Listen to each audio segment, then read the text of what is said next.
quickly, let's get going.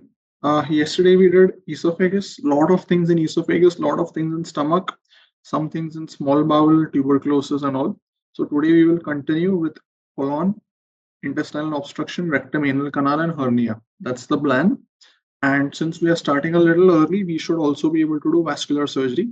If you open your eyes, you can see the name of my Telegram channel here. इधर ही लिखा है ना मैंने, फिर भी पूछ रहे हो. It's right here. And if you have received the PDF, you would have it on all the pages, the first page, last page. Yeah. So shall we get started? I hope you are ready.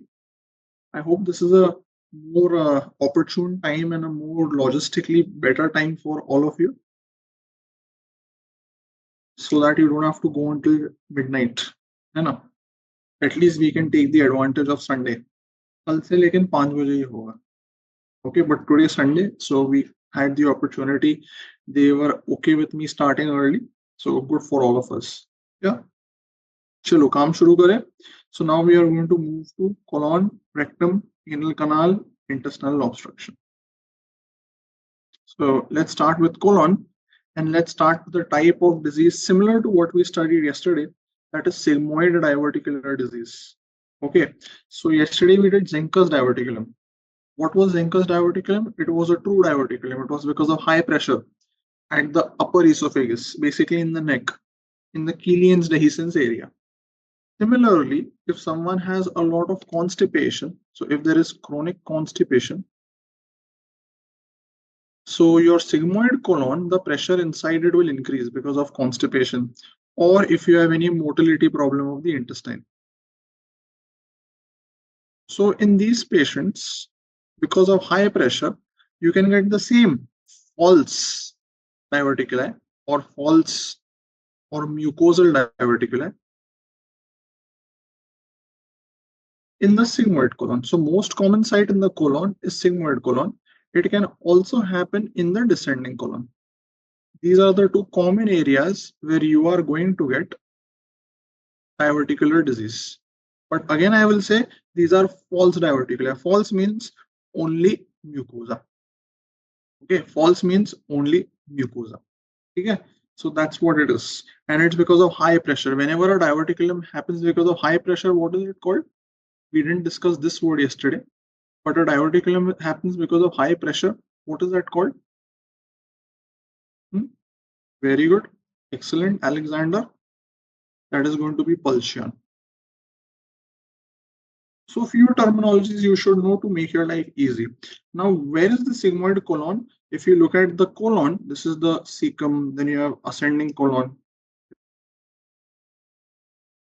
then you have colon. And just where the descending colon ends, you have a nice big sigmoid colon over here. And then you have the rectum. So this is your sigmoid colon. Somewhere over here. The blood vessels of the sigmoid colon come from the inner side. So on the inner side over here, the medial side, it has a mesosigmoid. That is the mesentery of the sigmoid, the fat. From this fat, the blood vessels will enter. So the blood supply comes like this. And it punctures the sigmoid wall like this. So where the blood vessels are puncturing the sigmoid colon, that is the side where the diverticuli will happen. So most of the times the diverticuli will happen on the inner side, this side. You will have diverticuli like this. So the mucosa will outpouch in this area, not so much in this area, because there the blood vessels are not puncturing. So wherever the blood vessel will puncture, the muscle will become a little weak by itself. So the puncturing areas will weaken the muscle, and because of that, the mucosa will go out from there very easily. We are clear about this. So high pressure causing mucosal diverticuli on the side of the mesosigmoid or the mesentery. That is the inner side, the medial side. That's where you will get the diverticuli. What problem will the person have because of the diverticuli? Because this is not going to regurgitate, na? It's too far. So here, even if feces will get stuck, he's not going to regurgitate it like he had in Zenker. So what will he get here? Okay, na, diverticuli are there, big deal. Kuch hota hai kya? Bleeding can happen, but very rare. Constipation, all of us have. You and me also have constipation. We will not blame it on the diverticuli, right? Pain? No, there is no pain. Why should there be pain? It's just an outpouching. Zenkers didn't have pain. Why obstruction? So there are two important problems that you should understand with which the person may present. So they are the complications. Okay, yesterday I used the word sequely, जो आप लोग को अच्छा नहीं लगा, so I will use normal English word, complication. So what will happen is sometimes in some people, not in everybody, sometimes in the diverticuli, things can get stuck. Like the feces can get stuck in the diverticuli, and that can cause inflammation of the diverticuli. So the diverticulum can get inflamed. What is that called? That is called as diverticulitis. Mind you, this will not happen in everybody. Okay, this will not happen in everybody. It happens in some people. There can be diverticulitis, and this diverticulum, after it gets inflamed, it can perforate. So there can be a diverticular perforation. These are the two main complications. Okay, the two main complications. So it can get inflamed. After inflammation, it can rupture, causing perforation. Sometimes the perforation is so big, just in front of the sigmoid colon is the urinary bladder in men. So sometimes the perforation can also puncture into the urinary bladder, and that will give you a fistula. Fistula means a communication. There can be a fistula between colon and bladder. So you can get a colovesicle. Vesicle means bladder. Colo means colon. Sigmoid colon to bladder. Colovesicle fistula. And rarely, someone answered before, you can get a bleeding. Lower GI bleed. It is one of the causes of lower GI bleed. Right? Yesterday we studied upper GI. Diverticuli can cause lower GI bleed. These are some of the ways in which person can present. If there is no complication, you will never know he has a diverticulum. Okay, that's because by itself there is no symptom. Now come to Hinchey's classification of perforated diverticuli. So when the diverticulum will perforate, how much will the thing spread? That is called Hinchey's classification. This was asked in NEET PG few years ago. I am sure something like this will come in FMG also. Okay, I am very sure. So when the diverticulum will perforate, where all will the pus spread? That is given by Hinchey's classification. This is one of the classifications you should know. Okay, I will not teach you 100,000 classifications and make you mug them, but the ones that you must know, I will tell you. So your sigmoid colon is somewhere over here. Somewhere here is the descending colon. Now when the diverticulum will perforate, first it will perforate and cause pus collection over here, just around the sigmoid colon. So in stage 1 Hinchey, the pus is just around the sigmoid colon. That is called as pericolic abscess. Pericolic abscess. So stage 1 Hinchey, pericolic abscess, early stage. Means abhi phuta hai, pus is only around the sigmoid colon. So obviously pus will not remain there. It will start spreading. So where will it spread? First into the pelvis, because that is the dependent area. So in stage 2, the pus has gone from pericolic into the pelvis. So he will get a pelvic abscess. So once time goes on, pus will start spreading from pericolic to pelvis. Then from pelvis, it will spread to rest of the abdomen, everywhere else. So the person will get generalized purulent. Purulent means pus. So you'll have generalized purulent peritonitis. Okay, yesterday we studied peritonitis because of DU perforation. We studied peritonitis because of tubercular perforation. Here you're getting peritonitis because of diverticular perforation. You're getting the gist of it, right? DU perf, ileal perforation, colic perforation. Here it is in setting of diverticular. ऐसा समझ के पढ़ो. All three can cause the same peritonitis only, but the etiology is different. And rarely, if the hole is very big hole, then the sigmoid contents, not just the pus, the contents of the sigmoid will start leaking out. This happens rarely. So it's a very big hole. Then the contents, not just the pus, will start spreading outside, and he will get fecal peritonitis. Fecal peritonitis is the worst kind of peritonitis because obviously feces is very dirty. So if feces spreads in the peritoneum, he will get septicemia very fast and he will die very fast. It has a very high amount of septicemia, a lot of bacteria. So what is the purpose of this classification? Why am I making so many parts? Pericolic, pelvic, purulent, fecal. Why? Why is it so important to have these 4 stages? ठीक है ना? Whether it is just around it or whether it is spreading everywhere, whether it is pus or whether it is feces, why should it matter? Management is the same for all. You have to close the perforation. Perforation you have to close. Baat khatam. So it does not affect management. No, it tells me the risk of mortality or the prognosis. So this is a prognostic classification. Higher the grade, more is the mortality. Okay, so it's a prognostic classification, which means someone who has a stage 3, stage 4 diverticular perforation will have a high chance of dying. That's what it means.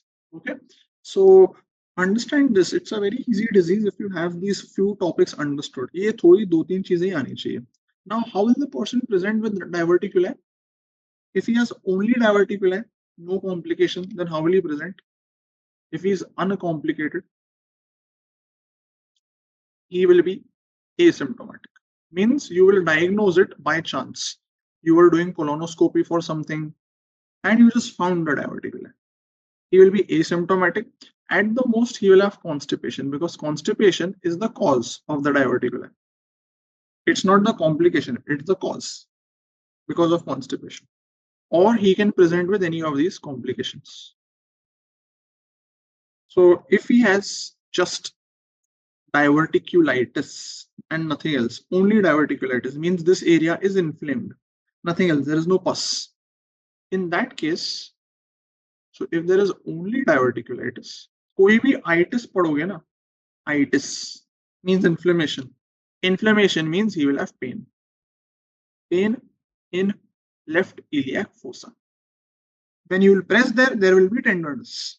It's like appendicitis in right iliac fossa, diverticulitis left iliac fossa. They are like brothers and sisters. Right side appendicitis, left side diverticulitis. You will have pain. He may have diarrhea because the colon is inflamed. So there can be inflammatory diarrhea. Normally, most people come with this presentation, diverticulitis. Of course, if there is a perforation, then it's a problem. Perforation means danger. If it's perforated, then he will have rigidity. जो कल पढ़े थे same. Rigidity, tenderness, distension. Or he can present with GI bleed. Melena, hematochezia. Here he will have hematochezia because the bleeding is in the colon. So he will have fresh blood in stools. That is called as hematochezia. So this is how a person will present. How will he present if he has this colovesical fistula? How will he present if he has colovesical fistula? Any idea? The sigmoid colon has a fistula with the bladder. Feces in urine. Feces नहीं जाएगी ना urine में. Feces is very thick. How will it go in the urine? Oliguria, no, there is no oliguria. He has something very typical. What is there in the sigmoid colon apart from feces that will go in the bladder? Apart from feces, कुछ और भी होता है ना colon में, which can enter into the bladder. Bacteria, not bacteria. What is there in your and my colon apart from stools? Don't say mucus, yaar. Air, yes, air. Air is there. So he will say, when I pass urine, air bubbles come. Obviously, हमारी urine में air bubble तो नहीं आती है ना, आनी तो नहीं चाहिए. उसकी यूरिन में एयर बबल आते हैं. That is called as pneumaturia or champagne urine. His urine looks like champagne. अगर आपने पिया है तो, if you ever had it. So he may have, if he has a colovesical fistula. It's very typical. ऐसा unusual चीज है. He has a colovesical fistula. He will have pneumaturia, means air in the urine. also called as champagne urine. ये सोच के आप champagne पीना बंद कर दोगे, मेरी उम्मीद है. So next time you drink champagne, think it is someone's urine with a colovesical fistula, and let's not do that. In rectovesical fistula, feces are passed during urination. Feces नहीं जाएगी. Fistula cannot be so big that feces will go from rectum into the bladder. It's very unusual. Let's be realistic. ये तो champagne की insult है. Anyways, come, let's cut the chase. Okay, I know you guys enjoy joking around with me already. It's only day 2, but let's focus. Yeah, frothy urine, same. It's the same current. What will you do first? How will you investigate? Now use your brains and tell the answer. You have spent enough time with me. Use your brains. What will you do first? Patient will come with diverticulitis. Means he has pain and diarrhea, most probably. Asymptomatic patient, so you are not going to diagnose. If he comes with pain and diarrhea, what will you do first? Remember, in diarrhea, first thing you are going to do is going to be stool examination. And in stool, you may see pus cells if there is diverticulitis. Itis means pus cells will be there. Obviously, if you want to diagnose just inflammation, you can do colonoscopy, which will show you these diverticuli. These are the diverticuli. ऐसे दिखते हैं. So colonoscopy will diagnose the diverticuli. In which case can I not do colonoscopy? When can I not do colonoscopy? इसमें biopsy नहीं करना है दोस्त, cancer नहीं. This is not cancer. Okay, so don't do biopsy, please.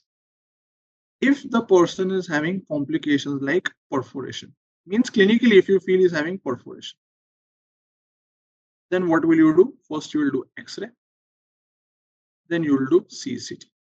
Okay, see, now you guys are able to use your brains. I am very happy if you think like this, because see, in the exam they will not tell you it's diverticular disease. They will give you scenario. Patient comes with history of diarrhea, history of pain in left iliac fossa, and now he has generalized abdominal pain. What will you do first? He is acute abdomen. What will you do first? You will not do colonoscopy. Okay, don't do colonoscopy if you are suspecting a perforation. Do X-ray, then do CT. Okay, so let's not make these kind of mistakes in our life. What is this image? This was asked in a FMG exam. This is a PYQ image. What is this image? And what is it showing? ये आता होगा आपको. Is it normal? So whenever you see itna white, that means there is contrast given. Yesterday we did barium solo, barium meal follow through. Today we are putting barium from below. नीचे से डाल रहे हैं barium. You know, something which our teachers used to do in our college days. Something like that. हमारे teacher तो कर देते. So you are putting barium from the anus with some pressure, some force. So the barium will go anus, rectum, sigmoid colon, descending colon, maybe a little more. This is a barium enema. So whenever I want to look at the colon in olden days or in children where I don't want to do an endoscopy, I can do a barium enema. And what will I see? I see all these projections. Normally colon should look like this. This is how colon looks. थोड़े थोड़े उसमें से folds होते हैं, थोड़े थोड़े. But here I see very sharp, spiky folds. This is called as sawtooth appearance in diverticuli. This is sawtooth appearance. ठीक है, तो ये हो गया आपका diagnosis. Either person will be uncomplicated or he will be complicated. How will you treat? With students or patients? With students. हमारे में करते थे. Patients में क्या है? Patient में तो normal है ना करना. How will you manage this case? Nothing if complicated. I like the way you began, Mr. Nikhil. See, this is how you should think. Nikhil is thinking the correct way. Any disease where there is a non-surgical treatment, do non-surgical. If there is no complication, you just diagnosed by chance. Just by chance, he only has constipation, nothing else. You will just treat the constipation. Okay, don't do any surgery for diverticuli if they are not causing any problem. Of course, if they are causing any complication, like diverticulitis or perforation or lower GI bleed, anything, any complication, what are you going to do? If any disease is having complication, obviously you cannot leave it. What will you do? So don't say some of you are saying anastomosis, resection anastomosis. There is only one surgery that you need to know called sigmoid diverticuli, and that is going to be sigmoidectomy. Okay, this is the answer. Sigmoidectomy is the answer. Because the diverticuli are in the sigmoid colon. This is my sigmoid colon. This is my rectum. This is, let's say, descending colon. All the diverticuli are over here. I am going to resect the full sigmoid colon, irrespective. I do a sigmoidectomy. I resect it, and then I can join the upper and lower end if I want, or I can do what is called as a Hartmann procedure, but that's the reconstruction. Treatment kya hai? Sigmoidectomy. So don't answer Hartmann procedure as treatment. It is not treatment. It is just one of the options of reconstruction. Because obviously the best way to reconstruct in this case, मैंने ये निकाल दिया ना, best way should be to do anastomosis between colon and rectum. So I should do colorectal anastomosis. But if there is too much of inflammation and I'm not able to do an anastomosis for some reason, the alternative is going to be Hartmann procedure. Okay, so please don't say Hartmann is the treatment. Hartmann is not the treatment. Hartmann is the reconstruction. Hartmann में क्या करते हैं? Once I've resected this, okay, अब मैंने निकाल दिया sigmoid colon. Sigmoid is out. Now I have descending colon over here. I have rectum over here. तो मैं क्या करूंगा? The sigmoid colon, the descending colon, I bring it out like a stoma. So I make a stoma of the descending colon. And the rectum, I leave it inside. I just suture the rectum, close this, and I leave it inside. That is called Hartmann procedure. So in Hartmann, after colectomy, what I'm going to do is I will make a colostomy of the descending colon, and I will close the rectal stump. आई बात समझ में? This is going to be Hartmann procedure. Okay, sigmoid colectomy के बाद, so it's a type of a reconstruction. Okay, it's a type of a reconstruction. Bring out one end as stoma, other end leave it inside. Okay, so that is Hartmann procedure after sigmoidectomy. Any disease in which I do sigmoidectomy, I can reconstruct it by Hartmann. There are other diseases also where you can do sigmoidectomy. और भी बीमारियां होती हैं जहां पर sigmoidectomy होती है. So वहां पर भी if I want, I can do. How can he defecate? The feces will come out from the stoma. He cannot defecate anymore. So feces will come from the stoma. यहाँ से. He will have to put a bag over here. It's called a colostomy bag. Okay. How he defecate. So that is about sigmoid diverticular disease. I told you this question was asked. Easy question. What I want you again to focus on, young or middle-aged female with history of constipation. Okay. And then you see these sawtooth appearances on barium. So this is going to be sigmoid diverticular. Okay. So that is about diverticular disease. So we have covered diverticula in the neck and diverticula in the sigmoid. Easy. Now it's easy. अब बात समझ में आ गई ना? It becomes easy. Now coming to colon की one very important disease, which are called as colonic polyps. What is a polyp? Just out of curiosity, what is a polyp? Polyp मतलब क्या?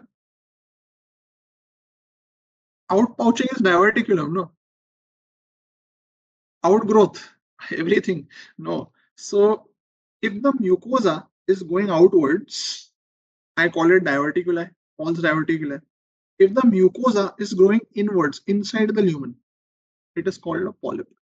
So a polyp is nothing but a mucosal enlargement, localized mucosal enlargement. अगर आप pathological term में पूछ सुनोगे ना, it is called a mucosal hyperplasia. In certain area, the mucosa has a lot of growth forming a polyp. But that's what it is. it should have a stock. Realistically, it should have a stock, but every polyp will not have a stock. I will tell you which ones do. Now, these polyps are divided into two categories. The first categories are benign polyps, means which will never become cancer. If they are there, no problem. The most common is this one, where the mucosa hypertrophies. That is called a hyperplastic polyp. This is the most common type of polyp. Hyperplastic polyp. This can happen in you and me easily, without any reason. Constipation, little injury, little inflammation, we can get a polyp. The second type of polyp is called a inflammatory polyp, which is seen in ulcerative colitis. UC means ulcerative colitis. It's a disease of the rectum and colon where, because of chronic inflammation, some parts of the mucosa undergo hyperplasia. Okay, so that is going to be inflammatory polyp. This is also called a pseudo polyp. Why is it called pseudo polyp? Why is it called pseudo polyp? It will answer the question someone just said. Why is it called a pseudo polyp? What is pseudo about it? No answer. Are not true क्या होता है? What is not true? No stock. Yes, there is no stock. It does not have a feeding blood vessel. Okay, it does not have a feeding blood vessel. Arneet, polyp में all four layers नहीं, polyp में सिर्फ mucosa होता है. So all four layers का तो सवाल ही नहीं है. It's only mucosa. But there is no feeding blood vessel. Like you see over here, this polyp on biopsy has a feeding blood vessel. So it's a true polyp or a stalk. That is called a stalk. Anyways, the third type of polyp is a very interesting polyp, again benign. It is called a hamartomatous polyp. Okay, it is called a hamartomatous polyp. This is a developmental problem. It is usually seen in children. Okay, you can kind of say congenital, but yeah, it is a developmental, it is a growth problem. That is a hamartomatous polyp. All of these polyps, important, they are going to be benign. Means they will never become cancer. Which polyps will become cancer then? Which are the neoplastic polyps? Anybody? एक ही है. There is only one name you need to know. Neoplastic polyp. Tubular. FAP. No, just remember one name. It is the adenoma. Where did we study this word adenoma yesterday? We studied this yesterday, the word adenoma. कल ही बताया मैंने. थोड़ा दिमाग की बत्ती चलाओगे ना तो याद आ जाएगा. नहीं बैरेट में नहीं बताया था. बैरेट नहीं था वो. If you open CA stomach, one of the pre-malignant lesions was adenoma. Okay, adenoma of the stomach was a pre-malignant lesion. So these adenomas, they can happen anywhere in the GIT. They can happen in stomach, duodenum, small bowel, colon, rectum. They are more common in colon and rectum. So they are called adenomas, and they have two types. One is called the villus adenoma, which has more risk of becoming cancer. It's more dangerous. Other is the tubular adenoma, which has lower risk, but luckily this is the one which is more common. But both of these, tubular and villus adenomas, they can be seen anywhere in the intestines. More common colon, rectum, risk of becoming cancer. Which cancer will they become? Adenoma will become what cancer? Which cancer of the colon, rectum? Obviously adenocarcinoma. It will become adenocarcinoma. Goes without saying. So this is why it is important to know when I get this polyp, and these polyps should be removed because they can become cancer. These polyps, whether it is benign or whether it is malignant, normally they happen in you and me by chance, say by fluke. Like if we all 500 of us undergo colonoscopy today, tomorrow, some of us will be having these polyps, any of these kinds. It is there just by chance. But some people get these polyps because of some mutations which are inherited from their parents. These polyps, which I get from mutations which are inherited, they occur as polyposis syndromes. So these syndromes run in families, means either my father or my mother had this syndrome where there is a known mutation. So the mutation is known. Okay. And because I am born with it, these polyps will present at a in childhood. They will not present in adults. They will present in childhood, usually, most of them. And they are going to increase the risk of cancer very significantly. So these are polyposis syndromes, where I get polyps because of mutations from my parents. So I'm born with the mutation, and the polyps happen at a very young age. Of these, you have three syndromes that you should know. The first one is the Peutz-Jeghers syndrome. What is the inheritance pattern of Peutz-Jeghers syndrome? What is the inheritance pattern? Autosomal dominant, recessive, X-linked, Y-linked. This means, yeah, parents are affected. Obviously, parents are affected. I got it from the parents only. So the inheritance pattern, it is autosomal dominant, AD. Any disease in pathology which has the word familial or which has the word hereditary, it is going to be autosomal dominant because it runs in families. So one of the parents has to have it, only then the child will get it, which means it runs in families, which means it is autosomal dominant. So all of these syndromes are going to be autosomal dominant. If you study other diseases where you hear the word hereditary, like hereditary spherocytosis, autosomal dominant, familial breast cancer, autosomal dominant. Any disease with these words, familial or hereditary, Men's syndrome, that is also autosomal dominant because they are all familial. They run in families. One of the parents will be having the mutation. It has to be like that. Yeah, you got it from daddy or mommy. Period. So this is autosomal dominant. What polyps are seen in Peutz-Jeghers? They are going to be hamartomas. Okay, they are going to be hamartomas. And these hamartomas, as I told you, are going to be benign. So, is there a risk of colorectal cancer in this patient? Because he will have hamartomas in the intestine. He is born with it from birth. Small intestine, colon, there will be hamartomas. So, risk of cancer is very low because they are hamartomas. They will not undergo cancer. So, he does not have a risk of colorectal cancer. This patient will also have this finding: lip pigmentation. It is seen in Peutz-Jeghers. It's one of the associated findings. So if they give you a question where there is a child with these lips and he's having diarrhea because of polyps, it is Peutz-Jeghers syndrome. The mutation, I'm sure you know, is STK11. If it is benign, what's the big deal? What's the big deal if it is benign? I should be happy because colorectal cancer's risk is not really high. This person is at risk of other cancers like very important pancreatic adenocarcinoma.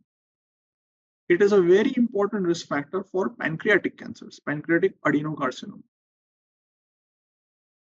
Okay, that's what you need to know because this mutation will give you hamartomas in the colon, but it will give you cancer of the pancreas. So it's not that if I have Peutz-Jeghers, oh, okay, hamartomas benign, ha ha ha, no big deal. Pancreatic cancer risk is very high, and mind you, pancreatic cancer is one of the worst cancers. Compared to GI cancer, hepatobiliary cancers are worse because they present even later or be late आएंगे. At least stomach cancer, colorectal cancer you can diagnose. Pancreatic cancer very late. That's the problem. So they are worse because of the mutation. See, if there is a mutation, it will affect all the cells of the body. It will not only affect colon. Na? Mutation affects all the cells. So like I get hamartomas in colon, this mutation can affect cells of the pancreas. So I can get pancreatic cancer. Okay. So it's not a colonic disease. It is a mutation which is affecting all the cells, causing some problems. आपको पूछना चाहिए why this is happening. ये भी क्यों हो रहा? Because of the mutation. Okay, because of the mutation. Then you come to the second one, the more interesting one, FAP, familial adenomatous polyposis. This is also going to be autosomal dominant because this is also familial. ये word familial है ना? तो autosomal dominant. Adenomatous polyposis माने क्या? He will have adenomatous means adenomas. Polyposis means many adenomas, means more than 100 adenomas. अब आप सोचो, if I have more than 100 adenomas in my colon, how high is the risk of them becoming cancer? Very high, right? Very high. That's because I will get so many adenomas. Any of them will become cancer at any stage. Again, this is there from birth. The mutation in this, it is the APC gene mutation, adenomatous polyposis coli gene, APC gene. So APC gene mutation hoti hai, one of the parents will have the mutation, one of the parents will have it. And if I am born with this mutation, the risk of getting colorectal cancer is 100% by the time I am your age, means 25 years. So all of you, if any of your parents you feel has a FAP mutation, please undergo colonoscopy tomorrow, because you need to diagnose this. By 25 you will get a cancer of the colon, because there are more than 100 polyps. कोई एक तो cancer बन ही जाएगा, and you are born with the polyps. Okay, it's not that they will start later. They are there since birth. In the first few years of life, slowly they will start growing. By the time you are 10-15 years age, you will start getting symptoms, and by the time you are 25, one of them has become cancer. Okay, so that's the problem. And ketamine has given the answer. How do I prevent from getting a cancer, or what should I do preventive? By the time I am 20 years old, remove colon and rectum. I have to undergo a total proctocolectomy. अभी भी आपके पास time है, proctocolectomy करा लो, बच जाओगे. Total proctocolectomy by the age of 20 to 25 years. Because 100% you will get the cancer. That's the problem. Here you get other cancers also. It's not only colorectal cancer. Like here also you can get pancreatic cancer. Here you can get adenomas in the stomach, in the duodenum. You can get those cancers, endometrial cancers, bone tumors. Many cancers can happen in this. Okay. Again, it's not only colorectal. So this mutation will affect the same. Other cancer risk also increases. Right. So that was the second one. The third one is a little better. This is HNPCC. HNPCC, H stands for hereditary. If it is hereditary, inheritance is going to be autosomal dominant. But here it says NPCC. NPCC means non-polyposis colon cancer. Non-polyposis colon cancer. Non-polyposis means what? There will be not many polyps. There will be few polyps. Which polyps will they be? They will be adenomatous polyps. So there will be few adenomas, not more than 100 adenomas. थोड़े होंगे, 4-5 होंगे, and they will happen a little slowly. What is the mutation here in HNPCC? What mutation is seen? Inheritance nahi, mutation. What if adenomas is less than 100? Then it is called something else. It is called attenuated FAP. That is called attenuated FAP. But I don't think you should know that. The mutation that you see is in the genes which are responsible for mismatch repair. These genes get mutated. Mismatch repair genes, which have those names M, L, H, M, S, H, वगैरह वगैरह. Don't worry about them. Since the adenomas are fewer, not 100,000 adenomas, the risk is little less, thoda kam, 80%. You know, 80% is not a very low risk. It's still very high. But yeah, 80% risk of colorectal cancer is there. Okay, that is still quite high, but it is 80%. And this happens a little slowly because there are fewer adenomas. So by the time cancers will occur, he will be maybe 40 to 50 years old, 40 to 45 years old, little older than you. तो आपको इसकी risk अभी भी जारी है. I don't think you have passed that age. आप 45 years के तो नहीं होंगे, मैं भी नहीं हूँ. So I think if we undergo colonoscopy, if we see a few adenomas, we could be having this. right? So some risk is there, 80% over time. Here also you can get other cancers. So what should I do? Because patient will say, doctor साहब थोड़े ही adenomas है, थोड़े, उपासना सिंह थोड़े दिन बच गए, थोड़े ही बचे हैं. So in this, what you need to do is you should do a surveillance colonoscopy. Okay, don't remove proctocolectomy mat karo, do surveillance colonoscopy. Means every 2 to 3 years, periodically, you should undergo colonoscopy. क्यों colonoscopy? Polyp है, पता है ना polyp है, क्या कर लूंगा मैं पॉलिप देख के? What's the big deal? I see the damn polyp, so what? Today I see 2 polyps in rectum. After 2 years I'll see some in sigmoid colon. After a few years I'll see some in cecum. So what?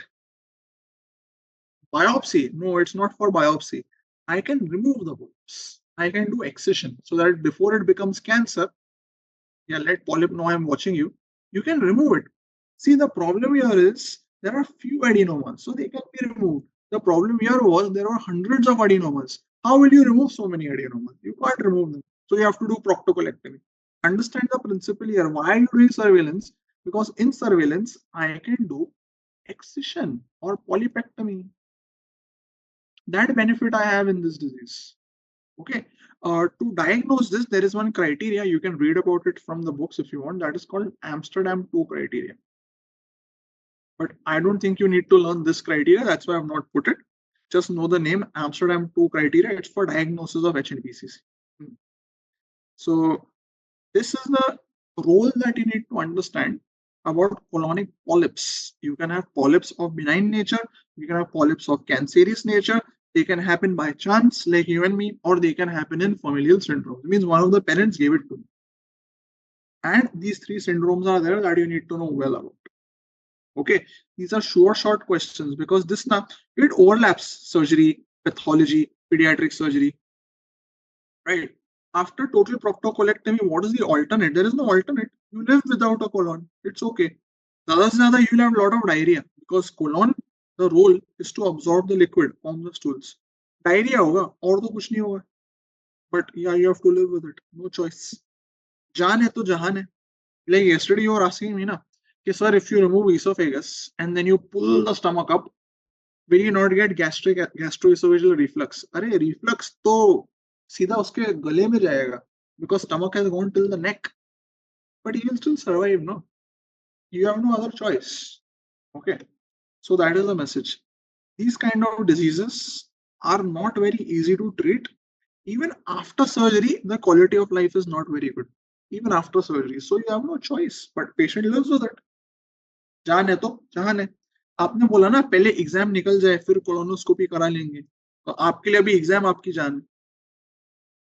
Are they all asymptomatic? No, they are not asymptomatic. They cause symptoms like diarrhea because the polyps cause some secretions. So they can cause diarrhea normally. But diarrhea के लिए आप colonoscopy नहीं कराते हो ना, diarrhoea के लिए आप डायरिया का इलाज करते हो. So by the time they are diagnosed, it's a little late. Coming to VIMP topic, CA colon. But since we have done stomach, we have done esophagus, colon and rectum are very easy to understand. Because difficult cancer कर लीजिए, अभी cancer पे grip आ जाएगी क्योंकि आपके fundamentals तैयार है. Who gets colon cancer? Who gets rectal cancer? Of course, these are also bad cancers. No doubt about it. But who gets it? What are the risk factors of colorectal cancer? Easy wale risk factors. Alcohol, smoking, beer, fat. Okay, simple things. Smoking, जो आप कल बहुत खुशी खुशी कर रहे थे. See, this cancer also is linked to smoking. This cancer is linked to spirits.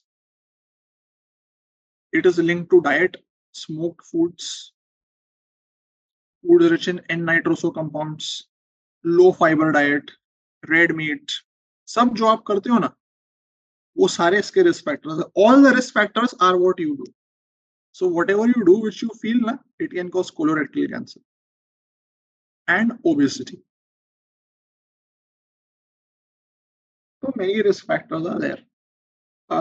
What are the pre-malignant conditions of colorectal cancer? Saturday तो कल आपने बहुत एंजॉय किया होगा. Yeah, excellent. This is the one I wanted to hear. The most important is going to be adenoma. And there is one more disease which can increase the risk of colorectal cancer, that is ulcerative colitis. आप लोगों ने सही लिखा है.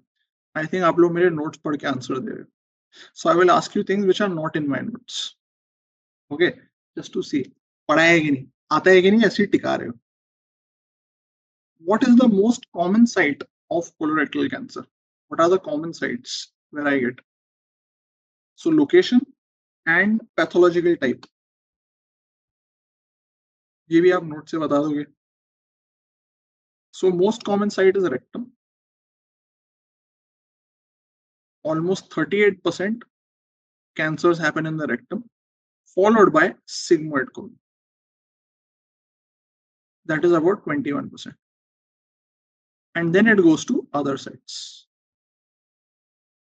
Okay, so descending colon, transverse colon, cecum, ये सब बाकी के important ये. Very good, very good. So these are the important sites. Now, how do these cancers appear and how do they behave? ये पता होना चाहिए, because this will help you understand a lot about these kind of cancers, where they occur and how they behave. थोड़ा थोड़ा मालूम होना चाहिए. And where can they spread? So I told you, typically they will happen in the rectum or the sigmoid colon. So most of the time these cancers happen over here, rectum or sigmoid colon. But what you also need to know is, most of the times cancer in this part, the right side, these cancers are usually going to be exophytic like this. So right-sided cancers are exophytic, cauliflower-like. They grow into the lumen. And because they grow into the lumen, they are going to bleed more commonly. So bleeding is more commonly, yeah? It's not a rule. It is seen more commonly in right-sided tumors. On the other hand, left-sided tumors cause more a apple core-like defect, constricting, infiltrating tumors like this. They are not going to grow into the lumen. They will cause a thickening or a constriction of the lumen. So left-sided tumors are usually infiltrative or constrictive. And because they are constricting, they are going to narrow the lumen. And because they are narrowing the lumen, the person will get constipation or change in bowel habits. So you'll have bowel problems more. Usually, अब ये मत बोलना transverse colon में क्या होगा. Any of this can happen, but usually this is what happens. What is the reason for this? Anybody knows? What is the reason? What is the reason for this? Right side में ऐसा, left side में वैसा. ये ऐसे ही टिका रहे हो, बस रट लिया है, बता दो सर को कुछ भी. What is the reason for this? Pickle, villi. No. There is nothing to do with villi. No, nothing to do with cells. It's because over here, the feces are still very liquid. The feces are not well formed. It's still very liquid. So the tumor can grow inside. But on the other side, the feces are well formed. यहाँ पर stools are formed. So because the stools are formed, it's not very possible for the tumor to grow against the stools. So ingrowing tumors are not so common. But again, this is just a finding. It's not the norm. जरूरी नहीं है कि ऐसे होगा. So this is how they behave. Where do the tumors spread? All these cancers, where will they spread? They can spread to adjacent organs, nearby organs.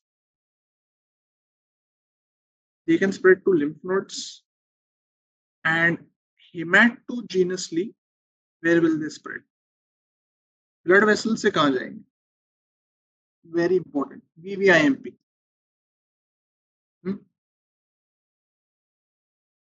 Yeah, excellent. Answer is going to be liver.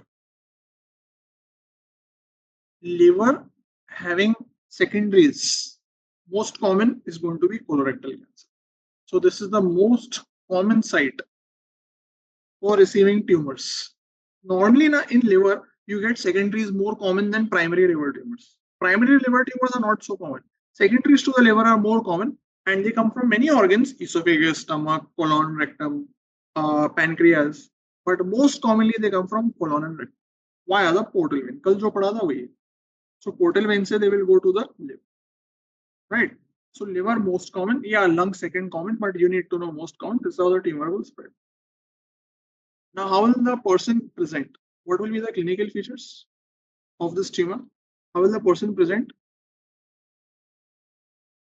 How will the person present? Pain? No. Why should he present with pain? See the tumor. I already told you how you will present. सीधा सीधा है. So commonly it will be a elderly smoker man. So he will be elderly, he will be smoker, obese man, and he will present either with PR bleeding in stools, or he will present with change in bowel habits. Okay, so he can have diarrhea, he can have constipation. Basically, the bowel habits will change. Any elderly man with blood in stools or recent bowel habit change is going to be a colorectal cancer. Baat khatam. No two ways about it. So in your MCQ, they give you a patient who is 60, 65 years old, who comes with blood in stools, colorectal cancer. What if he is someone young like you, 25 years old, with blood in stools? Then what will you do? What does it mean? 60-year-old with blood in stools, okay, colorectal cancer. 25-year-old, blood in stools. See, hemorrhoid is not blood in stools. Hemorrhoid is blood in the flesh, in the commode. It's a drops of blood form. Young patient with blood in stools is going to be ulcerative colitis. So if you get blood in stools, don't think मेरे को cancer तो नहीं हो गया. It's unlikely. If you are a young patient with blood in stools, bleeding PR means per rectal, you will think about ulcerative colitis. आई बात समझ में? तो अगर कल आपके मोशन में खून आ रहा है, ये मत बोलना मेरे को कोलोरेक्टल कैंसर हो गया, सर ने बोला. मैंने नहीं बोला. It means more likely you will have ulcerative colitis. Okay, so these are the two common ways in which the person will present. Then you go to the examination findings. You may feel the mass. If it's a very big mass, there can be features of metastasis. Like he can have liver mets. So his liver may be enlarged. If there are metastases, he may have a palpable liver, hepatomegaly. Okay, now you come to staging. Staging again will be T and M staging. So see the T and M staging. See the T stage. T1, tumor invades mucosa, submucosa. T1A mucosa, T1B submucosa. T2, muscularis. T3, subserosa. T4, breach of this visceral peritoneum means serosa. That is the same. Visceral peritoneum, serosa are the same. T4B invades the adjacent organs. Does this remind you of something? This T stage? Why will this patient have diarrhea? It's called spurious diarrhea. Don't worry about it. Please don't worry about these things. It is same as stomach. The T stage is the same as stomach cancer. Okay. End stage, don't worry about it, because end stage you will forget. So I didn't tell you end stage before also. So don't worry about end stage. In olden days, they used to use Duke staging. पुराने ज़माने में Duke staging. It was much easier than this ridiculous TNM. Dukes was much easier, which had 1, 2, 3. 1, 2, 3 थे. 4 नहीं था. 4 has come later. Dukes didn't have a 4. What is this? T1, T2, T3, T4. Oh, sorry. Dukes 1, Dukes 2, Dukes 3, Dukes 4. What is this? Dukes 1, invasion, but not through bowel wall. Okay, no, that's not correct. So Dukes 1 is tumor invading only mucosa or submucosa. only mucosa or submucosa, means T1 tumor, T1A, T1B. Dukes 2 is tumor invading muscularis or serosa or beyond serosa.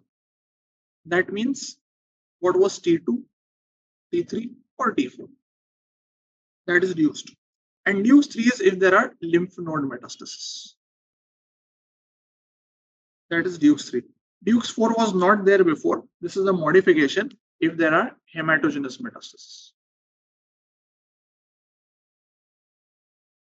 Okay, if there are hematogenous metastasis present. That's simple. So Dukes was a easier version of the current TNM. So TNM थोड़ा ज़्यादा ही specific है. Dukes is a little easier. That Dukes 1, mucosa, submucosa, Dukes 2, muscularis or more, Dukes 3, lymph node metastasis, Dukes 4, जो originally नहीं था, distant metastasis. ठीक है, आ गया? Now coming to investigations. Person comes with diarrhea, constipation, blood in stools, change in bowel habits, weight loss. What will you do first? Excellent, excellent. First test is going to be stool examination. Please don't assume it is cancer, na. Please don't jump the gun. Because if you do colonoscopy and there is no cancer, patient will sue you saying, why did you charge me 20,000 for colonoscopy if it was normal? So please first do stool test. Stool routine microscopy. Basically to look for blood in stools.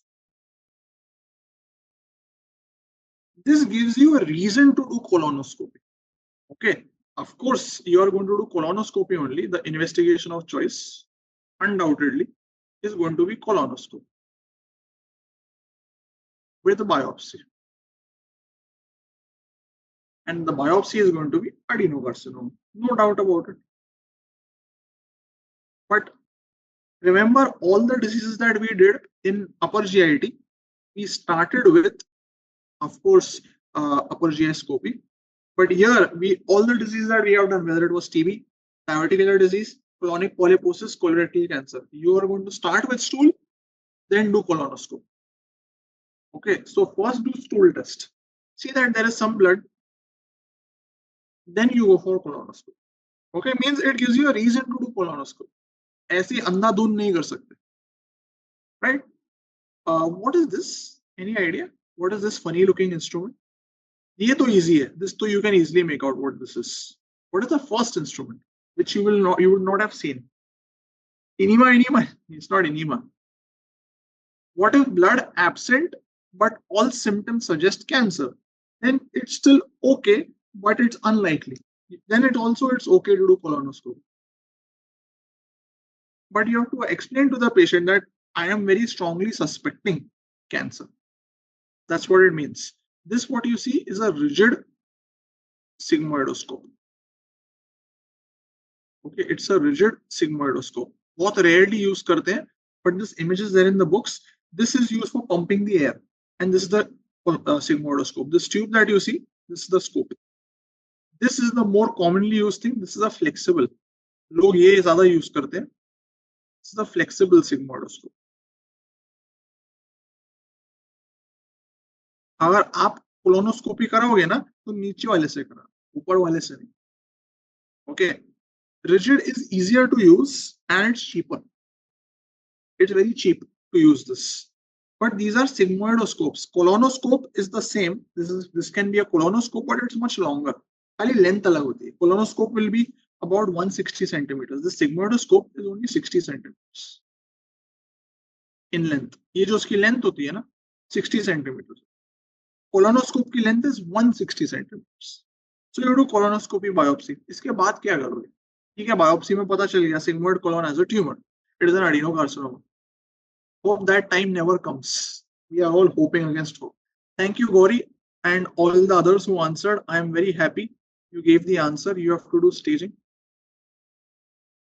For staging, you want to do local staging, and you want to look for a metastasis. And the third is you are also going to do a tumor mark, because colorectal cancers have a tumor mark. So for local staging in esophagus and stomach, we did endoscopic ultrasound. Here you are going to do CECT. CECT here is better than endoscopic ultrasound because it will tell you all the lymph nodes. For metastasis, you will do PET scan, same. Which tumor marker will you do in colorectal cancer? For the tumor marker? Excellent, CEA, brilliant. ये मालूम होना चाहिए. 2-3 बार पूछा ये tumor marker, CEA. So CECT and CEA for colon, CCC. Okay, खुश हो गए आप. सर आप निमोनिक कब से बताने लग गए? CCC, colorectal cancer, CEA, CECT for local staging. CA99 is not over here. Okay, CA99 is for pancreatic tumors. It's not for colorectal cancer. पहली बार हुआ है ये. Of course, I am not a mnemonic person, as you would have realized by now. I feel mnemonics are here to confuse you, not to make your life easy. Because to remember mnemonic, you will need mnemonic. And then your life will only be A, B, C, D, E, F, those kind of things. CCC, PHC. When I record the videos now for Cerebellum, I watch videos of some other people and they are giving only mnemonics for everything. And I'm like, how will the poor students remember? My God. Yeah. So, jitna kam utna acha, where you can do without it, I feel it's better. Anyways, so you will stage last part treatment. How will you treat colorectal cancer or colonic cancer? काफी कुछ तो समझ में आ गया अभी. देखो cancer अब I think आपको थोड़े इजी लग रहे होंगे. I think you must be understanding okay one step after another. It's not PNEU, mnemonic is MNE. It's not PNEU, Mr. Kitamin. Yeah. How will you treat it? Radiotherapy, chemotherapy, pneumonia, surgery plus chemo. There is one word which I have written over there which should come out of your mouth the first time you say cancer. Folfox. आप लोग ना fox कर रहे हो अपने answer के साथ. Treatment depends on stage. Okay. If it is early cancer, if it is advanced cancer, if it is metastatic.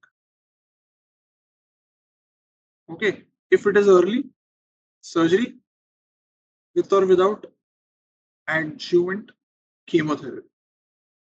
Chemotherapy जो आपने बोला वो सही है, Folfox. आजकल what they use is FOLFIRINOX. This is the one that is used. FOLFIRINOX nowadays. Okay, not Folfox. If it is advanced, you will give neoadjuvant chemotherapy. And then you will do surgery. If it is metastatic, you will do palliation. है ना? आ गई ना बात समझ? Easy है. यही तो करते आ रहे हैं हम कल से. Now you are getting little concept, little understanding of how cancers are going to be managed. Same as esophagus, same as stomach, same in colon, same in rectum, same in pancreas, gallbladder, liver, breast cancer, all more or less are the same. More or less. There are some exceptions. बाकी सब same ही है. Any exception you know to this rule where you don't follow this principle? We will study it at some stage in our life. Any tumor which is not going to be treated like this. No, breast is the same. Okay, when we get there, I will tell you. Anyways, so this is what I'm going to do. Now, first, let's see what surgeries do I do. Okay, this is little tricky. That surgery kaun si karni? And in surgery, what should be my resection margin? Because I'm sure ये आपको कल से बात सता रही होगी. Esophagus 10 centimeter proximal. Stomach 5 centimeter proximal. What about colon? What about rectum? 5 centimeter in colon. I was so sure you will tell this. I was so sure you will tell this. It's not 2, 2.5. Galat jawab. The resection margin is not determined by that. The resection margin is dependent on the vascularity of the resection. What does it mean? I will tell you. Okay. So let's understand how do I decide the resection. This depends on where the tumor is seen and what is the vascularity of that area. Okay, let's say the tumor is over here in the cecum or in the ascending, somewhere here. This is the area. Now, please be very clear here that the vascularity of the colon goes in this order. There is a blood vessel which goes behind the colon, which is called abdominal aorta. This abdominal aorta gives one artery, which is called superior mesenteric artery, SMA, artery of midgut. This SMA gives many branches, upar kuch branches. Then it gives one branch which goes and supplies the cecum and terminal ileum. This artery is called the ileocolic artery, supplying the cecum and ileum. That's why ileocolic. It will also give a branch which will supply the ascending colon. This is called as the right colic artery. And it will also give a branch that will supply the transverse colon. Like this. This is called as middle colic artery. This middle colic artery will divide into right and left branches. So there are two branches of middle colic.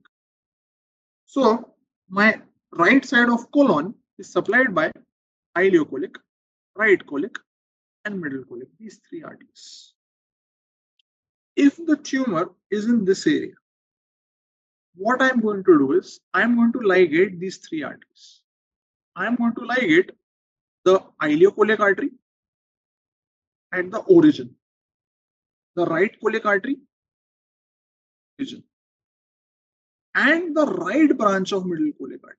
Only the right, not the main middle colic. So if the tumor is in the cecum or ascending colon, I'm going to ligate ileocolic, right colic, and right branch, only right branch, okay, not the main, right branch of middle colic artery. So when I ligate these three arteries, all the area that it is supplying means this area, this area, this area, and this area will all become devascularized. Uski blood supply chalegi. So I have to resect all of this. All this will be resected.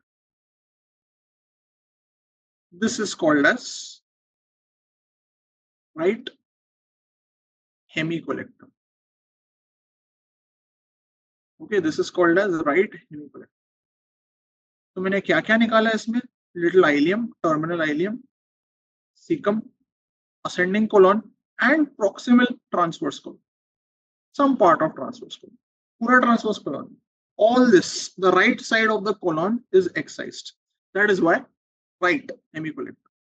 Where is it done? It is done for tumors in the cecum and ascending colon. So resection margin will be more than just 2 or 3 centimeters. It is much more, because if the tumor is here, I am going all the way till here and all the way till here, more than 5 centimeters. So basically, what arteries I will ligate will determine what will be the extent of resection. So in right hemicolectomy, I will ligate ileocolic, right colic, and right branch of middle colic for tumors on the right side. If you didn't understand this, I'll give more examples to सारे समझ में आ जाएंगे. So don't worry, just hold on, you'll understand all of them. If the tumor is a little more आगे, somewhere in transverse colon. So let's say the tumor is in the transverse colon. Now again, I'll show you the same understanding. So transverse colon में tumor है. Now you have descending colon, sigmoid colon, and rectum. And I told you my superior mesenteric artery. I'm drawing it over here, a little lower down. Superior mesenteric artery gives one branch here, ileocolic, one branch here, right colic, and then it gives you this middle colic, which is divided into right and left.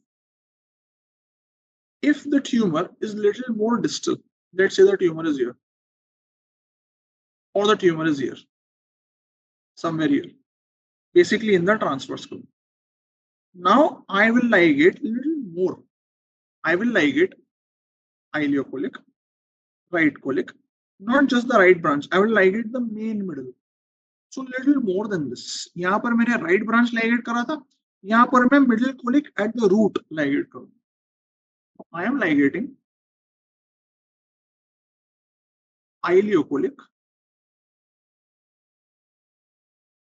plus right colic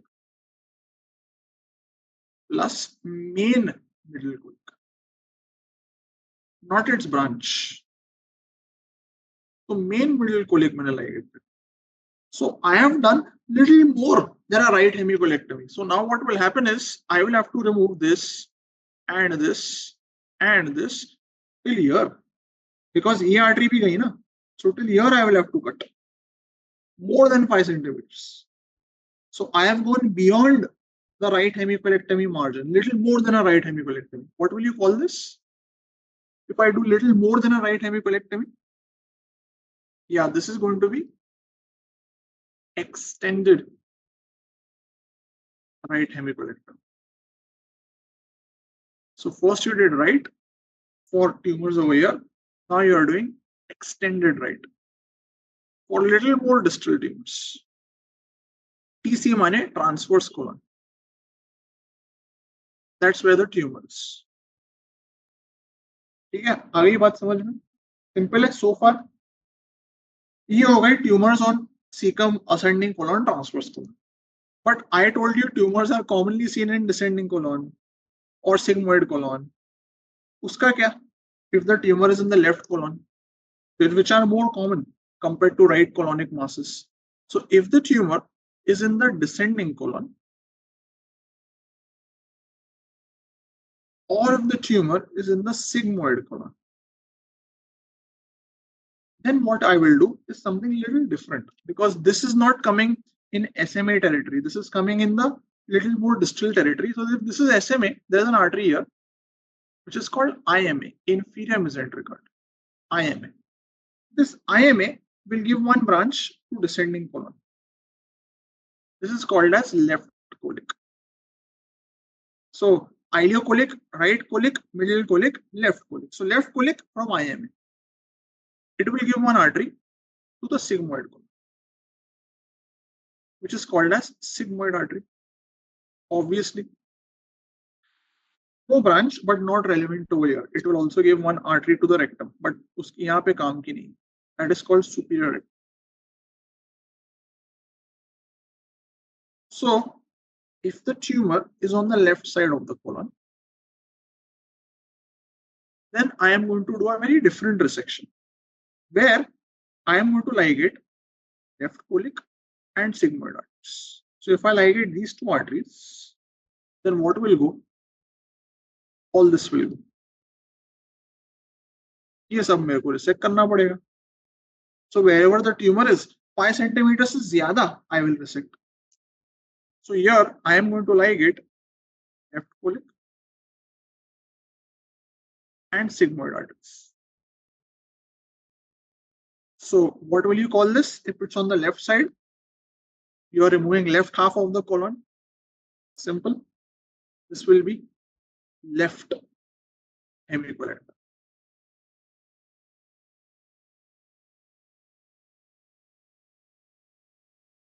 Why not rectal colic as well? Because rectum is not a part of colon. Rectum and colon are different organs. So their blood supply is not the same and their tumor spread is not the same. Okay, so for colonic cancers, you need to know 3 types of surgeries. The first type of surgery is for tumors on the right side, right hemicolectomy. You will ligate ileocolic, right colic, and only right branch of middle colic, not the main middle. That is called as right hemicolectomy. Tumor little more distal, somewhere in the transverse colon, you will do extended right. Ileocolic, right colic, middle colic. And whatever comes in the way will be resected. Left-sided tumors, descending colon, sigmoid colon, you will ligate left colic, sigmoid arteries, and resect the left colon, left hemicolectomy. आगे बात समझ में? No problem. बस ये 3 surgery ध्यान में रखना, हजारों सर्जरी नहीं। लेफ्ट मिडिल कोलिक नहीं है इसमें, middle colic supplies the right side, so इसमें लेफ्ट मिडिल कोलिक करने की जरूरत नहीं, because tumour is on the descending colon, so it's not going to come in the way. Rectal tumour करेंगे याशिका, अभी कोलन तो खत्म करो, हाई मत करो, पहले कोलन तो डाइजेस्ट करो। Why ascending colon we remove transverse colon tumor?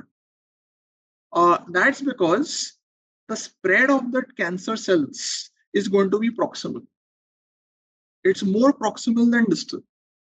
So if the tumor is in the transverse colon, I have to remove some amount of ascending colon, because that is how the lymphatics are going to spread. It's the oncosurgical resection. That's why we have 5 centimeter margin. Na? How to decide stage early? Descending colon and sigmoid both. Yeah, descending colon and sigmoid both are going to be resected. अरे करेंगे ना Yashika, that's what I said. Colon cancer का site is not rectum. Rectum is a different organ. Colorectal cancer का most common site is rectum, not colon. Colon का most common site is sigmoid colon. Rectum तो करना बाकी है ना. There is no extended left. अरे 3 ही बस है श्रीराम, क्यों और सर्जरी करना है? 3 बस हो गए यार. Please make your life easy. You're already complicating it too much. Okay. ठीक है, आई बात समझ में? That was about colon. I will just tell you a little bit about rectal anatomy before we go to rectal diseases and rectal cancer. थोड़ी उसकी एक anatomy में बताता हूँ जो अपने को पता होनी चाहिए, ताकि आपको थोड़ा समझ में आए मैं क्या बता. कोलन तो easy है, थोड़ा rectum की anatomy समझ लो. It's like this. So I am showing on the left side. So this is the descending colon. Then I have sigmoid colon. And then I have the rectum like this. Okay. And the rectum has a muscle over here. It suspends it. And distal to it here is the anus. So this is the anus. Rectum lies over here. This is the sigmoid.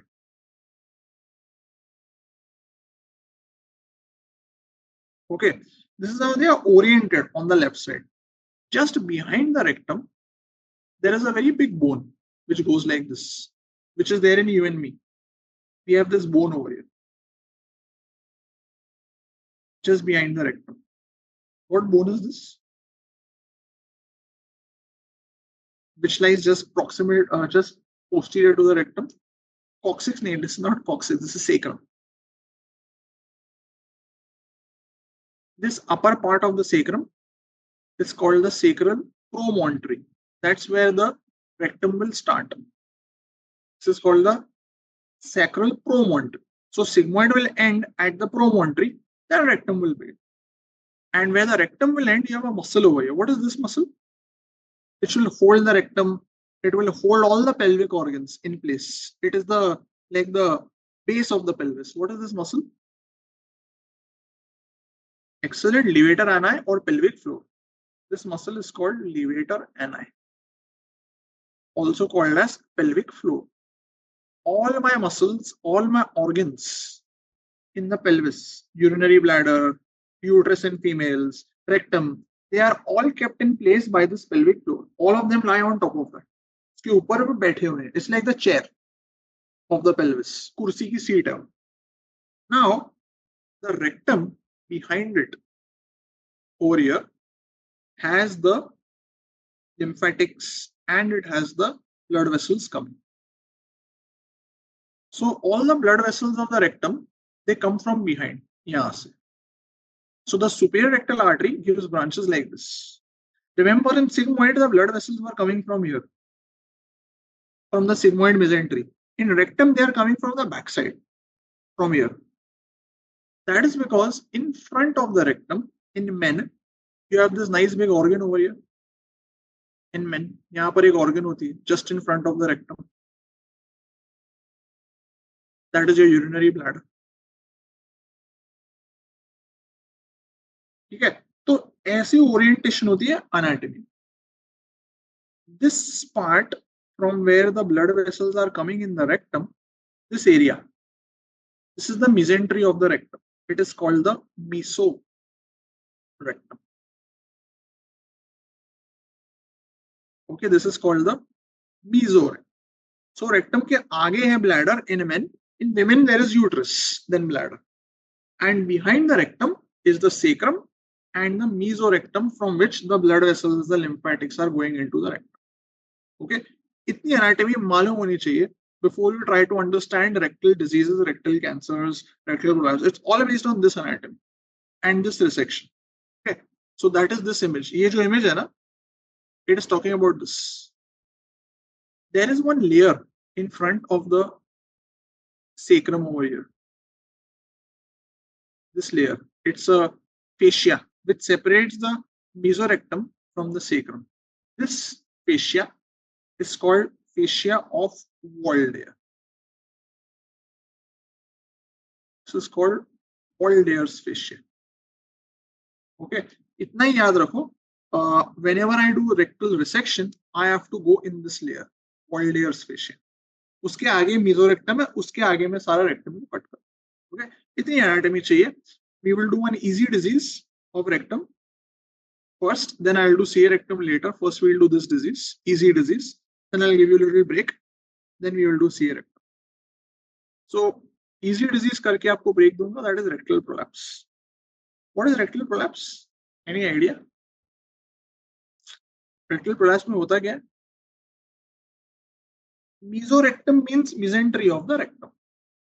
Rectum coming out, rectum pushed out. Pushed out of what? Comes out of what?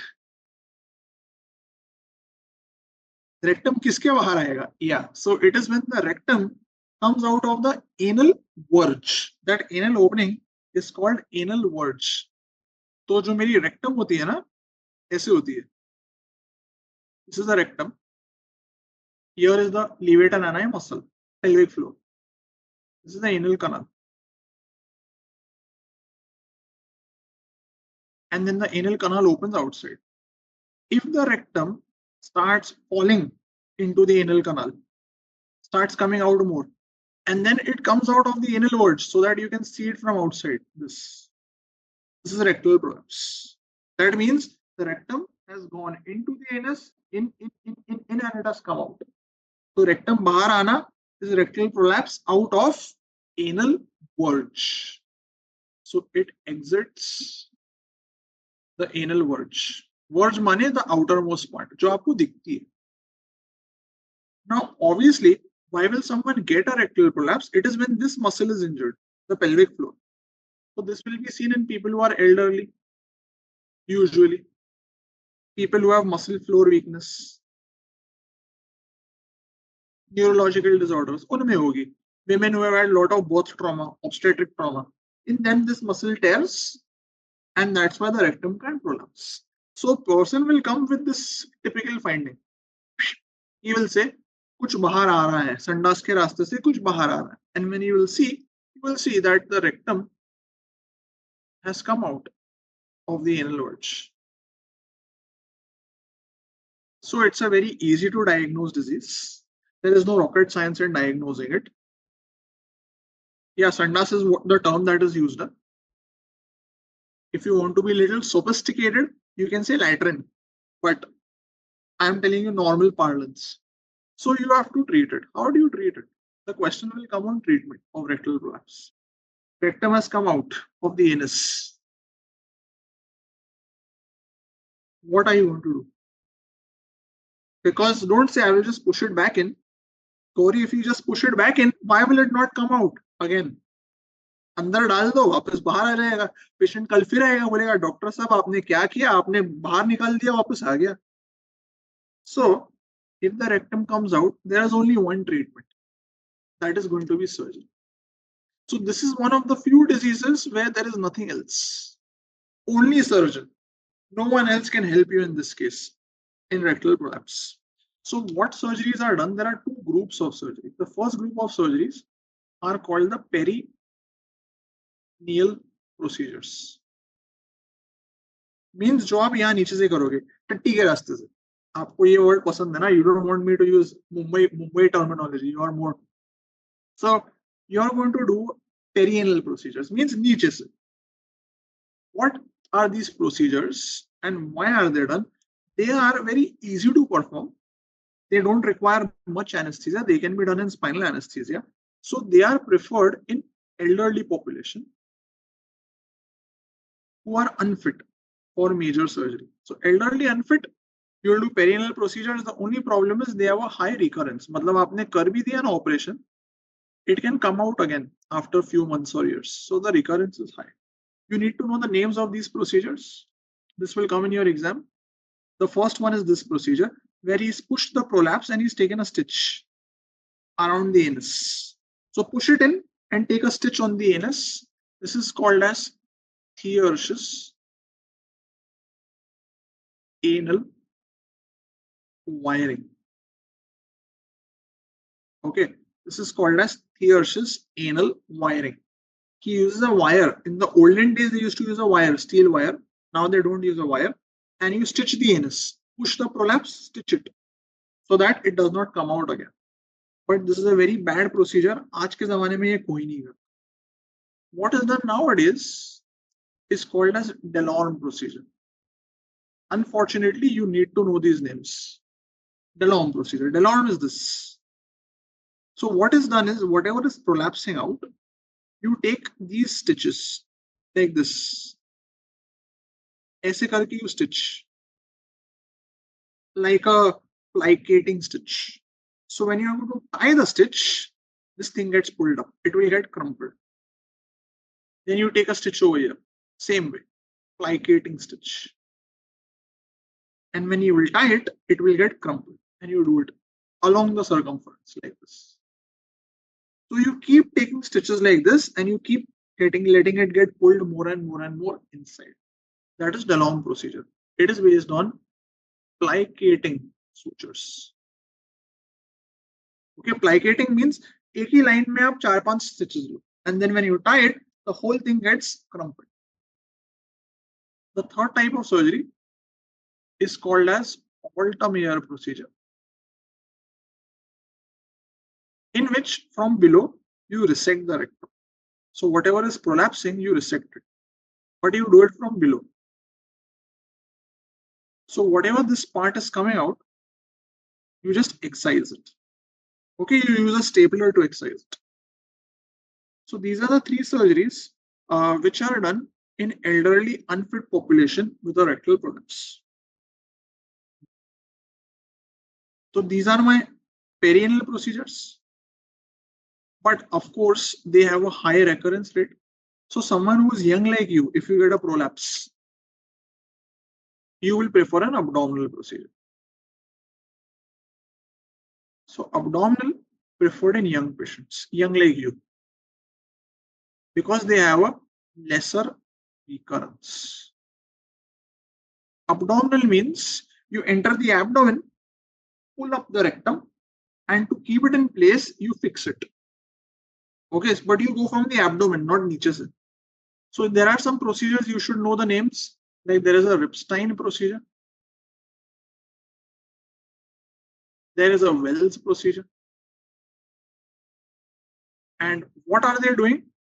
They are pulling the rectum up and they are fixing it like this with a mesh. That is why it is called as a mesh rectopexy.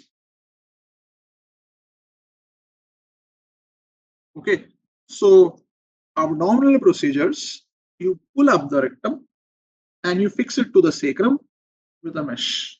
That is called as a mesh rectopexy. There are different types of rectopexies. You don't need to know, just need to know these two names. And in perineal procedures, you should know Thiersch's wiring, this one, where you take a stitch at the anus so that it becomes tight. In Delorme, you take stitches like this along the length, and when you tighten the stitch, it will get crumpled. So it's a plicating stitch.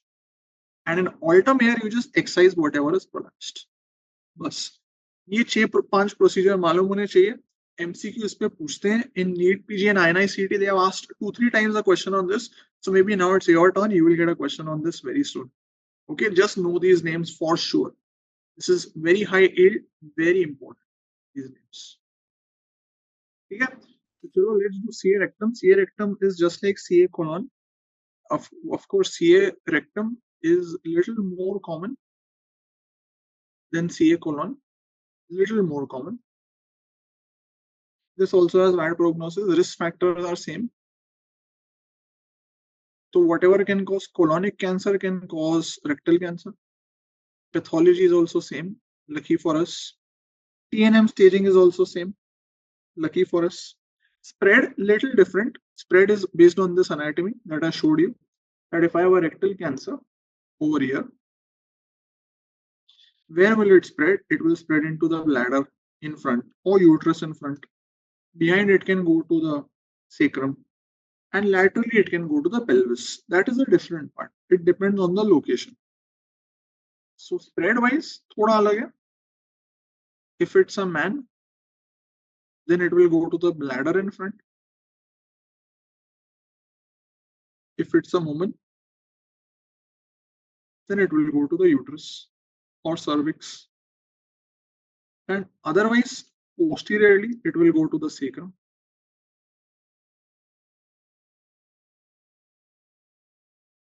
And laterally, it will go to the pelvis, the pelvic walls. Right. So this is how it will spread. Now come to clinical features. Very similar. This tumor also in the rectum, this will present most commonly, or the earliest symptom is blood in stools. So bleeding pair, very common. This is one of the most common symptoms. So here also, elderly smoker male with bleeding PR, you will think of colorectal cancer. It can be rectum, it can be colon, one of the two places. So same behavior wise, it is the same. Elderly smoker male. There can be constipation. In this disease, there is a very unique feature which is called early morning spurious diarrhea. Someone was asking now why diarrhea. It is not a true diarrhea. It is a false diarrhea. It is called early morning spurious diarrhea. Spurious means it is not a real diarrhea. So basically what will happen is, if the tumor is over here and it is blocking the rectum like this, okay, very small channel is open. So what will happen is when the person goes to sleep, the feces will start collecting here when he goes to sleep, and only the liquid part of the feces will trickle down to the side. So in the morning, he will just pass this liquid in stools, little bit of liquid. He will think it is diarrhea. Actual stool will not come because there is no road, but little liquid will come in the morning, whatever gets collected in the night. So that is called as spurious diarrhea, because it's not actual diarrhea.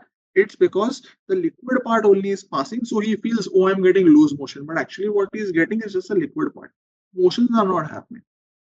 And the third thing, again very unique, of rectal cancer is what is called as tenesmus. What is tenesmus? Very unique thing. You don't see this in colon. This is only seen in rectum. Words to repeat it. Very good. So he has a continuous urge to defecate. Okay, he has a continuous urge to defecate. And that happens because the tumor will irritate the rectum.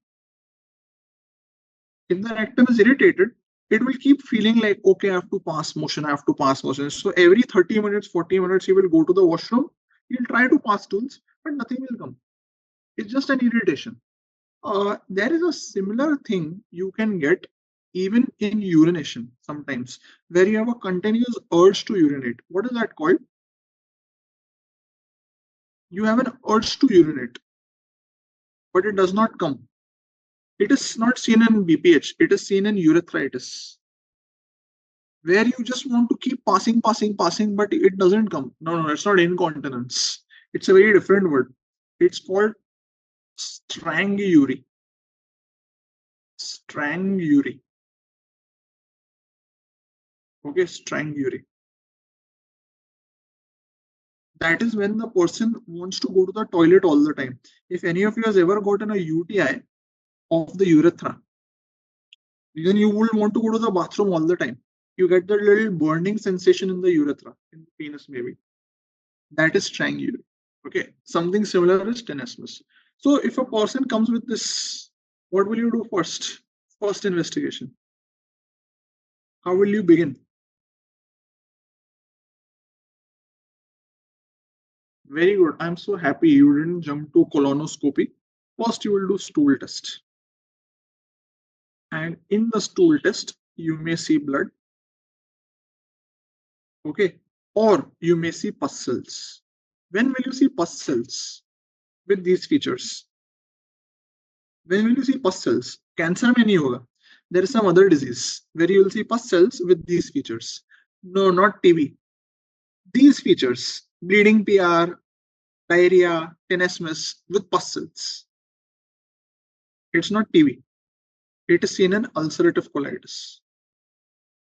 So a young patient with blood and stools, with pus cells and stools on stool examination is ulcerative colitis. So it's a differential for colorectal cancer. Of course, your investigation of choice will be the same. Colonoscopy with biopsy. All that is the same. Colonoscopy with biopsy. Then to stage the tumor. Now here, to stage the tumor, for local staging, you are not going to do CT. Here you will do MRI rectum. Okay, this is important.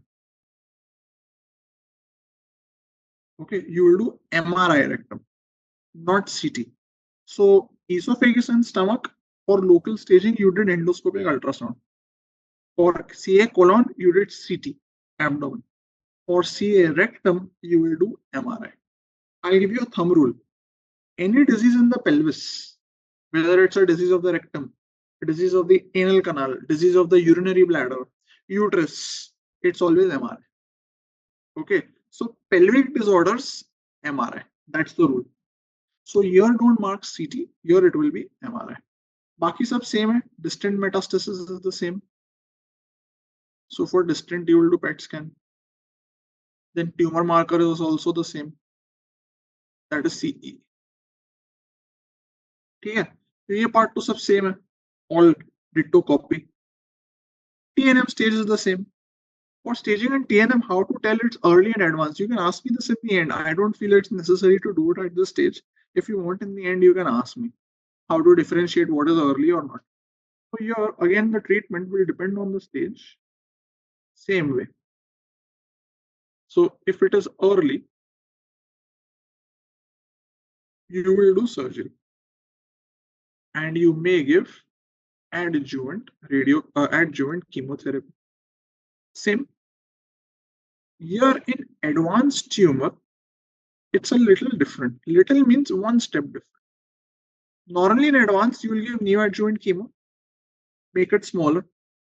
For rectal cancer, there is one extra treatment you can give. So here you can give neoadjuvant chemo and radiotherapy both. So rectal cancer is radiosensitive. And then you will do surgery. So this little part is extra. Radiotherapy is also an option. Normally in any cancer, neoadjuvant is only chemo. There is no neoadjuvant radio, but in rectal cancer, you can give radiotherapy also. That little advantage is there. And the rest is the same. If it is metastatic, you will do palliation. Right? So ये हो गया आपका treatment protocol. No, in esophagus there is only chemo, not radio for neoadjuvant. Neoadjuvant radio is only over here. This is one of the few cancers where you can give it. Now you come to surgery. So here also there are three surgeries. Colon, you had three surgeries: right hemicolectomy, extended right and left hemicolectomy. Here also there are three surgeries. The first surgery is done only in some tumors which are early tumors and which are also little low tumors. Okay, and sometimes it can be done. It's not always possible. Small tumors, early tumors, low tumors, you can do this.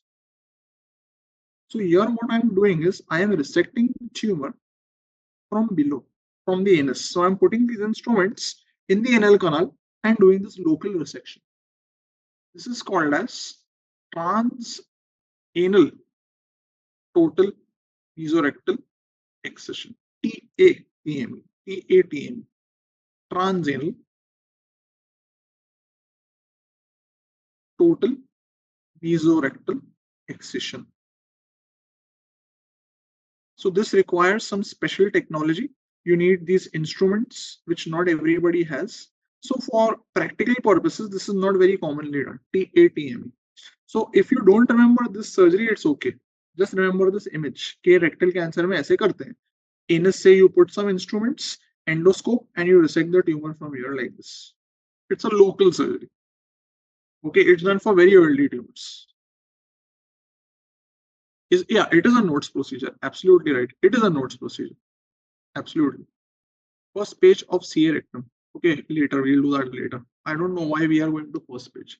So really speaking, there are two surgeries that you need to know for rectal tumors, and you need to know the resection margin. The margin of resection for rectal tumors is going to be 5 centimeters proximal, just like the other tumors that you did. Distal margin, you need 1 to 2 centimeters. Anybody can tell why? Proximal more, distal less. It should be the same, na? Everywhere, if you notice, we only spoke about proximal margin. We never spoke about distal margin.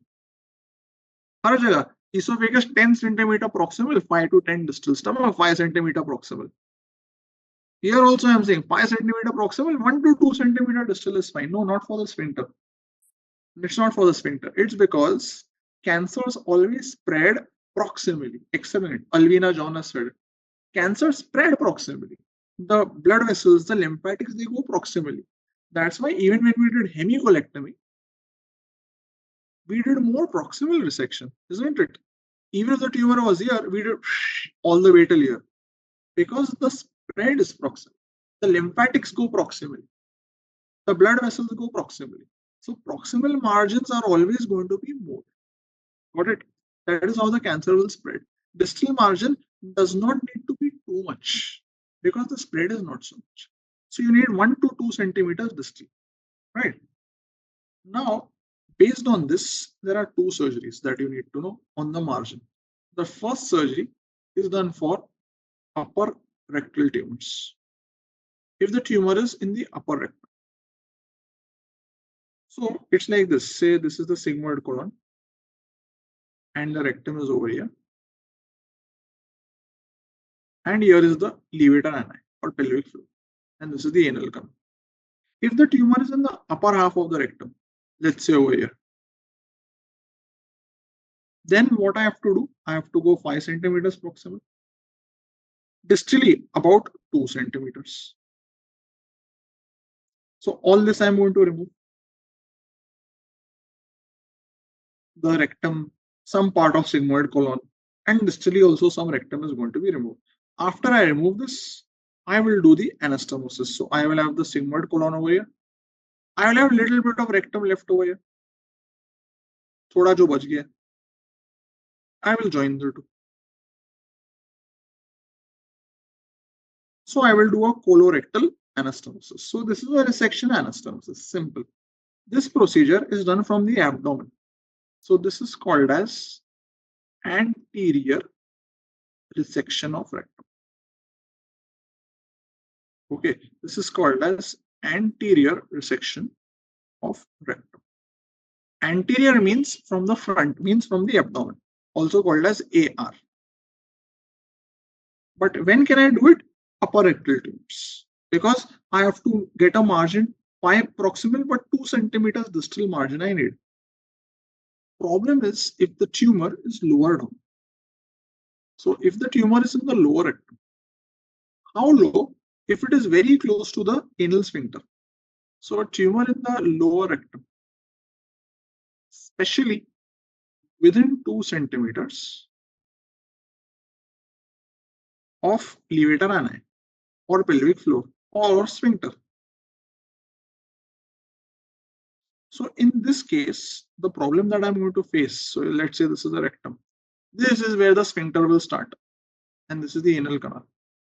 If the tumor is over here, very close to the sphincter, somewhere here, that if I go 2 centimeter distally, the sphincter gets cut. If the sphincter gets cut, I cannot do anastomosis, because if I do anastomosis, let's say यहाँ पर काट दिया ऊपर, proximal 5 I went, distally 2 I went, I cut like this. If I join this end to this anal canal where the sphincter is cut, person will have incontinence. He will not be able to control his feces. So if the tumor is very close to the anorectal ring, very close to the sphincter, within 2 centimeters, then what I do is I cut this proximally 5 centimeters. That is fine. But distally, I don't go 2 centimeters. I go all the way till the end of the anal canal. And I cut this whole thing. The whole thing I cut out. So the anal canal is not there anymore. This anal canal, then I close. There is no anal canal left anymore. I close it, and the proximal rectum that is left, I bring it out as a colostomy. So what I have done is I have removed the rectum and anal canal. Anal opening I have closed. Rectum I have brought out, or sigmoid colon I have brought out as a colostomy. And why did I make a colostomy? Because I can't do this anastomosis now, because the sphincter is gone. He will become incontinent. He will have no control. आई बात समझ में? So this procedure is called abdominoperineal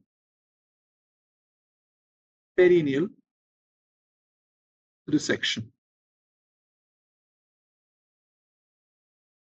also called as APR.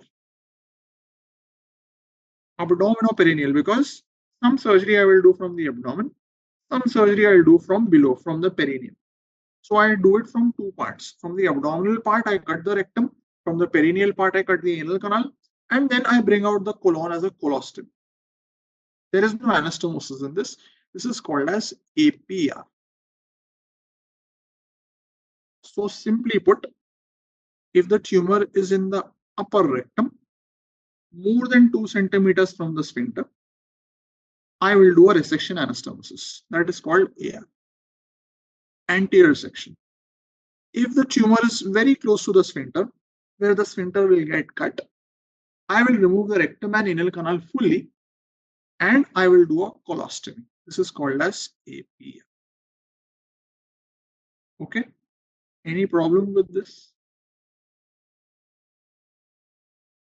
So whether I do resection anastomosis or whether I do colostomy depends on the location. It should be away from the sphincter. If it is very near the sphincter, I can't do a resection anastomosis. Anastomosis nahi kar sakta. I will resect and I will do a stoma. That is APR. But if there is enough space, then it's simple.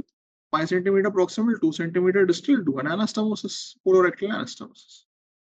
That is going to be AR. In APR, where will the patient excrete? From the stoma. So whatever stools will form will come out from the stoma. है ना? So colostomy इसलिए किया मैंने.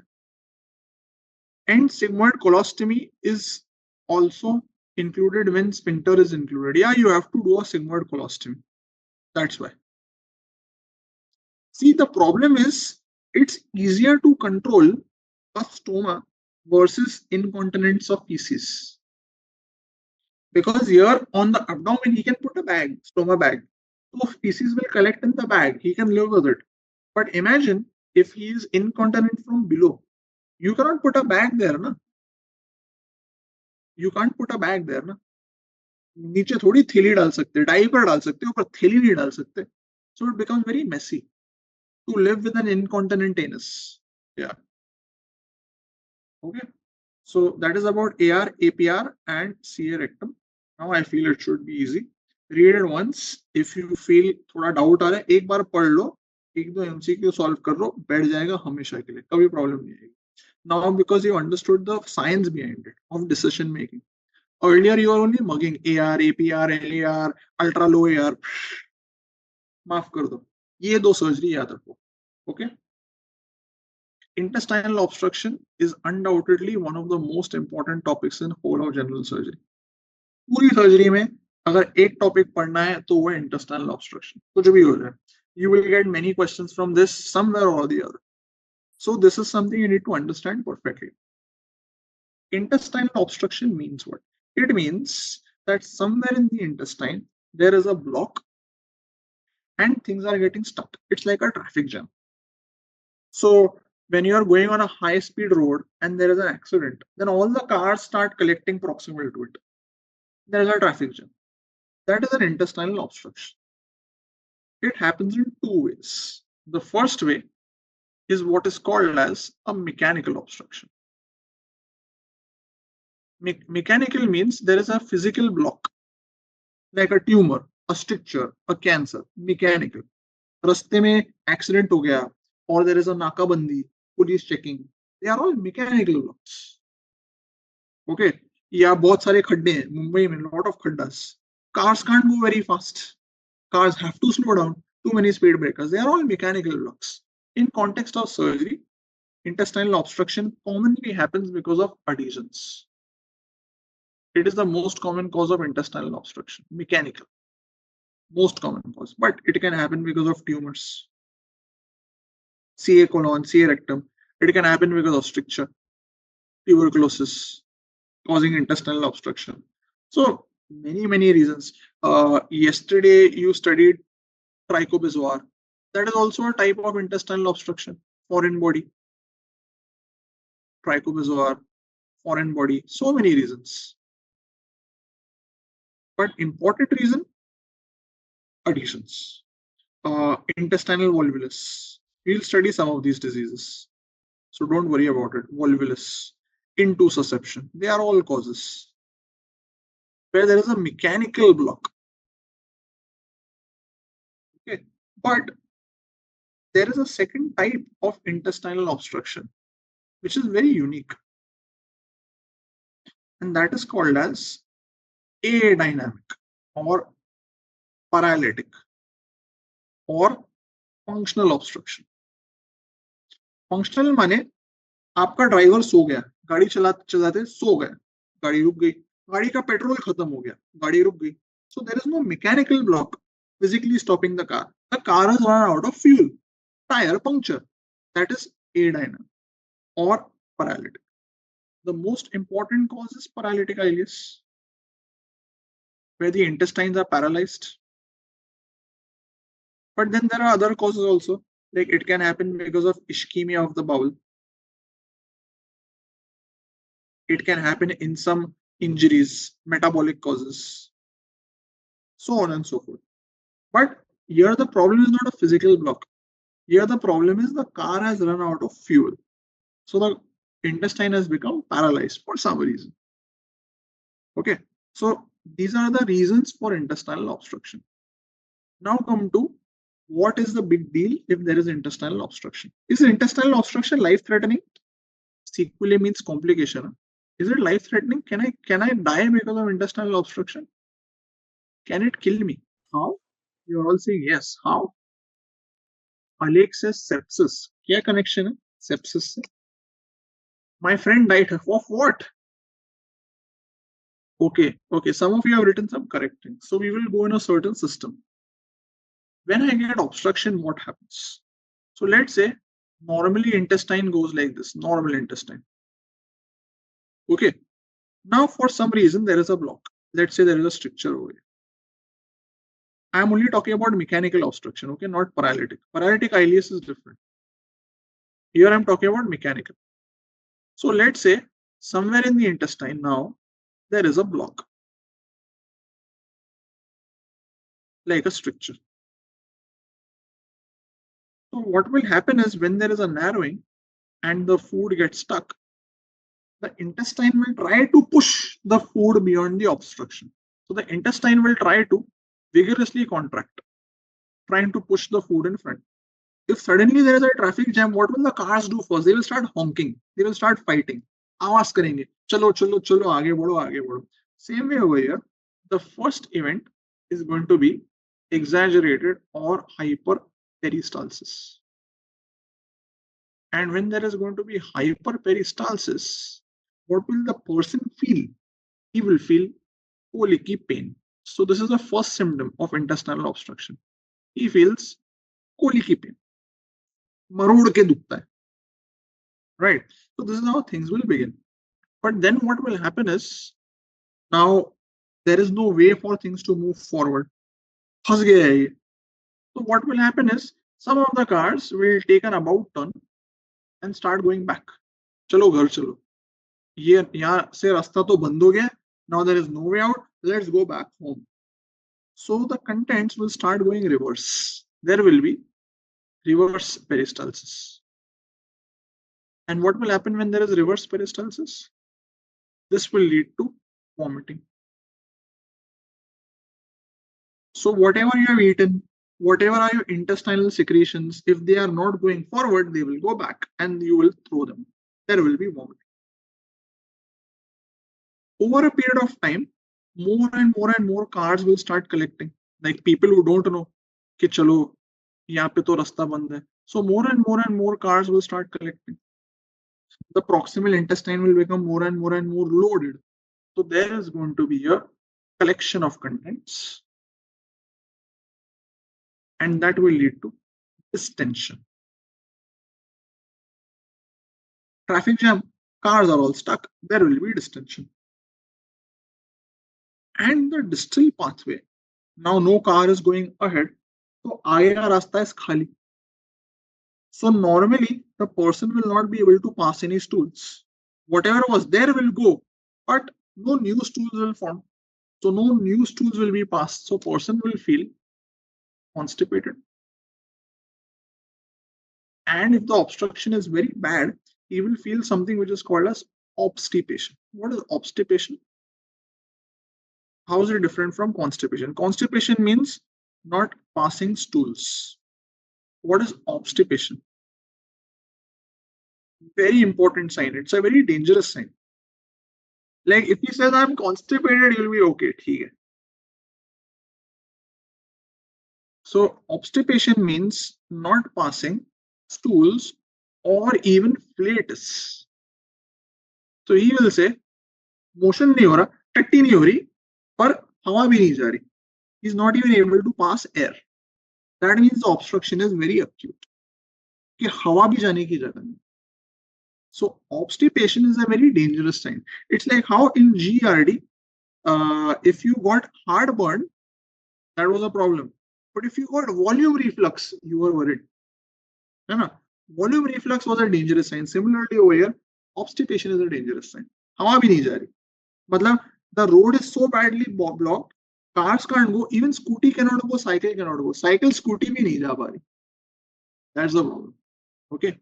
इतनी मेरी jokes आपको सच में funny लगती है, और अरे यार कुछ भी ऐसी आदित्य, these people ना, I don't know, their mind goes सातवें आसमान पर, कोई दूसरी दिशा में इनका दिमाग जाता. 100 बात की एक बात पढ़ना तो है ही नहीं, 100 बात की एक बात. Anyway, so these are the things that will normally happen in intestinal obstruction. Now what you need to know is, if the obstruction is proximal means usually in the small bowel, then he will have more of pain and vomiting. So proximal obstruction, pain and vomiting is more important or more seen if the obstruction is distal. Distal mane colon. Then he will have more of distension and more of constipation. Okay, it's not a rule, it's just more commonly seen. So small bowel obstruction, person will have more vomiting, more ulti. But if it's a colonic obstruction, CA colon, CA rectum blocking, or a stricture, you'll have more distension because there is so much intestine which can distend, right? So these are some of the things you are going to see. Why will this kill the patient, or what are the complications? There are many complications. The important one is because everything is stuck and because he's vomiting. One of the important things is he will have dehydration. Okay, so one of the important problems is going to be dehydration, and this will lead to hypovolemia, because he is having so much of ulti and everything is stuck in the intestine. So he will get dehydrated. Blood volume will reduce. And the second thing is, as this intestine will keep distending, वो size में बढ़ते जाएगा. So if the traffic jam does not get solved and the cars keep honking, then people start fighting. Then they start breaking each other's cars. गुस्से में. There is no way out. Nobody is moving. Then you start fighting with each other. You start breaking each other's cars because there is no way out. You are frustrated. Similarly, the intestine will get frustrated by distension. It will become ischemic. This will lead to gangrene, and this will lead to perforation. So you can get perforation even because of obstruction. Okay, these findings are more commonly seen in a type of obstruction which is called as closed loop obstruction. So if you have closed loop obstruction, उसमें ये ischemia, gangrene, perforation very fast. Closed loop means there is a traffic jam, there is a police checking in one area, and पीछे की तरफ on the back side also the police has closed the road. So everybody is stuck in between. आगे से भी बंद, पीछे से भी बंद. That is a closed loop obstruction. So in a closed loop obstruction, ischemia and gangrene will be very fast because the police has shut the road from 2 ends, from the front and back, and everyone in between is now stuck. So closed loop obstruction. Any example where you had closed loop obstruction where things are stuck from both ways? दोनों तरफ से रास्ते बंद हो गए. Any example of such an obstruction? Closed loop. It is seen in volvulus. Closed loop obstruction best example is a volvulus. I will explain it because we are going to do volvulus. In volvulus, the intestine is stuck in two places because there is a twist. So the intestine twists like this. ऐसे वो twist हो जाती है. So the part where it is entering and the part where it is exiting, both parts get blocked. Entry exit. That is volvulus. So volvulus, obstructed hernias, those are closed loop obstructions. There the progression to gangrene is very fast. आई बात समझ में? This is why obstruction can kill you. Paralytic ileus अलग से करेंगे. थोड़ी शांति रखो. Okay, one step at a time. But this is how this is how things will occur in intestinal obstruction. Now come to paralytic ileus. Paralytic ileus is there is no physical block. Okay, there is no physical block. Means ऐसा नहीं है that there is one point where it is obstructed. There is just a failure of peristalsis. The intestines are paralyzed. And this paralysis, so peristalsis will stop or it will reduce. This can happen usually in the entire bowel. This will affect the entire intestine. Usually. So entire small bowel, colon, sometimes even rectum, stomach. Everything will become paralyzed. Usually it happens like this. Now, why will everything become paralyzed? ऐसा क्या हो गया? गाड़ी का petrol खत्म कैसे हो गया? ड्राइवर ने कैसे बोला मैं गाड़ी नहीं चलाऊंगा? जो करना है कर लो. This happens if one fine day your driver demands some money and you say get the hell out, I will not give you 1 rupee also, you are a chore, you are this, you are that. You start shouting at him. If you do that, बस वो हड़ताल पे उतर आएगा. जो करना है कर लो, मैं गाड़ी नहीं चलाऊंगा. This is paralytic ileus. Paralytic ileus will happen normally when the intestines are shouted at or when they are stunned. This will normally happen after surgery, like post-laparotomy. So if you undergo a laparotomy, then it's possible for some days the intestines don't start working again. So post-laparotomy, usually after 3 days, after 72 hours.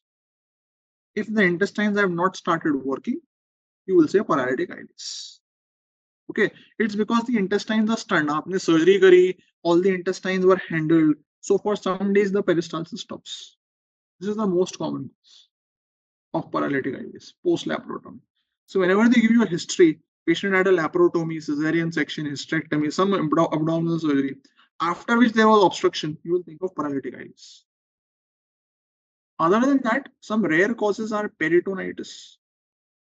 If the peritoneum is inflamed, intestines will stop working.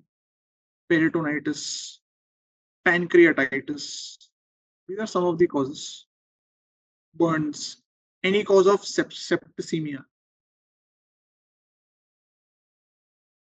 And there is one electrolyte problem that you should know, which can cause paralytic ileus, that is low potassium, hypokalemia. Okay, this is one of the common associations of paralytic ileus because potassium is required for intestinal peristalsis. Yeah, perforation, peritonitis, yeah. But the thing is, obstruction se zyada, he will be presenting with perforation. So obstruction is not the problem there. The problem is perforation, right? Because he will be having peritonitis. But yeah, all of these can cause paralysis of the intestine, right? So these are some of the reasons. Now, how will the person present clinically with paralytic ileus? First thing is there should be some history of some risk factor, like history of some surgery. Like patient had an abdominal surgery, and 2-3 days later, what the person will say is he is having vomiting, he is having distension, he is having constipation also. What typical feature will not be seen in this, which is seen in mechanical obstruction, which will never be seen in paralytic ileus? Intestines are paralyzed. What will not be seen? Very good. There will be no pain. This is absolutely painless. So you will see he is vomiting, vomiting, vomiting. His abdomen is distended, intestines are distended, but he is not having pain. There is no colicky pain because there is no peristalsis. So there is no hyperperistalsis. So colicky pain will not happen. See over here, colicky pain required hyperperistalsis. Here there is no peristalsis. How will you have colicky pain? But other features can be there. And when you examine the abdomen, it will be distended, but there will be no bowel sounds. Bowel sounds will be absent. So any post-operative patient who behaves like this with distension, vomiting, but no pain, when you try to hear the peristaltic sounds, कुछ सुनाई नहीं देगा, थोड़े थोड़े sounds आएंगे. That means he's having paralytic ileus. Clinically, you can make out paralytic ileus. Okay. Laparoscopy has very, very, very low risk of paralytic ileus. The risk is extremely low. Any patient who comes with a suspected intestinal obstruction, whether it is mechanical or paralytic. Here I am feeling it is paralytic, but any patient who comes with intestinal obstruction, whether it is mechanical or paralytic, what will you do first? What is the first step? How do you proceed? So I am telling you at this stage, I don't know whether it is mechanical or paralytic. How will you proceed? So the first thing that you are going to do is going to be stabilize because he can be dehydrated. So you will stabilize. You will do his ABC. You will give him IV fluids. You may have to put a Ryle's tube. If he's vomiting, you will put a Ryle's tube. Stabilize. And the first investigation that you are going to do is going to be a X-ray abdomen. Okay, this will be the first step in any patient who is suspected to have intestinal obstruction. Period.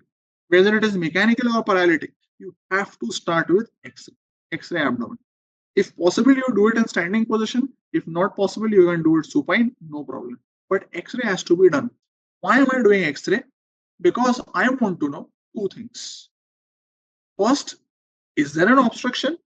Means are the bowel loops stuck? Second is the obstruction mechanical?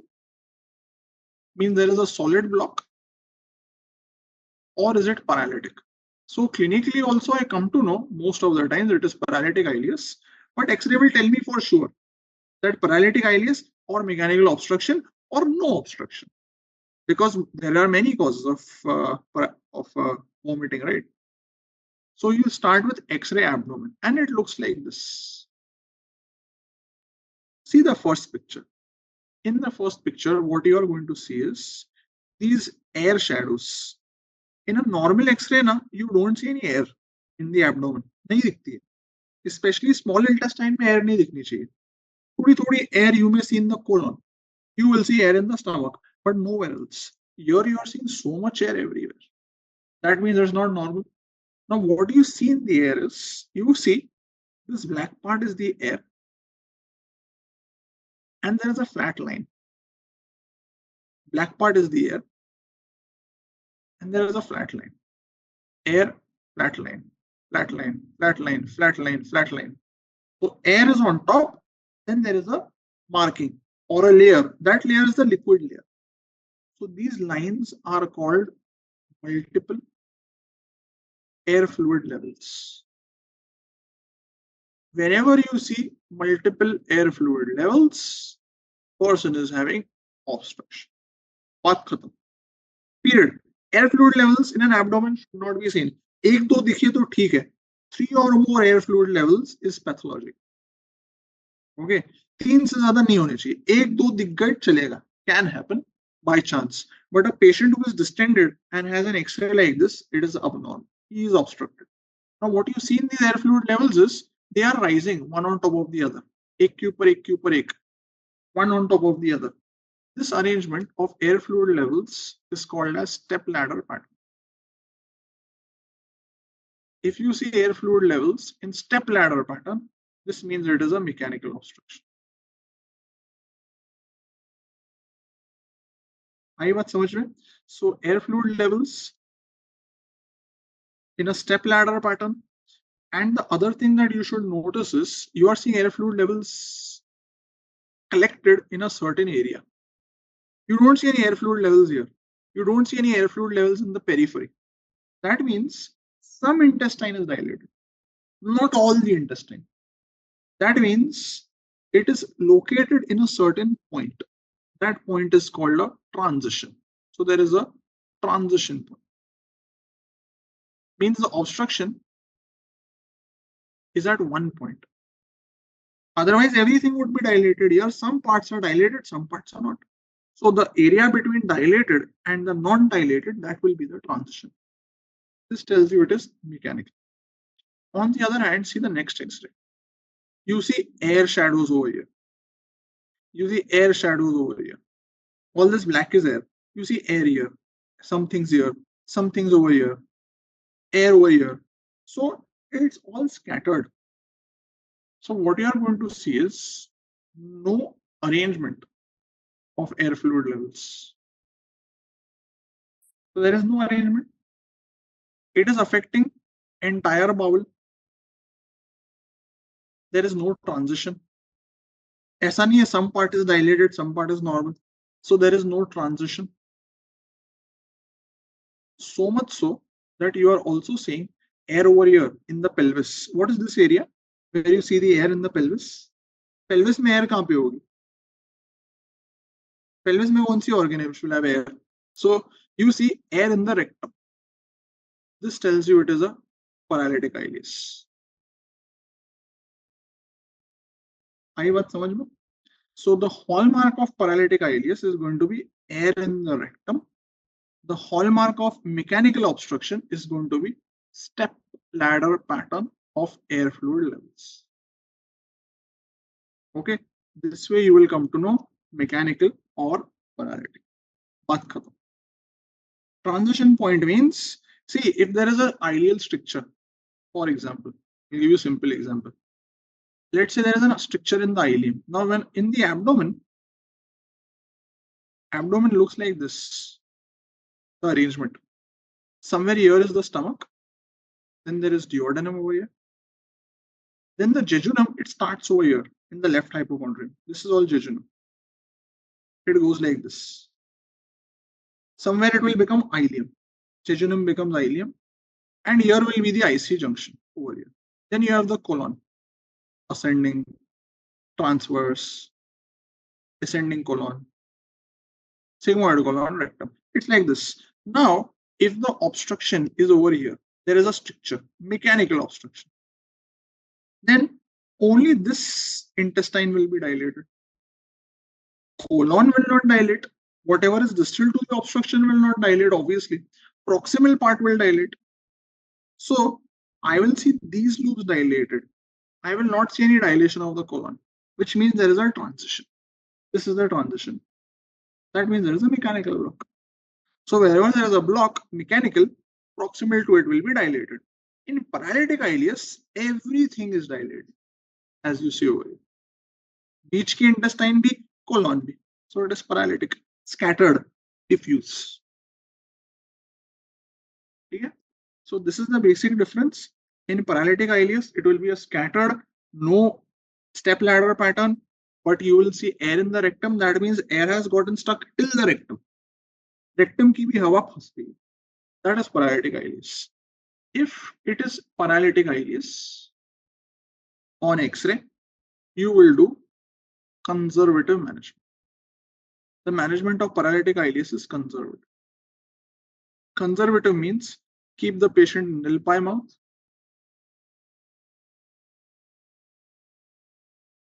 put a nasogastric tube to drain whatever is collecting so that he stops vomiting, so that he gets decompressed, give him IV fluids, and give him potassium correction. Normally, after 2 to 3 days, he should get better. Peristalsis should come back. So he should start passing platus. He should start passing stools after 2-3 days of conservative management. So if your driver is very angry, he'll be angry for 2-3 days, but then he'll realize you are his employer. He has to work with you. How else will he get his salary? So he'll come back. He will say, sorry, I threw a fit. Let's be happy and let's continue with our relationship. So he घूम फिर के आ जाएगा. You must be seeing that in your interpersonal relationships also. If my girlfriend is pissed, she's not going to remain pissed forever, right? After a few days, गुस्सा ठंडा हो जाएगा, काम वापस चालू हो जाएगा, हड़ताल खत्म या. So, if you behave yourself, your relationships will come back to its normal self, because this is a paralytic ileus. It's a temporary stunning of the intestines.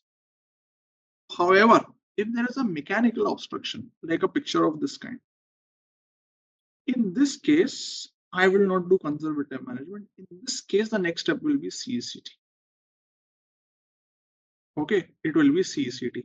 Why CECT? Because I want to know what is the cause of the obstruction. Is there a tumor? Is there a stricture? And I have to treat accordingly. So I will do CECT abdomen and then I will decide the treatment. Because in a mechanical obstruction, there are so many reasons. There are so many causes of mechanical obstruction. पता है कैसे चलेगा? Adhesion है, tumor है, stricture है, foreign body है, whatever. That will be seen on CT. CT is the investigation of choice for mechanical obstruction. Are you all समझ में? So any patient with intestinal obstruction, on history, the first thing you are going to do is going to be stabilize, electrolytes, nasogastric tube, IV fluids, X-ray. Why X-ray? Mechanical paralytic. If it's paralytic, conservative management. If it's mechanical, I want to know the reason. I want to know where is the obstruction. Is it a tumor, stricture, whatever? I will do CT. CT will tell me the diagnosis. Depending on the diagnosis, I will plan the treatment. Okay? It's a very pristine way of understanding a topic like this. So this is how you should remember. Okay? Any problem here? This is going to be your pathway of management for all types of intestinal obstructions. You can never struggle in a topic like this. Now coming to some special types of obstructions, which will come in your exam. The first one is intussusception. It's a very unique disease. Intussusception. Into means going into. Susception means you can say susceptible. So into the susceptible intestine. What does it simply mean is when a part of the bowel telescopes or invaginates into the adjacent bowel. So there will be bowel inside bowel. And when there is going to be bowel inside bowel, the bowel lumen will become compromised. So let's say this is cecum, this is terminal ileum. Sometimes the terminal ileum goes into the cecum. Don't get any vulgar thoughts. Okay. Sometimes the ileum, these are all connected things. They are not separate things. When the ileum goes into the cecum like this, the lumen of the cecum and ileum will get compromised, and that will lead to an intestinal obstruction. It's a very unique disease. It does not happen very easily. You need a lot of things to go against you to go like this. So it's going to be it is a bit like a prolapse. It's like prolapse only. You're right when you put it like that. So in principle, it's a prolapse. Ileum has prolapsed into the cecum. Only thing is you can't see it, so you call it intussusception. Now, who gets it? Who gets this intussusception? Very typically, it is seen in children. And with children, children who are in the weaning period. Weaning money when they start taking other feeds. Usually in 6 months to 12 months. ये बच्चों में होती है. क्यों होती है वो भी बताऊंगा. It is rarely seen in adults. In adults, it happens at any age, usually because of polyps. And these polyps are in the colon, so they get the intussusception, which is going to be colocolic intussusception. Means colon has gone into adjacent. So the intussusception in adults, not so common, is colocolic. It's because of polyps. The one that I'm going to discuss is this one, which is seen in children in the weaning period. This intussusception, very classically, is going to be the ileocolic type. Now, how does this happen? It happens like this. So this is the ileum. It's the cecum. In children, sometimes when they get a GIT infection, these lymphoid follicles hypertrophy, these Peyer's patches. Because of this hypertrophic Peyer's patches, the intestine gets pulled inside and it intussuscepts. This happens when the child starts entering the weaning period, when he will start taking other foods apart from breast milk. So he gets GIT infections, the follicles will become enlarged, and that will cause an intussusception.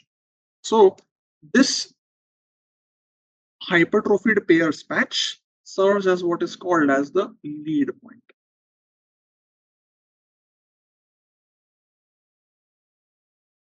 In simple words, all intussusceptions happen because of a lead point.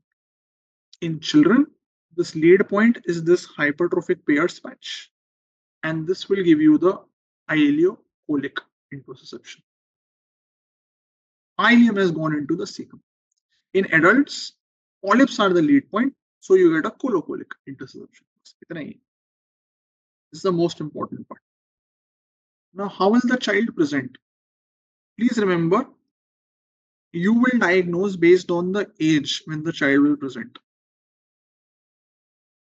The child will be 6 months to 12 months old. The mother will say, periodically, the child cries in pain because it's a colicky pain. Obstruction may heal at colicky pain. The child cries in pain. He holds his belly. को पेट दुखेगा तो पेट पकड़ लेगा. And after some time, after his pain reduces, the child passes what are called as red currant jelly stools. This is the classical history that the mother will give. बच्चा रोता है, फिर सोता है, और थोड़ी उसकी संडास में, सॉरी, स्टूल में लाल रंग की स्टूल आती है उसको. Sorry, I take that word back. You guys have corrupted me. It's not me. So that's the classical history that the mother will give. So periodically, it happens like this. The intussusception goes, obstruction happens, the child gets pain, obstruction gets relieved, the pain goes, and when the pain goes, then the red currant jelly stools are passed. Hold means he will press on his belly. Even a neonate can do it. Yeah. So that's how the history will be given by the mother. Now, when the pediatrician will examine the child, he will get some unique findings here also. Very nice finding. So on examination, what will happen is the intussusception would have happened over here in the right iliac fossa. Ileum has gone in the cecum. This intussusception gets pulled medially. So it will not be in the right iliac fossa. This intussusception has gotten pulled a little bit medially. So it will become like this. So when the pediatrician will palpate it, he will be able to palpate this lump, para-umbilical lump in the shape of a sausage-shaped lump he will feel. And the ileocecal junction, because it has gotten pulled here, the right iliac fossa feels empty. He will feel there is no intestine there. There will be an emptiness in the right iliac fossa. This finding is called sign of dance. Okay, this is called a sign of dance. It's not that the ileocecal intussusception is dancing. Dance is the name of the person who found this sign. Okay, it is the name of a person. So it is called as sign of dance. So clinically, the pediatrician will come to know, yes, it is probably a ileocolic intussusception. What will you do next? What do you do next? If there is an intussusception that you feel, and don't just jump to the images. Yeah, thank you very much. I am very happy. The first step is you will stabilize the child. What is the next step? After you stabilize, so next step will be X-ray abdomen. Obviously, this child will not be able to stand. So you will do X-ray abdomen, basically to get evidence of a mechanical obstruction. So it will tell you, you will see air fluid levels if there is an obstruction at that time.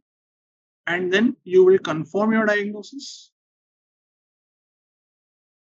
To confirm your diagnosis here, since it's a small child, you can do a USG. But obviously better will be CCT. पर दोनों में आप कुछ भी कर सकते हो. Even USG is good enough. But you can do USG or CCT abdomen. And it's a very clear-cut diagnosis. Like on USG, you get this appearance. It's called donut appearance. It's also called as target sign. Donut appearance, also called as target sign. Because you can see, if there is a bowel inside the bowel, it will look like this. This is the outer bowel. Then this is the inner bowel. Like a donut. Or like this, like a target. You know what is target? No, bullseye wala target. But it looks like a target.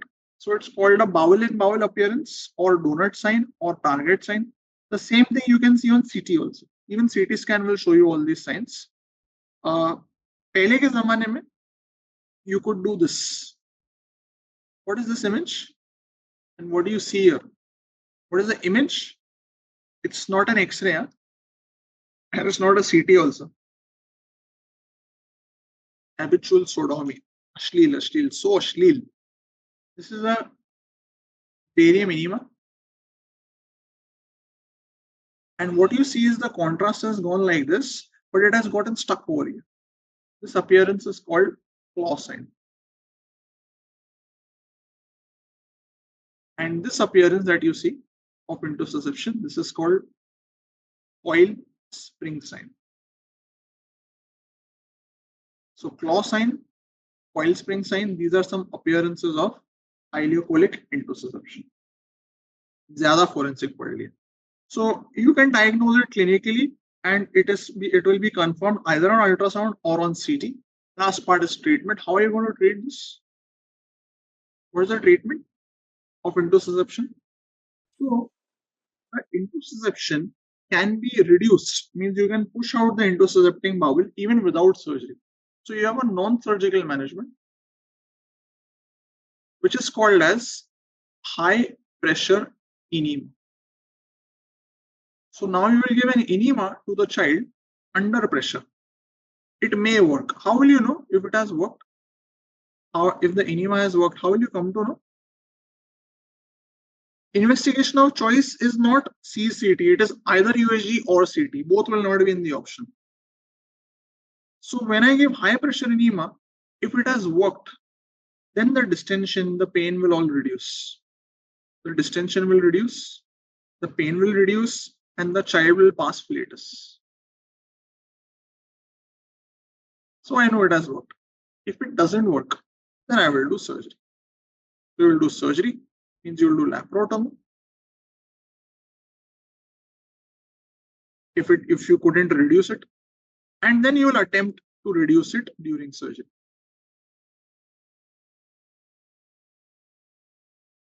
Okay? If you can reduce it, well and good. If you can't, then you will resect. But yeah, again, see, surgery will be tried only if non-surgical management fails. So please be very clear, whenever you have a non-surgical treatment should be the first thing you do. Can it recur after enema? It can. But then you tell the mother that please don't feed the child anything that will cause gastroenteritis, that will cause lymphoid follicles hypertrophy, at least for some time. Once the child will grow, then it will not recur. It's only seen in the 6 to 12 month age group. So us period mein child should not get a GI infection. Bas, that's all she needs to do. Right? So that is about intussusception. Now coming to a very nice disease, that is sigmoid volvulus. Very nice, very interesting. Why first investigation was X-ray, where USG is easy, fast and helpful? Are you saying X-ray is not easy, fast and helpful? Is it not? You can do, no? X-ray will take 2 minutes. It can be done bedside. Don't say radiation. Obstruction में radiation का तो सवाल ही नहीं है. Why won't we start with stool test? Stool test के लिए he should pass stools, na? He's obstructed. He's not going to pass stools. Right? Stool test isn't diarrhea, PR bleed. In those cases, you will do stool test. Here, there is no diarrhea, PR bleed. Here, there is obstruction. So, you will treat for obstruction. Right. Now, coming to sigmoid volvulus.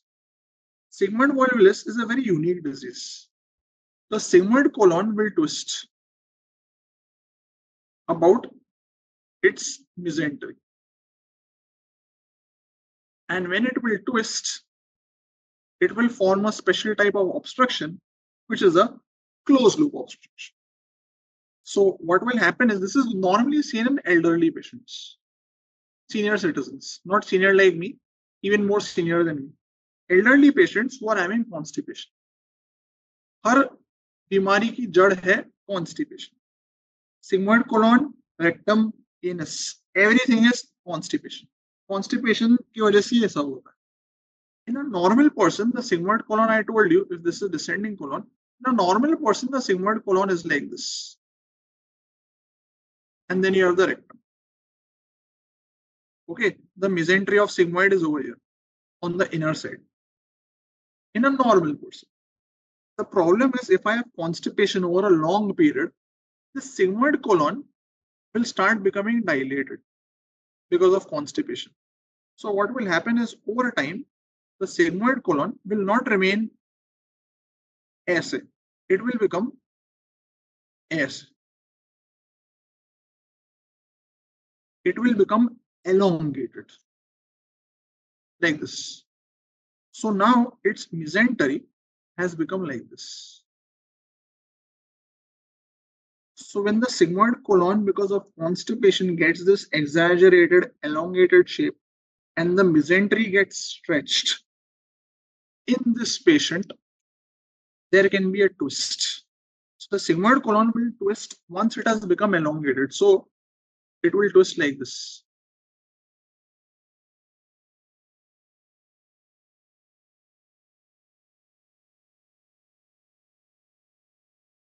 Like this.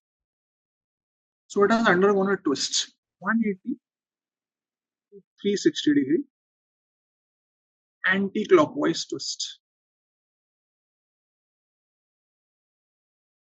And obviously, if it gets twisted, nothing can go in from here, nothing can come out from here. So it will get obstructed at entry point and exit point. ऐसे वो घूम जाएगा. So from where it is entering and exiting, both the points, it will get obstructed. So you will get a very dangerous obstruction, which is a closed loop obstruction. So this segment of the volvulus can undergo ischemia and gangrene very fast because it will be a closed loop obstruction. This is a sigmoid volvulus. सारे volvulus में closed loop obstruction हो सकता है. Why at exit point? Because the 2 points will hit each other. No, if it twists like this, तो दोनों जगह पे दबेगा, जहां से अंदर आ रहा है जहां से बाहर जा रहा है, तो अंदर सब फंस जाएगा. Everything inside the loop will get stuck. So nothing will enter, nothing will exit, and everything inside will get filled. All the secretions will start filling inside it. And it will start distending enormously. You cannot imagine how much it distends. It is huge. The whole abdomen will have sigmoid colon. Everything else will get compressed. Everything. इतना वो size में बढ़ जाता. So how does this person present? This person will present with history of features of obstruction. He'll have constipation. He will have obstipation. He will have distension of abdomen. Please understand, vomiting, pain will be late because this is colonic obstruction. Okay, because it's colonic obstruction. So constipation, obstipation will be a late finding. Pain and vomiting will be a late finding. Normally, you will be distended. What will you do first? First step.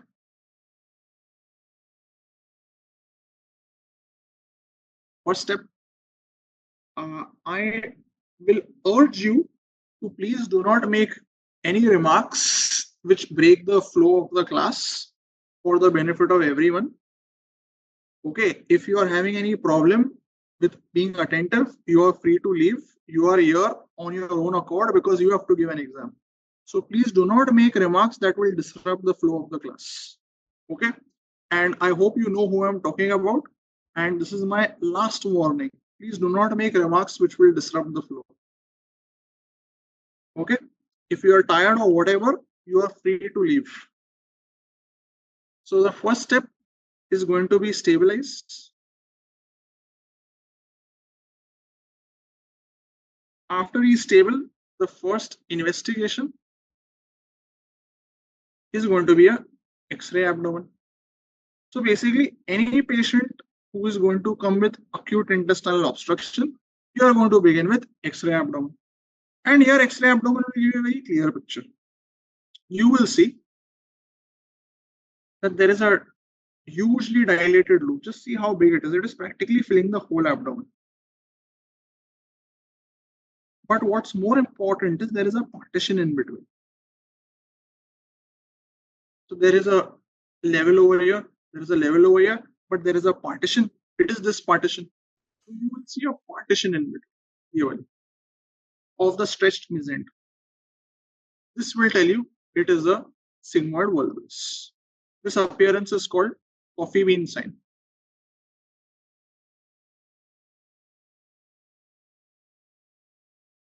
So if X-ray tells me coffee bean sign, what is the next step? Do I need to do CT? This cannot be anything else. Surgery नहीं कर सकता. No, so even if the books tell you to straight away do surgery, please don't do surgery. The next step, as you have done in all types of obstructions, the investigation of choice is going to be CCT abdomen. And when I'll tell you the reason, you realize, yes, absolutely. The reason being, I want to know, is the bowel ischemic? Because see, this is a closed loop obstruction. Even though I know it is a sigmoid volvulus, I want to know bowel zinda hai ya nahi. Because if it is already ischemic, then I will do surgery. What will I do if it is not ischemic? Don't I need to do surgery even otherwise? नहीं हुआ ischemic तो क्या surgery नहीं करूंगा? If it's not ischemic, then means only little bit it has twisted. तब भी surgery करना है, अनुराग बोल रहे हैं. तो क्यों कर रहा हूं मैं सीटी? टाइम पास के लिए. Is there a non-surgical treatment? Of course, there is a non-surgical treatment. Absolutely, there is. On CT, if there is no ischemia, if the bowel is okay so far, then the next step is going to be colonoscopic decompression. So many times what will happen is when I will try to put a colonoscope in this. If it's a partial twist, मतलब क्या है? पूरा नहीं block हुआ है, थोड़ा सा block हुआ है. The colonoscope can negotiate it. And if it can negotiate it, it can straighten the volvulus. So sometimes colonoscopic decompression is possible. It will avoid an emergency surgery. So I try a colonoscopic decompression. Obviously, if it is ischemic, then I will do surgery. Surgery में क्या करूँगा? What is the surgery for sigmoid volvulus? No, what is the surgery? The surgery again is only one word. It is going to be sigmoidectomy. Okay, it is going to be sigmoidectomy. बात खत्म. So, like in sigmoid diverticuli, you did sigmoidectomy. Here also you will do sigmoid colectomy. After sigmoid colectomy, then you can decide whether you want to do anastomosis or you want to do Hartmann. Depends on the status of the patient. So either you do Hartmann or anastomosis up to the surgical findings. Flexible colonoscopy, not rigid, flexible. Okay. Let us not again be fixated on whether the tip goes towards right or it goes towards left. It is immaterial because you never know how sigmoid colon is going to distend. It can go left to right, it can go right to left. In this case, it is going right to left. But in some X-rays, you will see it is going from left to right. So let's not wonder in what direction it is enlarging. What's more important is it should look like a coffee bean and there should be a partition. Okay, I put a reel about this on my Instagram on how to differentiate sigmoid volvulus from cecal volvulus. Oh, dekh lo. Colonoscopic decompression will only work if it is a partial twist, not if it's 360 degrees. If it's 360 degrees, colonoscope will not go only. जाएगा कैसे? Stabilise कैसे करेंगे? Stabilise आप ivy fluids देके और नेसोगैस्ट्रिक tube डाल के करोगे. After decompression, also sigmoidectomy, yes, but that will be later. After colonoscopic decompression, if it is successful, then you will do sigmoidectomy, but you will do it later. There is no urgency. यहाँ पर क्या bowl is ischaemic, अभी का अभी चलो surgery करो और sigmoid कोलेक्टमी कर लो.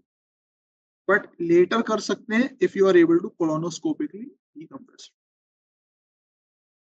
It can rotate clockwise, no, it will rotate anti-clockwise only.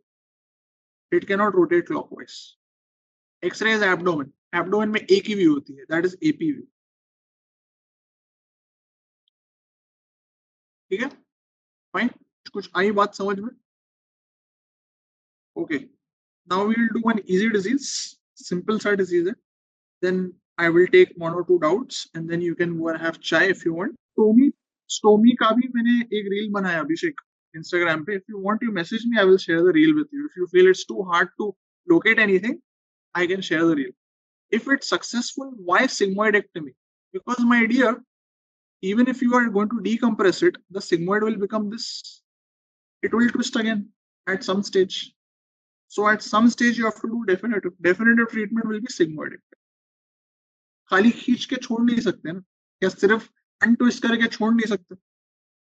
तो treatment is going to be sigmoidectomy. Difference between small bowel and large bowel obstruction. Small bowel obstruction will be open obstruction. Large bowel obstruction will be closed loop obstruction. Small bowel obstruction, more pain, more vomiting. Large bowel obstruction, more distension, more constipation. ठीक है. Barium इनीमा कैसे करते हैं? इसमें barium इनीमा normally नहीं करते हैं. इसमें आप कोलोनोस्कोपिक decompression करते हैं. You don't do barium enema in this. It's not going to be of any benefit even if you do it because there is a block. Okay, let's continue. Thank you. Thank you for letting me do that. Now come to anorectal malformations. To understand anorectal malformations, एक छोटा आपको concept about development पता होना चाहिए. How it gets developed. How does the anus and the rectum develop? You know that the rectum is like this. Then there is a pelvic floor. Then there is an anal canal over here. Now you would have studied maybe in anatomy that anal canal has two parts separated by the dentate line. It has a part proximally over here, which is a columnar epithelium. It has a distal part, which is squamous epithelium. Why are the epithelium different and what is this dentate line? Colonoscopic decompression क्यों अगर and में sigmoid कोलेक्टमी ही करना है? अरे emergency में नहीं करना पड़ेगा ना, सिग्मोइड कोलेक्टमी इमरजेंसी में अवॉइड हो जाएगा, इजी नहीं है सिग्मोइड कोलेक्टमी करना, so you need expertise to do it, that's why. So if you can avoid any surgery in emergency, it's better. No. So these two parts are different because their origin is different. The rectum and the upper half of anal canal, this much part, the rectum and the upper half of anal canal, all of this is coming from a structure which gives rise to the entire gut, that is your hind gut.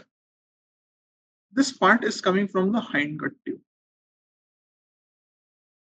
which is also called as cloaca, the distal hind gut. So rectum and upper anal canal is coming from cloaca, which is coming from hind gut.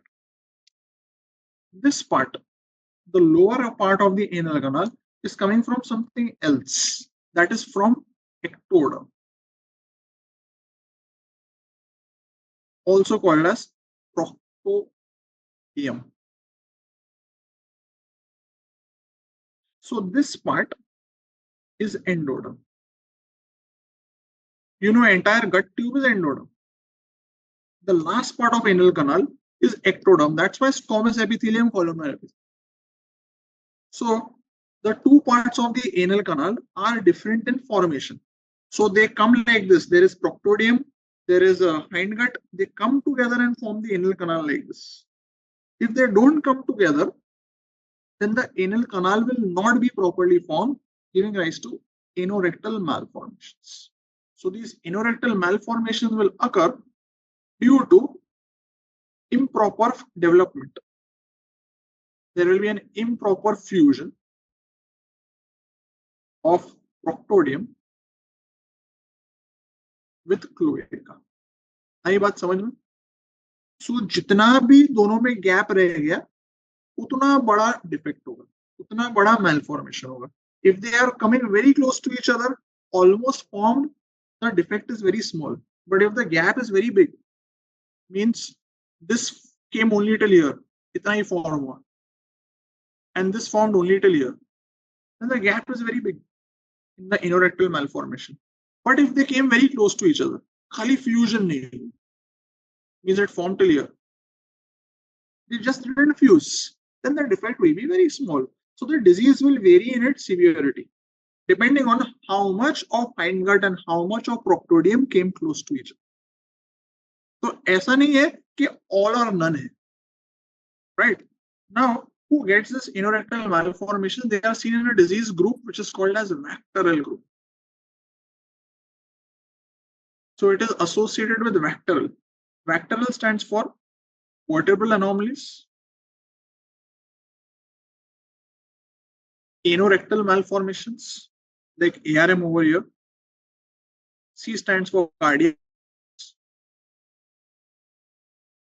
TE stands for tracheoesophageal fistula. So TE is tracheoesophageal fistula.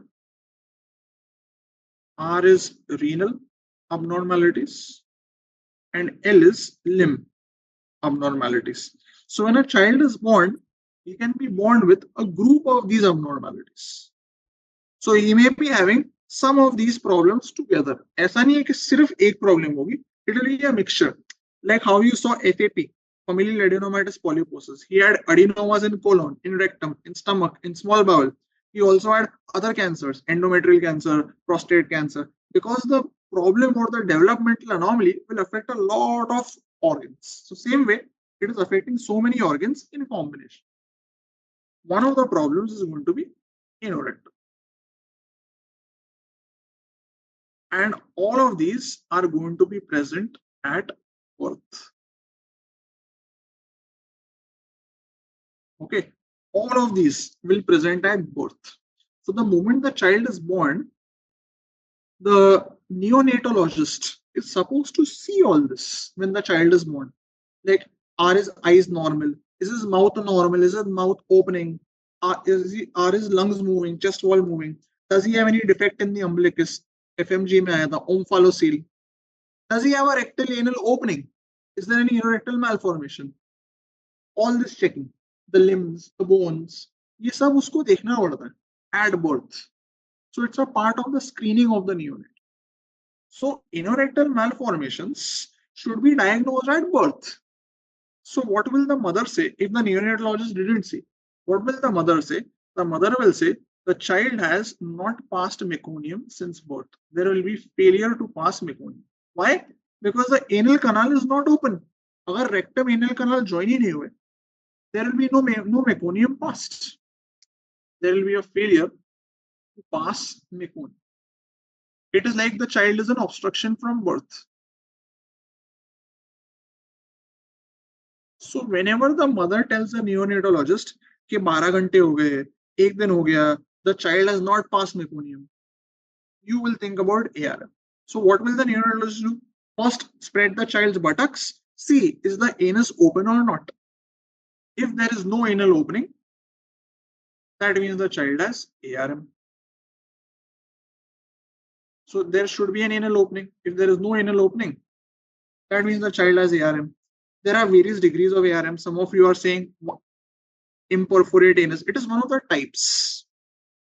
So the pediatrician at birth can see there is no anal opening. So he knows there is ARM. What should he do next? What do you need to do if there is no anal opening? Because now you don't know whether it's a small gap or whether there is a big gap. Like it's possible that the rectum and anus have almost formed, almost, but there is a small gap. Or it's also possible that the rectum has barely formed. It is only till here. Anus is only till here. And there is a very big gap. So you want to know small gap, big gap, the exact anatomy of the ARM. So what will you do first? The first thing you are going to do is this. The first step is going to be, this is called as a X-ray involtogram. Okay, this is called as an X-ray involtogram. How it is done? Involtogram means the child is done in an inverted or upside down position, as you can see over here. So how it is done is you wait for 12 to 24 hours. थोड़ा time रुकना पड़ता है. And after 12 to 24 hours, you invert the child, मतलब बच्चे को उल्टा करना पड़ता है, and you put a coin. Where do you put it? Here, at the anal opening where it is expected to be. So you put a coin over here, जहाँ पर anal opening होनी चाहिए, approximately. And then you take an X-ray. Now, what are you going to see on the X-ray is when the child is inverted, the air in the rectum will go till here. And you place the coin over here. Coin is here. You see how far the air goes. And you see the distance between them. Is the air and the coin very far apart? Like over here, the air has gone till here. And the coin is here. So in this case, the gap is small.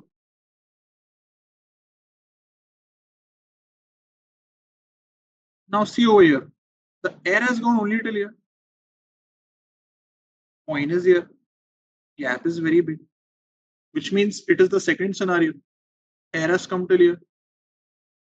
Coin is here. Such a big gap. So basically, when I do this X-ray, I come to know how much of the rectum and anal canal are developed. It tells me whether the gap is small or big. Basically, it tells me, is it a low anorectal malformation?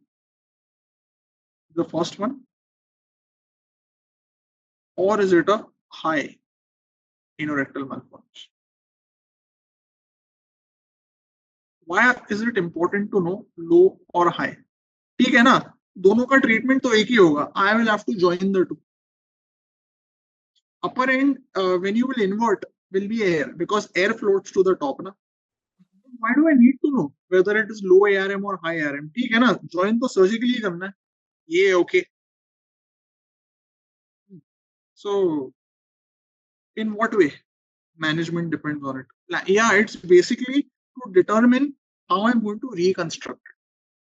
Because the more the gap, the more difficult it will be to join. If it's a low ARM, the treatment is very simple. Same day I can operate the child and join the two ends.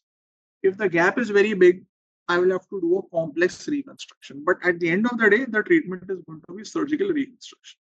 The treatment is going to be surgery or surgical reconstruction. The name of the surgery is called anorectoplasty. Plasty means to reconstruct. So the rectum and anal canal have to be reconstructed. Many times there are fistulae also in this case. Like, see, if the rectum has not joined the anus, then what will happen is bladder is over here. Na?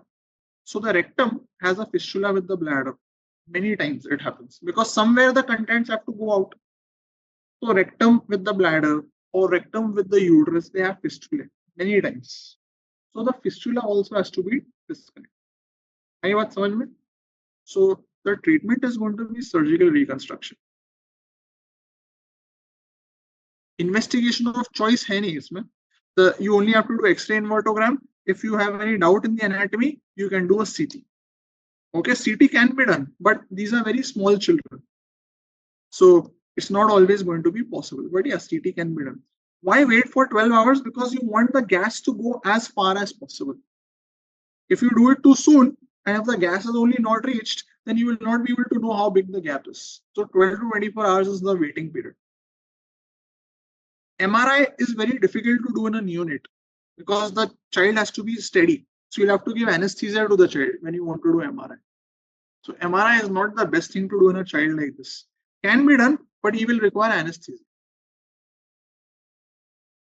तब तक बच्चा उल्टा नहीं रखेंगे. बच्चे को उल्टा सिर्फ एक्सरे के टाइम पे करना है.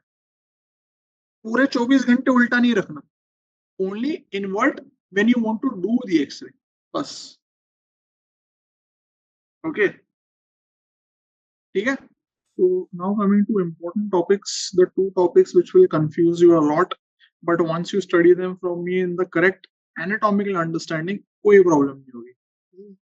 Anal canal is purely anatomical.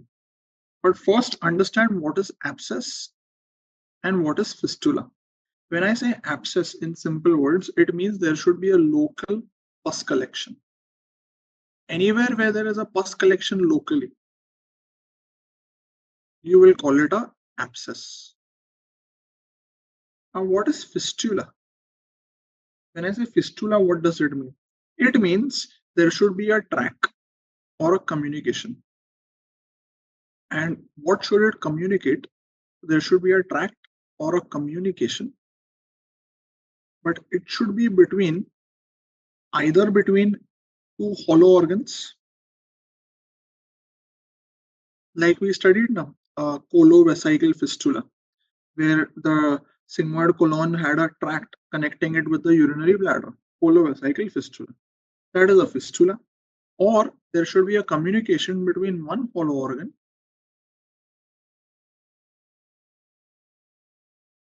with the exterior. So a hollow organ, in this case anal canal, will communicate with the exterior with a tract. Anal canal anyways opens to the exterior. This will be a second opening. So anal canal, if you will see, if you have anal canal, and this is the perianal skin around the anal canal. So what will happen is this is the normal anal opening. But sometimes there is a second anal opening, which goes like this. So it starts in the anal canal and it opens outside like this. This is the fistula. So when I say fistula in ano, it means there is a tract, extra tract connecting the anal canal to the exterior like this. This is called the internal opening. And this obviously is going to be called the external. So every road has a starting and end. Fistula is like a road with a starting point inside and an ending point outside. Okay, this is the orientation you need to have about fistula. So now we go to, first we start with abscess. Abscess means pus. Where is the pus? So when I say perianal abscess, where exactly is the abscess forming? So for that you need to have little understanding of anatomy.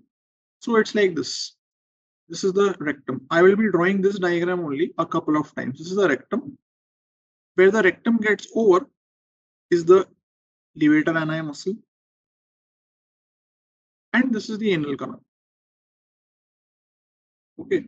Where the anal canal will end with the perianal skin, that is your anal verge. Okay, this where the anal canal gets over. What you can see from outside. The skin will continue outside like this. So this is the perianal skin, which you can see. Now, inside the anal canal, over here, this is the mucosa, the epithelium. Columnar above, foramen below, and there is a dentate line here. There is a dentate line and there is epithelium above and below. If I go inside the epithelium, there is a muscle which surrounds the anal canal, all around it. एक छोटी सी ऐसे muscle होती है, which goes all around the anal canal like this, circumferential. This muscle is called the internal sphincter or internal anal sphincter. Very important muscle. Internal sphincter. It is all around the anal canal from inside. The outside the internal sphincter, there is another muscle, a more thick, a more bulky muscle, a stronger muscle, all around it, like this, circumferential, which is even attached to the skin like this. This muscle is called the external sphincter. Okay, this is the external sphincter. I'm writing ES. Inside is internal sphincter. Between the two muscles, external sphincter is the most important muscle. Okay, it is responsible for your continence. Remember, when I was telling you, if the tumor is very low and I go 2 centimeters below, external sphincter will get cut, he will become incontinent. So nothing should happen to external sphincter. It is the most important muscle for continence. Yeah. The space outside the external sphincter is nothing but fat. So all over here, in the space around the external sphincter, is your fat, which you can see in this image also. This fat or this space is called the ischioanal fossa. This is the ischioanal fossa. If I put the patient in lithotomy position, lithotomy means I am seeing his anal canal from the front. If I put the patient in lithotomy position, like his buttocks are like this. Okay, let's say this is his testes and scrotum. And this is his anal opening over here in a male. So around the anal opening inside will be the two sphincters. So sphincters will be like this, internal sphincter, then external sphincter. And lateral to it over here will be the ischioanal fossa. Okay, so you got a little understanding. This is how things look. Now come to abscess. ये अगर ये part समझ गए ना, abscess, fistula तो बहुत easy है. ये anatomy समझना जरूरी है. This is the most critical part that I just told you. That you have the anal canal, the mucosa, the internal sphincter, external sphincter, ischioanal fossa, levator ani. Okay, बस यही है. This is the most important anatomy. Now come to the first part. Inside my anal canal, I have some glands which open. So there are some glands over here. Between the internal and external sphincter, which open into the anal canal. They are kind of like lubricating the anal canal. Don't get any ashleel ideas about this, but yeah, they will lubricate the anal canal. They have some secretions. Okay, so there are these glands. There are many such glands. They are in this intersphincteric plane between internal and external sphincter. So they are called as the intersphincteric anal glands. Okay, they are the intersphincteric anal glands. If any of these glands duct gets blocked for whatever reason, then the gland will get infected and it will form a pus collection here.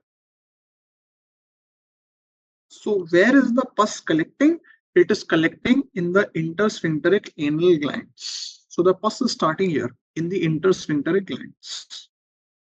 This pus is the start of an abscess. So when I say perianal abscess or abscess in ano, it starts as an infection of these glands, intersphincteric glands infection. For whatever reason. Once this pus starts forming, the idea of pus forming anywhere is it tries to go out. Okay, it cannot remain there because it's a very narrow space between the two sphincters. So pus will try to go out. Where can it go out easily? Which is the closest and the easiest space for it to go out? From here. It has started over here. The easiest space where it can go out is going downwards to the perianal skin over here. This type of an abscess is a true perianal abscess. This is the most common type of perianal abscess. It's a true perianal abscess. So the pus is only between the two sphincters. Okay, it started over here in one of the glands and tries to go out and reaches till here. So I can see this in the lithotomy position. I will see the pus somewhere over here. The redness, the inflammation, I will see it over there. It will be a swelling just around the anus between the two sphincters. I can't see the sphincters, obviously, but I can see the inflammation features over there. So this is the true perianal abscess. Most patients get this type of abscess, most of them. But sometimes in some people who are जो थोड़े अलग होते हैं, like some of you are थोड़े अलग, like you get tired very easily and then you write on the chat, sir, I want to sleep. Okay, so there are some people जो थोड़े अलग होते हैं. So what they will do is they will not go the conventional pathway. They will go a little disruptive pathway. What will they disrupt? They will disrupt all the sincere people's attention, including mine. They will go through the external sphincter outwards. तो नीचे नहीं जाएंगे, सरल रास्ते से नहीं जाएंगे, थोड़ा तिरछे टेढ़े रास्ते से जाएंगे. They will go through the external sphincter into the ischioanal fossa and start forming a collection over here, which also I can see. It will be a little more outside, so I will see it over here. This is called as this is the second type of perianal abscess. This is the ischioanal fossa. So this is the second type, ischioanal fossa abscess. Most of the abscesses are one of these two types. Either it's a true perianal abscess, the first type, or it's a ischioanal fossa abscess where the abscess went through the external sphincter outside. ये दो ही जानने. They are the two important types. Other types are not that important. हमारे काम की ये दो ही है. Okay, there are two more types which I will show you here. The third type is the abscess starts here. It doesn't go down.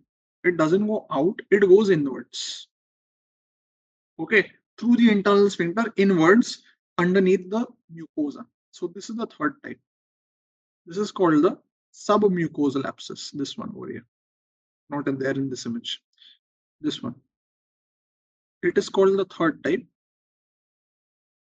or the submucosal abscess, because it is lying underneath the submucosa. That is the third type. The fourth type is it takes the most outrageous road. Class में नहीं आना. It will go out, up towards the pelvic floor. Then it will go down. So it goes up first through the pelvis. Then it comes down So it has gone through the levator ani upwards. This is called as a supralevator abscess. Okay, सब कुछ नाम में ही लिखा supralevator abscess. If you understood the anatomy, you will understand the types of the abscess.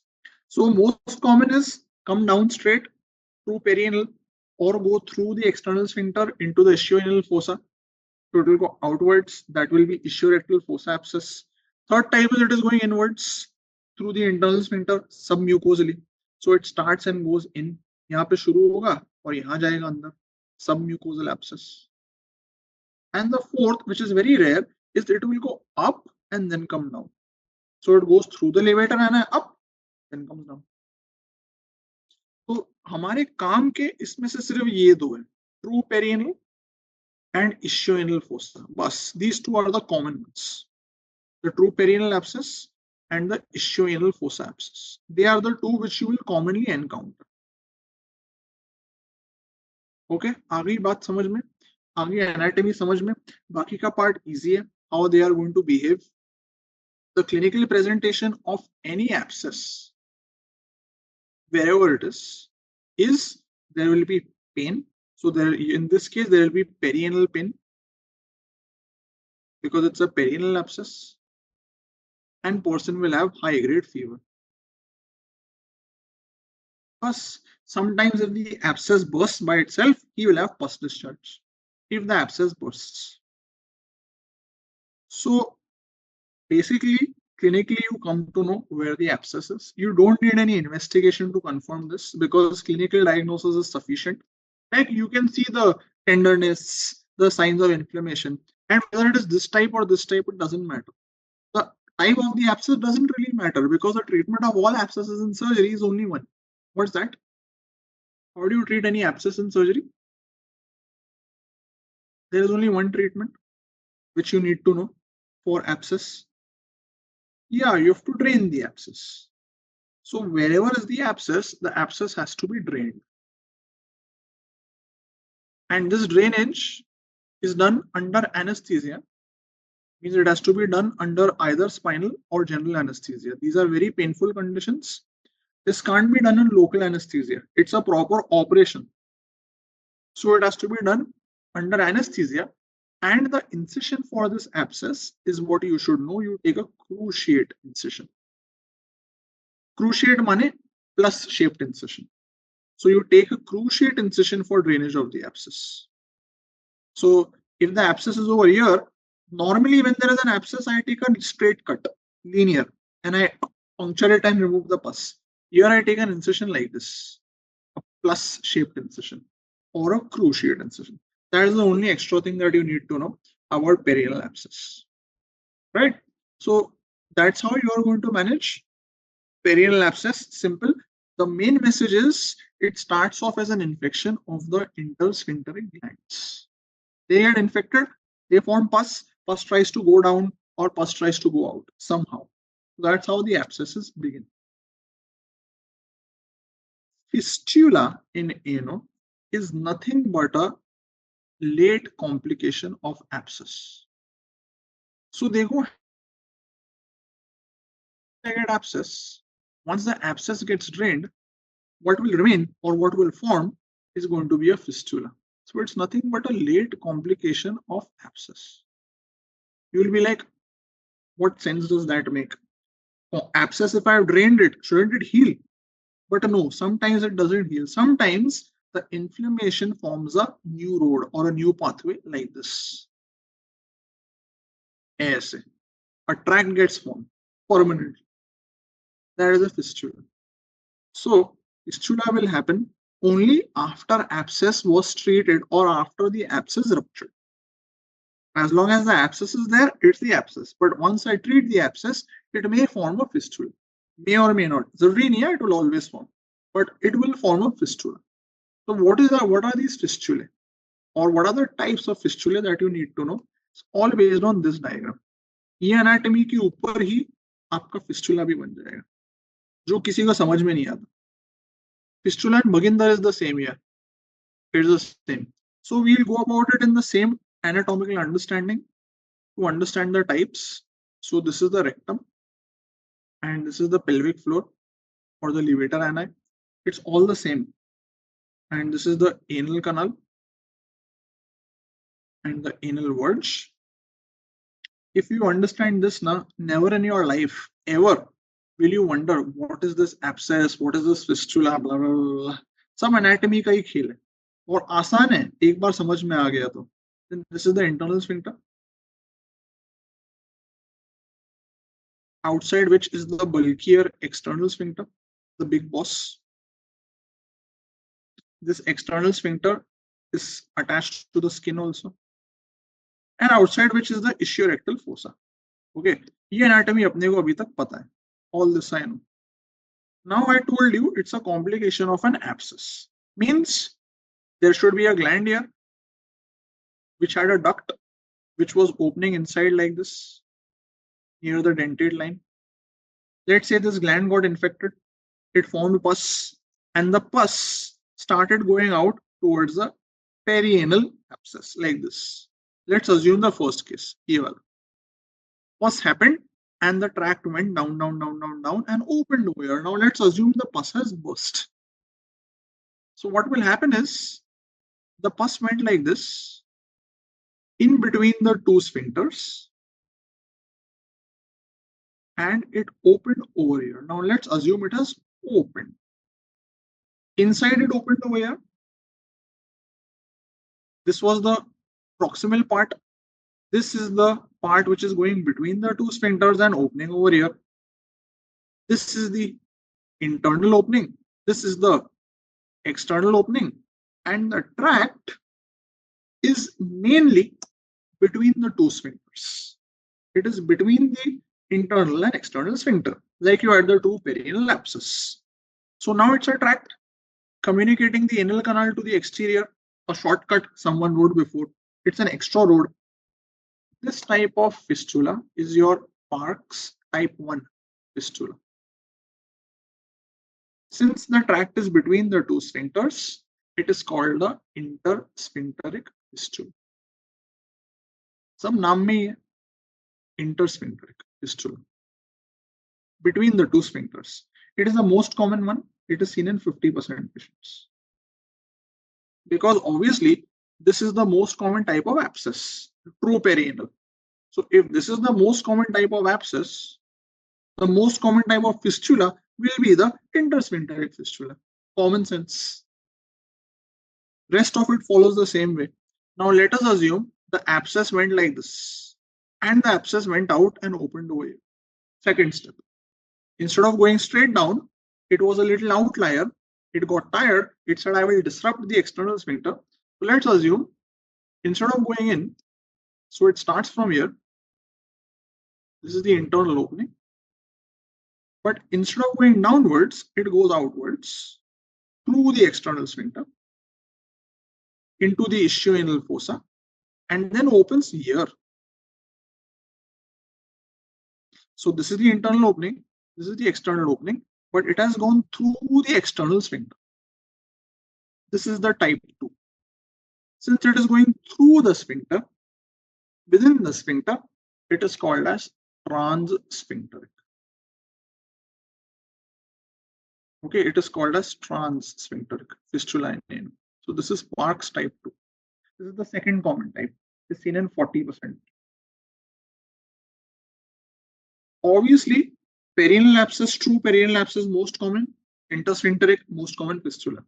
Ischioanal fossa abscess second most common, transsphincteric fistula second most common. It goes hand in hand. तो जो abscess होगा वही fistula होगा. बस यही है. ये हमारे दो सबसे important type of fistula है. बाकी जो दो टाइप के हैं वो इतने इंपॉर्टेंट नहीं है. ट्रांस माने स्फिंक्टर के थ्रू, नॉट स्फिंक्टर के बाहर, स्फिंक्टर के through. Okay, that is the meaning of transsphincteric. It is going through the sphincter. So in this case, it is going through the external sphincter. That's why trans.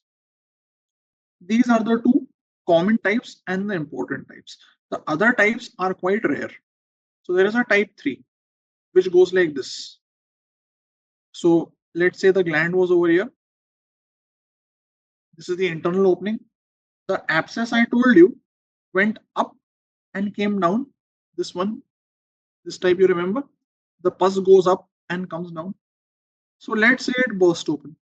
So the tract, instead of going straight down, instead of going through this, it first went up through the levator ani above the external sphincter, and then it came down and opened over here. So it has gone above the external sphincter. If it has gone above the external sphincter, you will call it suprasphincteric. So भारी है लेकिन sphincter के ऊपर से गया. So suprasphincteric. This is the third type. This is seen in about 10% patients. Third type, quite rare. Fourth type is even rare. It's actually not a fistula in ANO. It's a misnomer. It's a fistula which starts from the rectum and opens like this into the perianal skin. It's actually a rectal fistula. It's not starting in the intersphincteric glands at all. So the internal opening is in the rectum and external opening is over here. That is the fourth type. It is beyond the sphincters, so it is called as extra sphincter. It is actually not a fistula in ANO. It's not.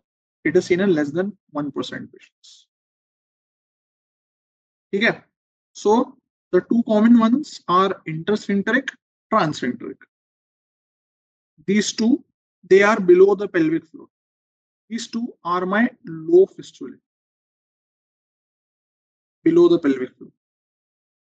Or it can go above the sphincter and come down, suprasphincteric, or it can start from the rectum and come down. Nothing to do with the anal canal, extra sphincter. Okay, this is your parts classification. This is the part students don't understand, but trust me, it's all anatomy. If you understand the anatomy, you won't have to mug any of this. Type 1 and type 2 are called low fistula in ANO. Type 3 and type 4 are called as high fistula in ANO because they cross the levator ani. ठीक है, आगे बात समझ में. What is this that you see? This is the anal canal, anal verge. What is this that you see in the perianal skin? No, what is that? What are those red dots? Fistula. Fistula तो पूरा road होता है. Yeah, this is the opening of the fistula or the external opening. All right, this is the external opening. ऐसे दिखती है. Means this or this or this. That is what you can see. Internal opening तो यहाँ कहीं होगी ना, वो तो आपको feel होगी. When I put the finger inside, I will be able to feel it. External opening is what I can see. Why do I see two external openings? ऐसे कैसे? Yeah, because there are two fistulae. Two external openings, two fistulae. Or maybe one fistula with two tracts. Two fistulae, two tracts, two external openings. तो ऐसे मत सोचना कि एक fistula की एक ओपनिंग. So जरूरी नहीं. There can be 2, 3, 4 fistulae also. There can be multiple fistulae. Any disease you know where you get ऐसे multiple fistulae? I mean it's so rare. एक abscess एक fistula बड़ी बात है. 2-3 abscess 2-3 fistulae ऐसा किसमें होता है? It is seen in Crohn's disease. Absolutely right. Crohn's and TB, you get multiple fistulae. So multiple can be seen like this. It can be seen in tuberculosis and Crohn's. Absolutely right. Usme you get multiple perianal abscesses, multiple perianal fistulae. When you defecate, feces can come out. Normally no, because it's a very thin road. मतलब उसमें से scooty भी मुश्किल से जाएगी. Truck जाना तो बहुत मुश्किल है. हाँ, लेकिन अगर रास्ता बहुत मोटा है तो ट्रक जा सकती है. Then feces can come. So technically no, theoretically yes. Feces can come if it's a big fistula, but normally they are not so big. Normally they are very thin. तो feces का आना मुश्किल है, पर आ सकती है. कुछ कुछ फिस्टुले में आती है. इसलिए हम clinical features करेंगे. So clinical features will be patient will have a history of perianal abscess. He will say पहले लैट्रिन के रास्ते पर दुखता था, फिर वो फूट गया और फिर उसमें से पस आने लग गया. So he will have a history of abscess. but now there is no abscess. Now there is only some liquid that comes out. So now there is some serous discharge. Okay, so now we get some serous liquid discharge that comes out, which is the secretion of the anal canal. So जो anal canal की secretion है वो थोड़ी थोड़ी थोड़ी वहां से बाहर आती है. So you are going to examine, and when you are going to examine, you will see the opening like this. एक opening, दो opening, पता नहीं कितनी opening है. Sometimes you may be able to feel the internal opening if you put the finger inside. So clinically, I can make out where the external opening is and where the internal opening is. Now, Pushpendra, just relax, just relax, just relax. So if I see this opening over here, okay, and I know anal canal ki opening yahan par in lithotomy position, can I make out where the internal opening is going to be? Like, will the tract be inside like this? Or will the tract be like this? Or will the tract be like this? Like, how will the tract go? Can I predict where the internal opening will be? Will the tract be straight? Will it be curved? I अंदाज लगा सकते हैं. है कोई जवाब पुष्पेंद्र के सवाल का?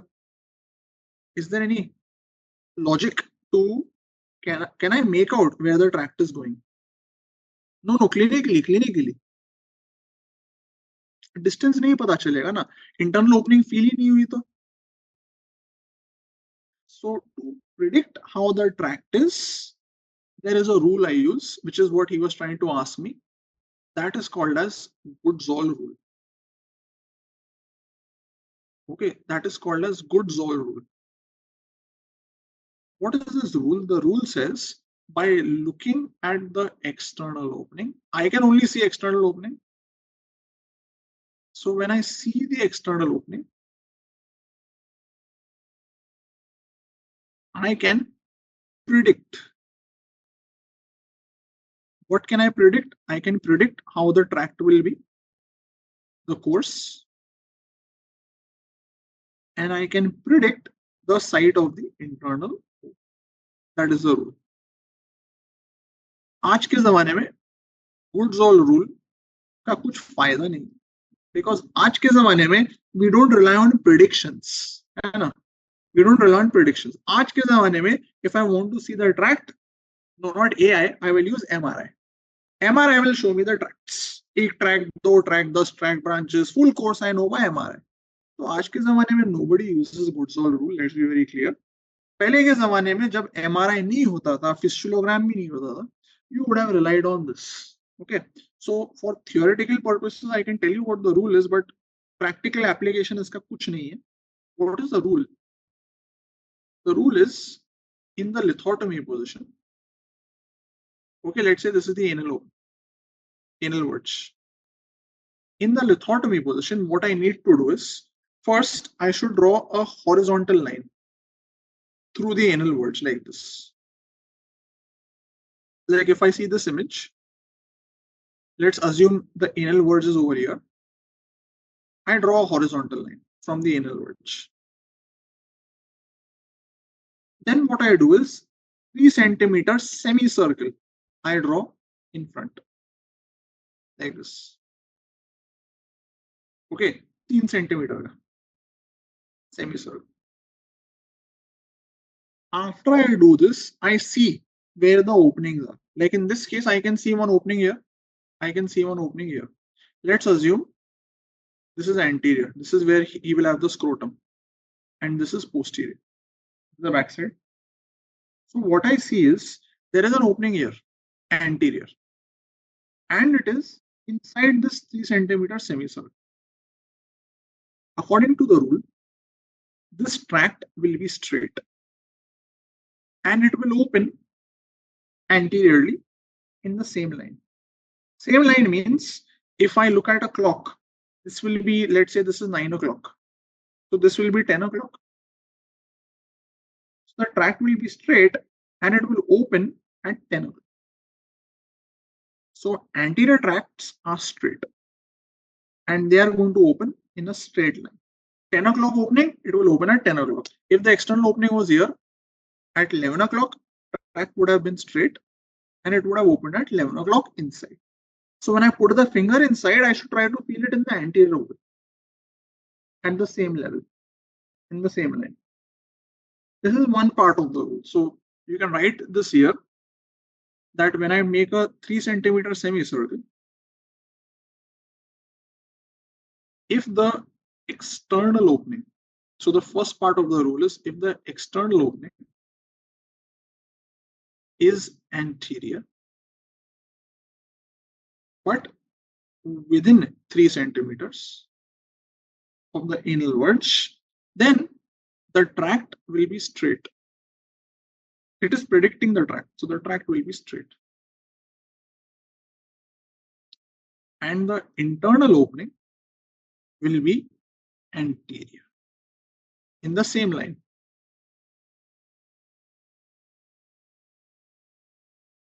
So if the opening was here at 10 o'clock, the internal opening will also be at 10 o'clock. It will be a straight.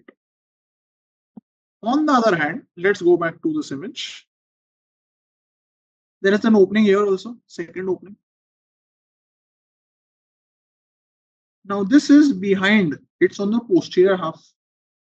Posterior tracts are not straight. Posterior tracts are going to be curved like this. And posterior tracts will all open in midline at 6 o'clock. So wherever the tract is posterior, let's say it is here, it will not go straight like this. It will go curved like this and open in midline posterior. So posterior tracts are curved, open at 6 o'clock. Anterior tracts are straight and they open in the same line. This is the rule. So you can write the second part, that if the external opening is posterior anywhere, 3 centimeter की कोई value नहीं है, anywhere posterior, then the tract will be curved. It won't be straight. And the internal opening will be posterior at 6 o'clock in midline. आई बात समझ में?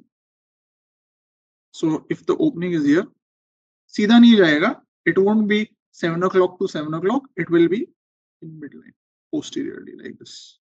So when I put the finger inside, I'll try to feel it in the midline posterior. So it gives me an idea of where the tract is. Okay. Questions will not come on this. अभी नहीं पूछेंगे. It should not come. 5 साल पहले पूछ सकते थे. अभी नहीं पूछेंगे. So the image, they should not ask. Anything you want to ask about the rule? Any part that you didn't follow? So if they want to ask you a question, they will say external opening is seen anteriorly 2 centimeters at 12 o'clock. Where will be the internal opening? ऐसा कुछ बोलेंगे. अब भी नहीं समझा तो और नहीं समझा सकता मैं. Means I can't be more clear than this. Toti Potent has asked a legitimate question. What if the external opening is here? More than 3 centimeters from the anal verge anterior. इसका क्या होगा? क्योंकि रूल तो सिर्फ इतना ही बता रहा. I am not wasting time. It's because if I don't teach it, by the end of the day, somebody will ask me to teach it. So I would prefer not teaching it. But I am compelled to teach it invariably. See, you have to realize I have been teaching surgery for 8 years. So I know what doubts are going to come and what questions are going to come. So instead of saying, why are you wasting time? You would rather say, okay, if it's not important, I will not listen to it. That's on you. All right. Please don't say disruptive things. Don't be the extra sphincteric fistula. Okay. I have no inclination to teach things unimportant. It will come in your exam, fine. If it doesn't come, fine. आपकी exam है, मेरी exam नहीं है. Anyway, if the external opening is more than 3 centimeters, you could have simply said, is it important? Instead of saying, why are you wasting time?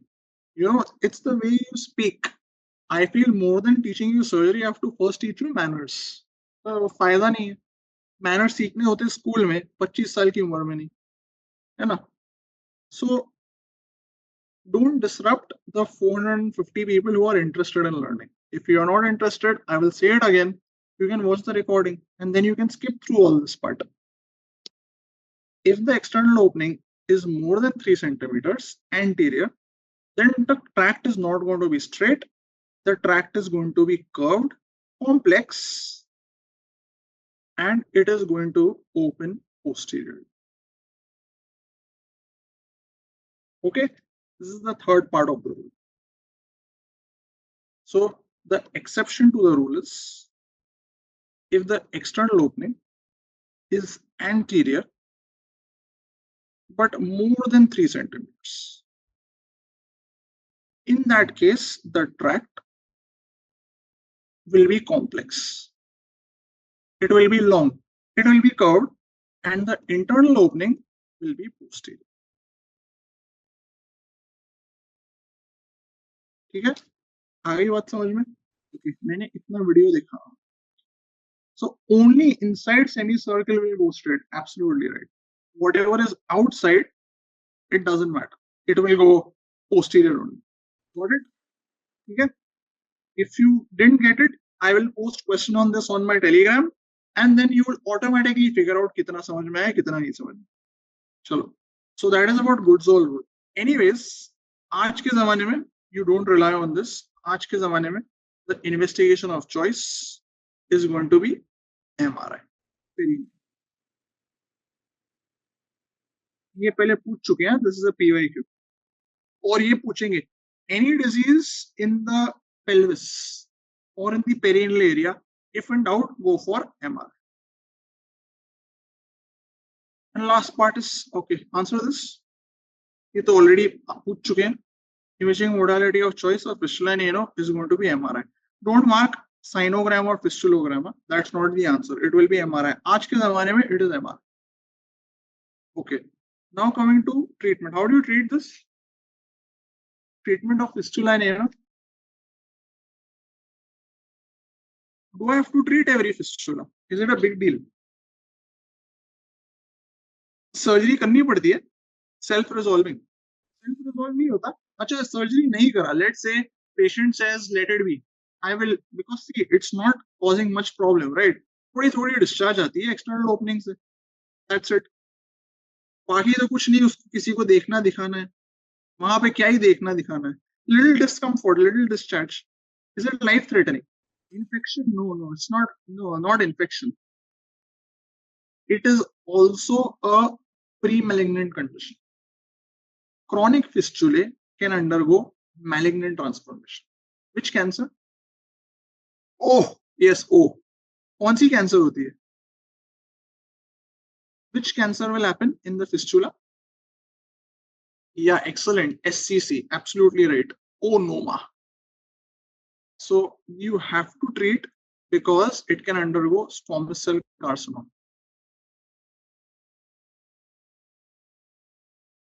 Okay?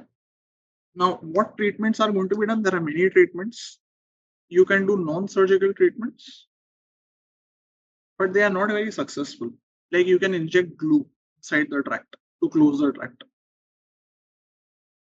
The preferred treatments nowadays are going to be surgery, where the commonly done treatments are going to be fistulotomy and fistulectomy.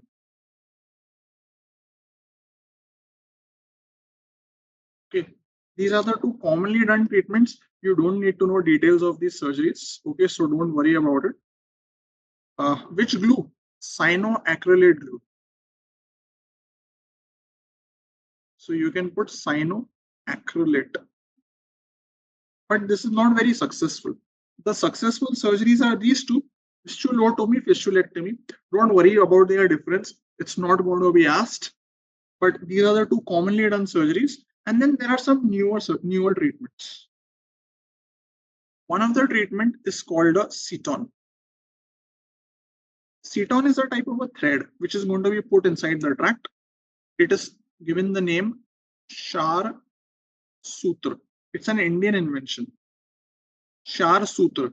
Sutra means, you know what is Sutra? Sutra means dhaga. Shar means medical, kind of like medical. So what is done is a thread is put inside the fistulous tract. So what they do is, whatever is the fistula, under anesthesia, this thread is passed from the external opening through the tract, brought out from the internal opening, and brought out like this from the anal canal. What this thread will do is, it will induce fibrosis of the tract. That is a sit-on or a Shar Sutra. It's a very novel thing. It's like a non-surgical way of treating the fistula, and it has shown good results. So if surgery is not possible, you can definitely do this. That is Shar Sutra. And there are some other newer treatments. One is called BAAFT. Just need to know the names. BAAFT stands for Video Assisted Anal Fistula Tract Surgery. Video Assisted Anal Fistula Tract Surgery. And the other is called LIFT. That is ligation of intersphincteric fistula. Okay, ligation of intersphincteric fistula tract. Okay, these are some newer surgeries which are done in some places. इससे fibrosis होगा तो track बंद हो जाएगा चार सूत्र से. अगर fibrosis हुआ तो aren't we damaging the external sphincter while doing Shar Sutra? You're not damaging anything because the thread is going through the tract. In fact, it's better for fistulae which go through the external sphincter, because when you will do surgery, you will end up cutting the sphincters. There is no best in this. The problem with these surgeries, all of them, is they all have complications and they all have recurrences. So the treatment of fistula is not very easy. The best of the fistula surgeons will also have recurrences. In fact, if you end up taking general surgery, if you only do perianal surgeries, you will still have a very big career. So in Mumbai, there are a lot of surgeons who do only perianal surgeries. They are called proctosurgeons. जो सिर्फ Fisher, fistula, piles ये सब बीमारियों का इलाज करते हैं. Because there are so many of these diseases and there is no proper treatment for any of them. So the patient will keep coming back to you. एक patient will come to you 5 bar for surgeries. So in a way it's beneficial for you, not for the patient. पर आपका तो फायदा है, एक patient से आपको 5 patient मिलेंगे in the same patient. It's called making patient out of patient. पैसा ही पैसा. मेडिसिन में पैसा नहीं है, आप कुछ भी कर लो. If you are in medicine for पैसा, कुछ नहीं मिलने वाला. Unfortunately. Yeah. So answer this question.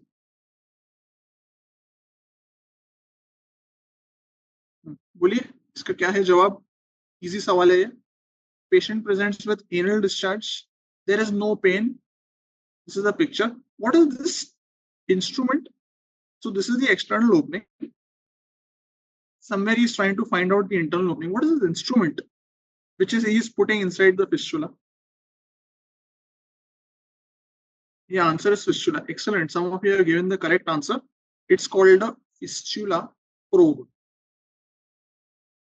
Probe का मतलब समझते हो ना, खुजली करना. In a way, digging. Probe is something to dig.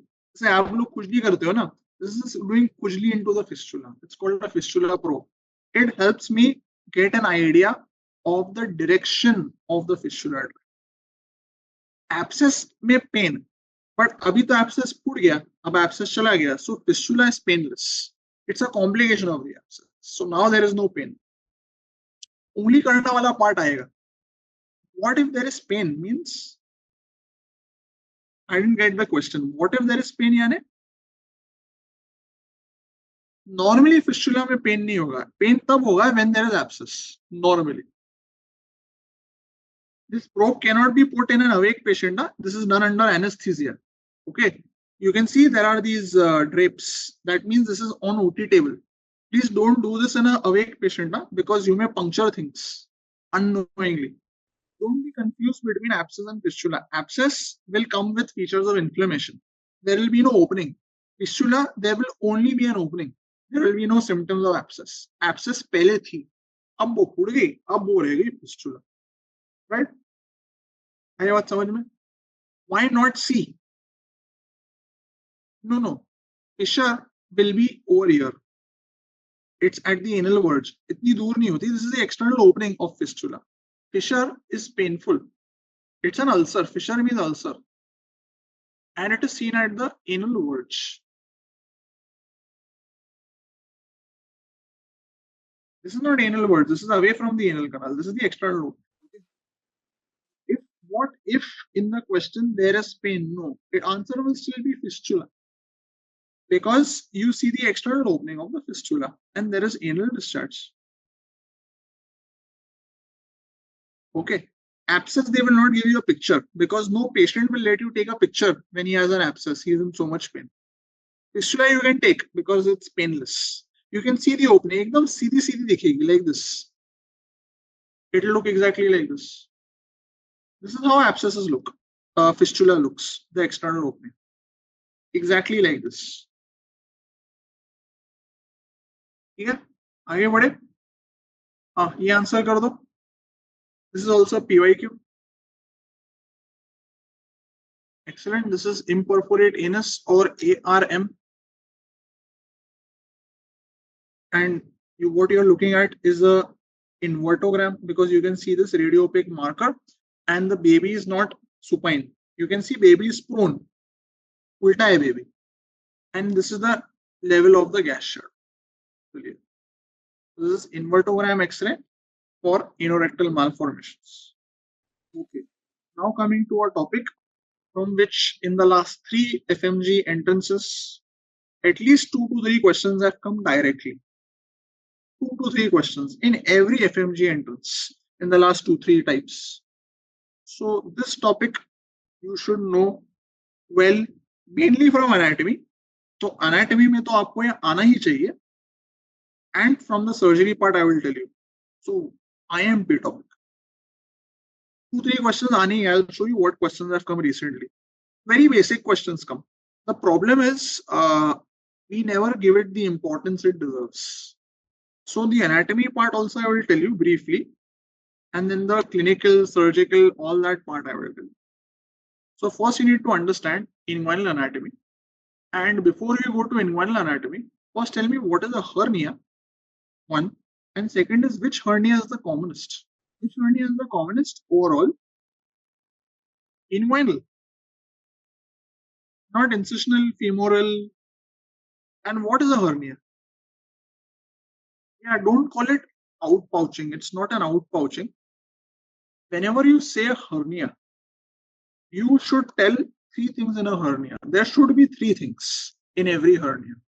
The first thing is there should be a hole or a gap, which is called a defect. So there should be a hole in the muscle. The second thing is there should be a sac. And the third thing is there should be contents. 99% of hernias should have all these 3 things. Defect, sac, content. So when I see a hernia, it should look a bit like this. ऐसे दिखना चाहिए hernia. There should be a hole in the muscle. Okay, a gap over here. Through that gap, there should be a peritoneal sac. So this is the peritoneum. There should be the sac. And inside the sac, there should be some contents. Okay, which can be intestine, which can be omentum. Some intra-abdominal content should go with the sac. All right. Till these 3 things are not there, you cannot call it hernia in most of the cases. Kuch hernia has exceptions there, but for practical purposes, for us, hernia should have these 3 things. The whole sac with contents. Now come to inguinal canal and why inguinal hernias you are saying are the most common. For that little anatomy you need to understand from a surgical point of view. I will tell you not the anatomy of that the anatomist will teach you. Something more practically applicable. In my abdomen, you know there are a lot of muscles which prevent hernia formation. There are so many muscles in the abdomen. Like in the middle, if this is the midline, I have a muscle over here on each side. What is this muscle? on each side of the midline. ये कौन सी muscle है? दो होते हैं. It's a pair of muscles. All these muscles are paired. Yeah, this is your rectus abdominis. RAM. RAM. Rectus abdominis muscle. Those who go to the gym who have abs बोलते हैं ना, वो ये होते हैं, rectus abdominis. Lateral to the rectus abdominis, you have three muscles on each side. Okay, there are three pairs of muscles on each side. The first muscle that you will see is going to be like this, oriented like this. Hands in pocket. That muscle is called external oblique muscle. This one. That is the first muscle. If I cut this muscle and I look behind it, the next layer, the muscle will be oriented perpendicular to it. As that is the internal oblique muscle. If I cut the internal oblique muscle and I see even behind it, there will be a third muscle which is going like this, horizontal. दोनों तरफ.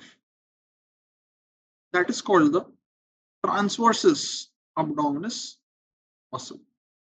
So basically, in this area of the abdomen, there are three groups of muscles: external oblique, internal oblique, transverse abdominis. तीन muscle. तीन muscle तो बहुत हो गए यार, इतने muscle की जरूरत भी नहीं. Behind this transversus abdominis muscle, there is a very thin membrane. Very thin, not इतना काम का नहीं.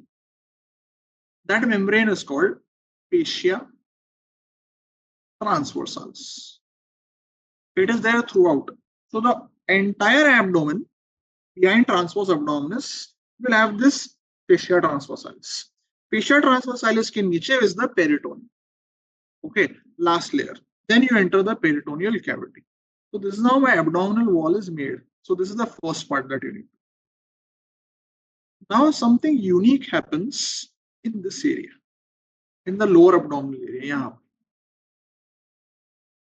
जहाँ पर rectus abdominis के little lateral, this area, something unique happens.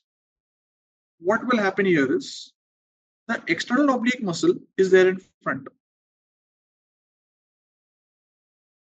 So external oblique is there, but the internal oblique and transverse abdominis muscles. So there should be transverse abdominis, there should be internal oblique.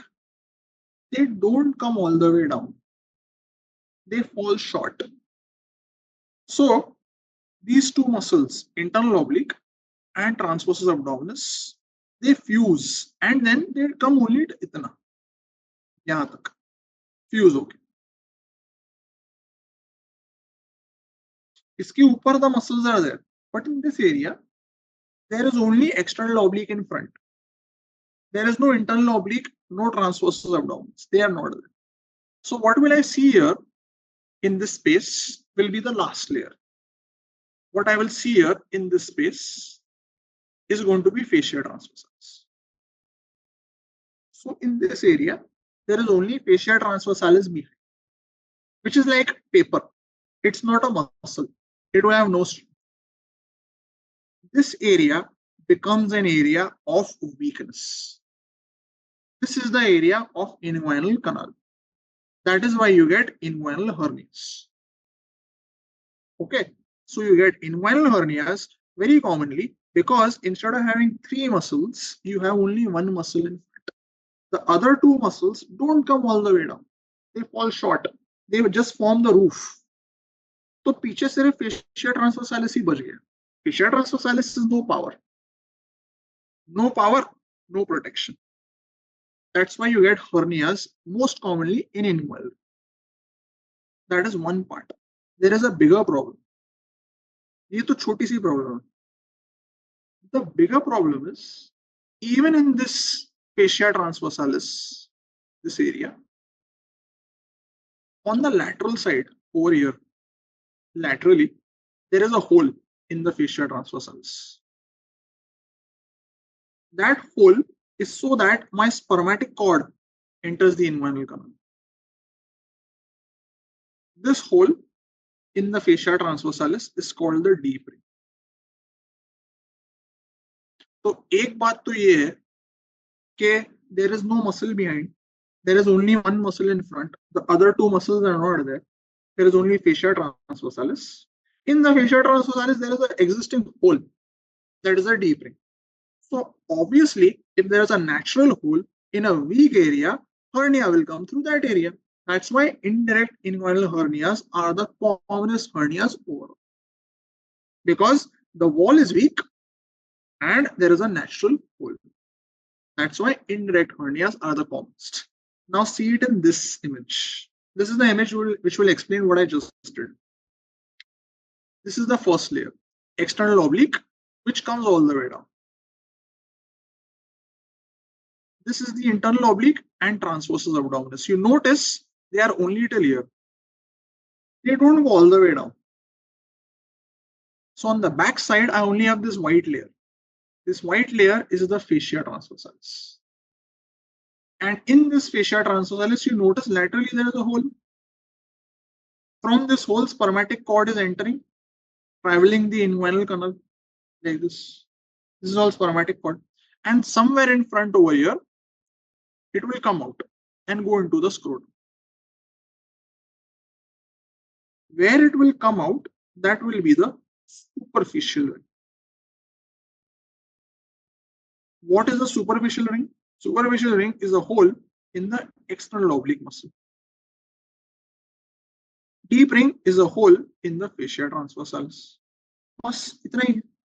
तो ये हो गई आपकी basic anatomical understanding of inguinal region.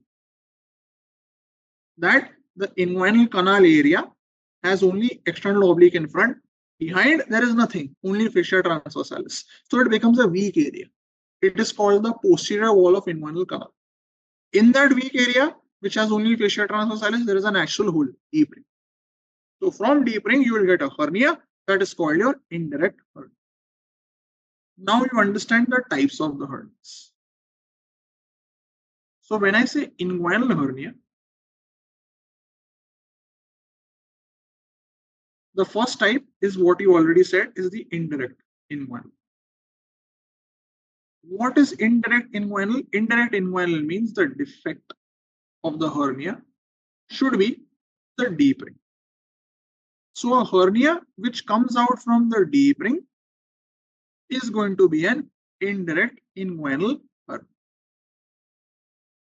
On the other hand, since the wall is weak, deep ring से तो hernia आ ही सकती है यहाँ से, but hernia can come directly from this inner part also, this medial part, little medial to the deep. वहां से भी hernia आ सकती है directly. It will just push through the fascia transversalis. Now there is no hole there, there is fascia, but it can just push through the fascia. That is called a direct hernia,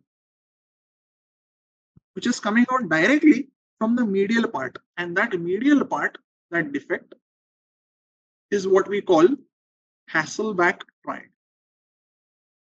This was asked in Abhiwala FMG, Hasselbalch triangle. So the Hasselbalch triangle is a little medial. So here is the deep ring. Here is the Hasselbalch triangle, little medial to it. They ask you boundaries of Hasselbalch triangle. So you need to know the boundaries. The boundaries are going to be laterally, means over here, there will be inferior epigastric vessels.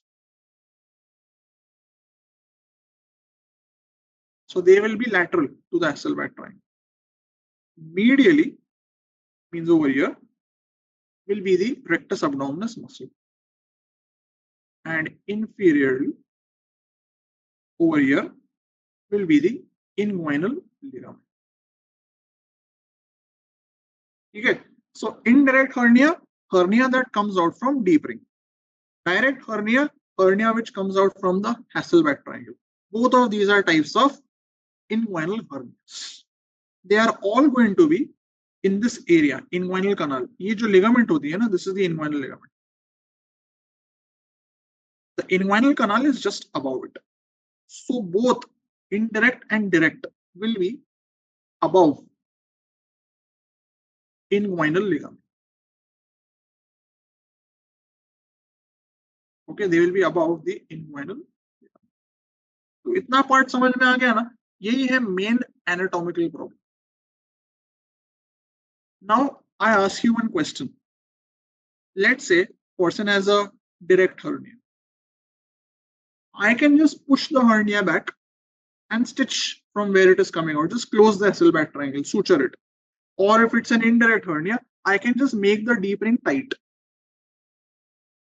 Will that prevent recurrence?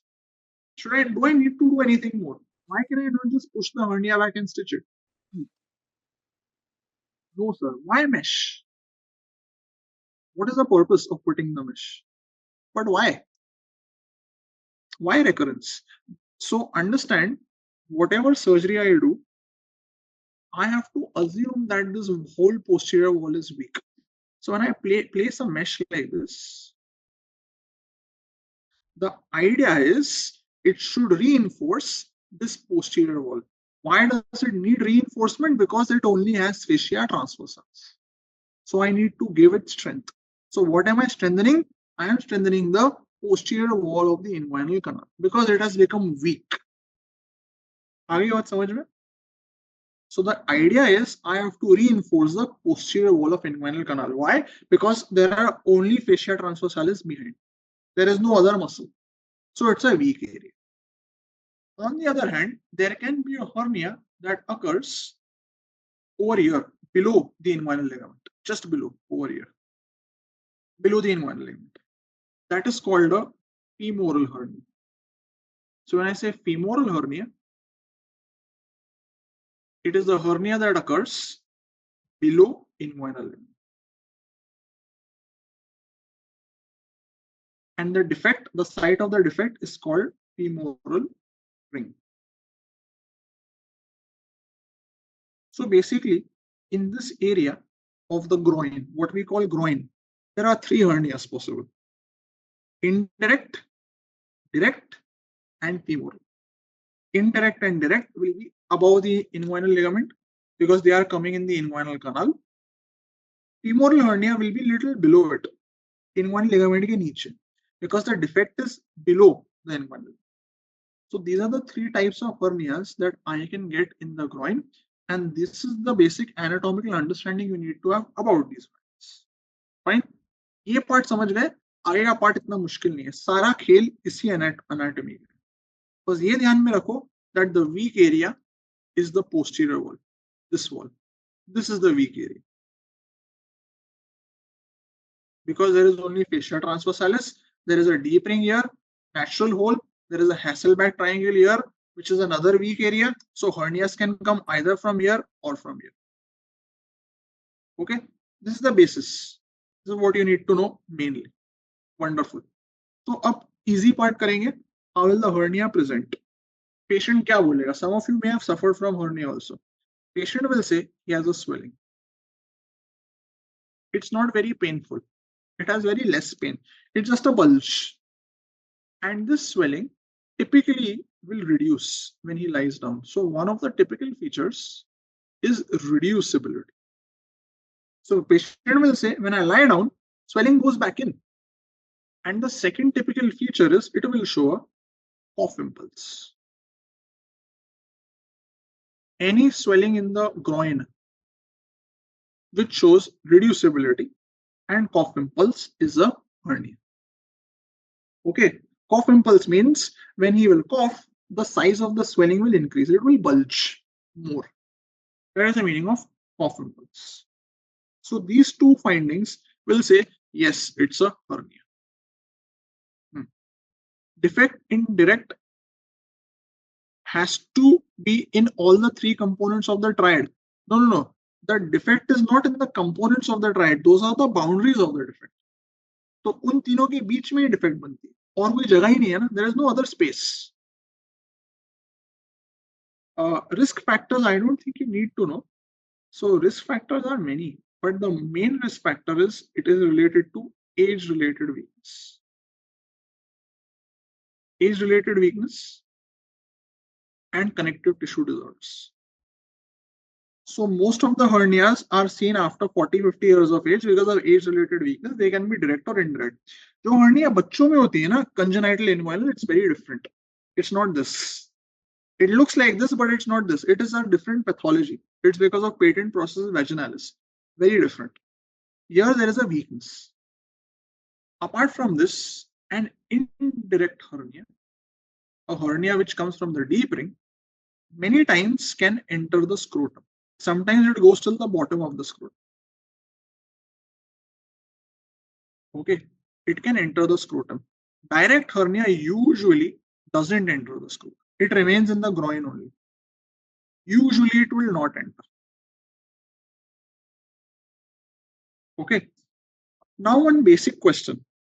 जो भी हम hernia पढ़ते हैं, are these what are all these names of the hernias based on? Inguinal, femoral, umbilical, paraumbilical. ये नाम कहाँ से आते हैं? Not location. No. Location of what? What defines the name of the hernia? Not site. Not boundaries. It's based on the defect. Absolutely right. Defect is what defines the hernia. So when I say inguinal hernia, it means the defect is in the inguinal region. Femoral hernia, defect is in the femoral canal. Umbilical, paraumbilical, those are the sites of the defect, because understand, hernia can become very big. So it can spread in many places as it grows. But I will still name it based on where the defect is. Defect is what defines the hernia, because you have to treat the defect. Once you put the hernia back inside, you will see there is a hole that has to be stitched, or you put a mesh on the hole. So defect is the most important.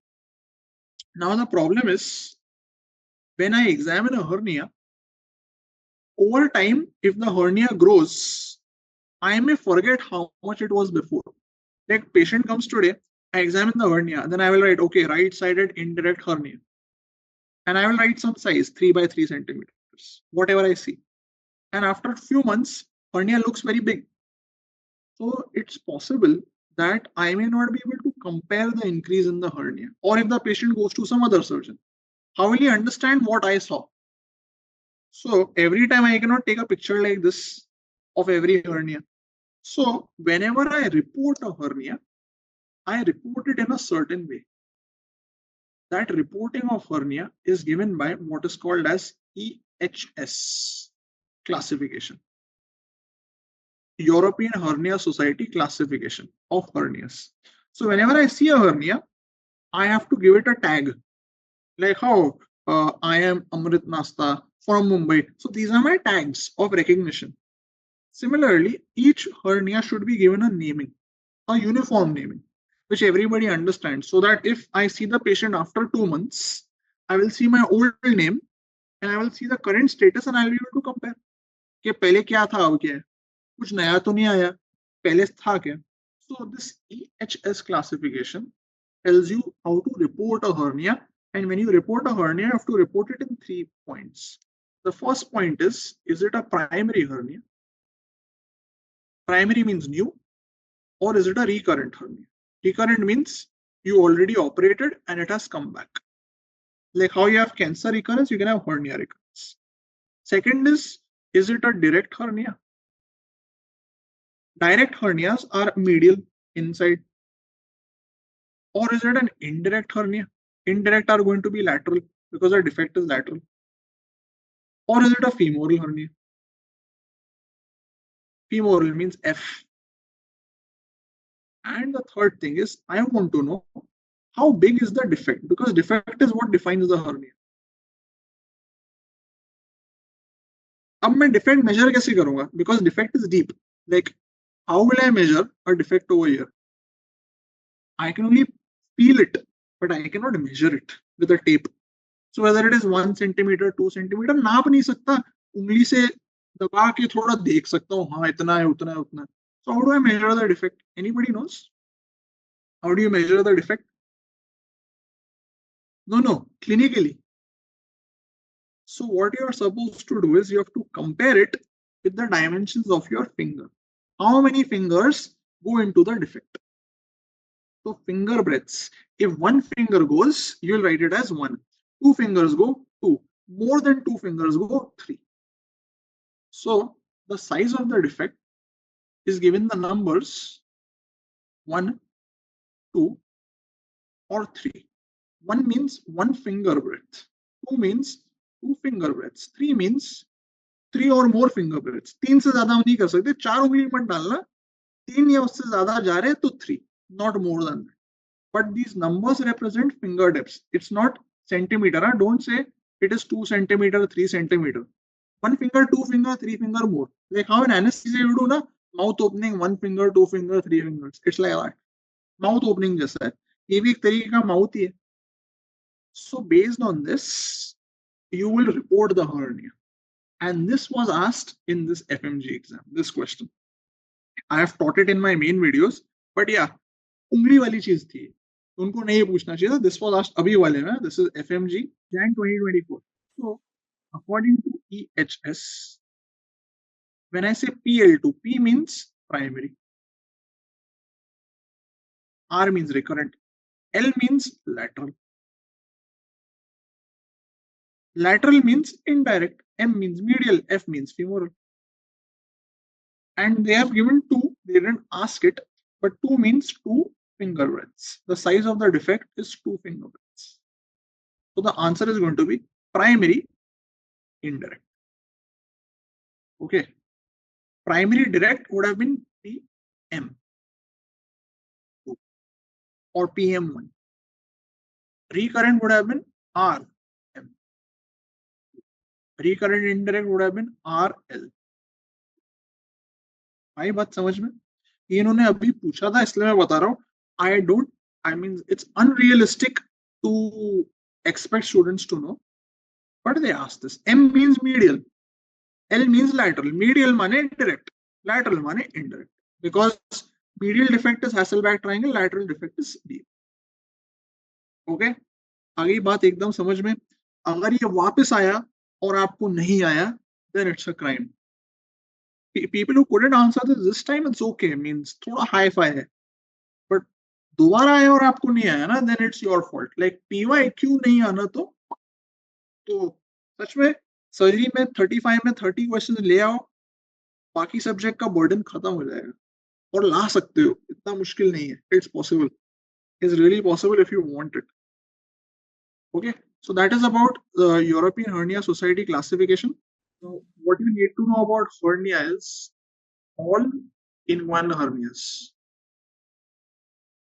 If you diagnose a patient with inguinal hernia, there is only one treatment, that is going to be surgery.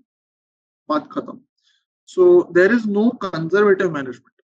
Either you operate him today, tomorrow, 1 month later, 6 months later. So urgency is a different thing. But can I say no surgery? That's not the answer. Unless the patient says he doesn't want surgery or the patient is unfit for surgery, you will always do surgery. So surgery is the only treatment for inguinal hernias. There is no medical management, there is nothing else.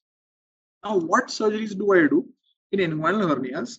There are 3 types that you need to know. The first type is called herniotomy.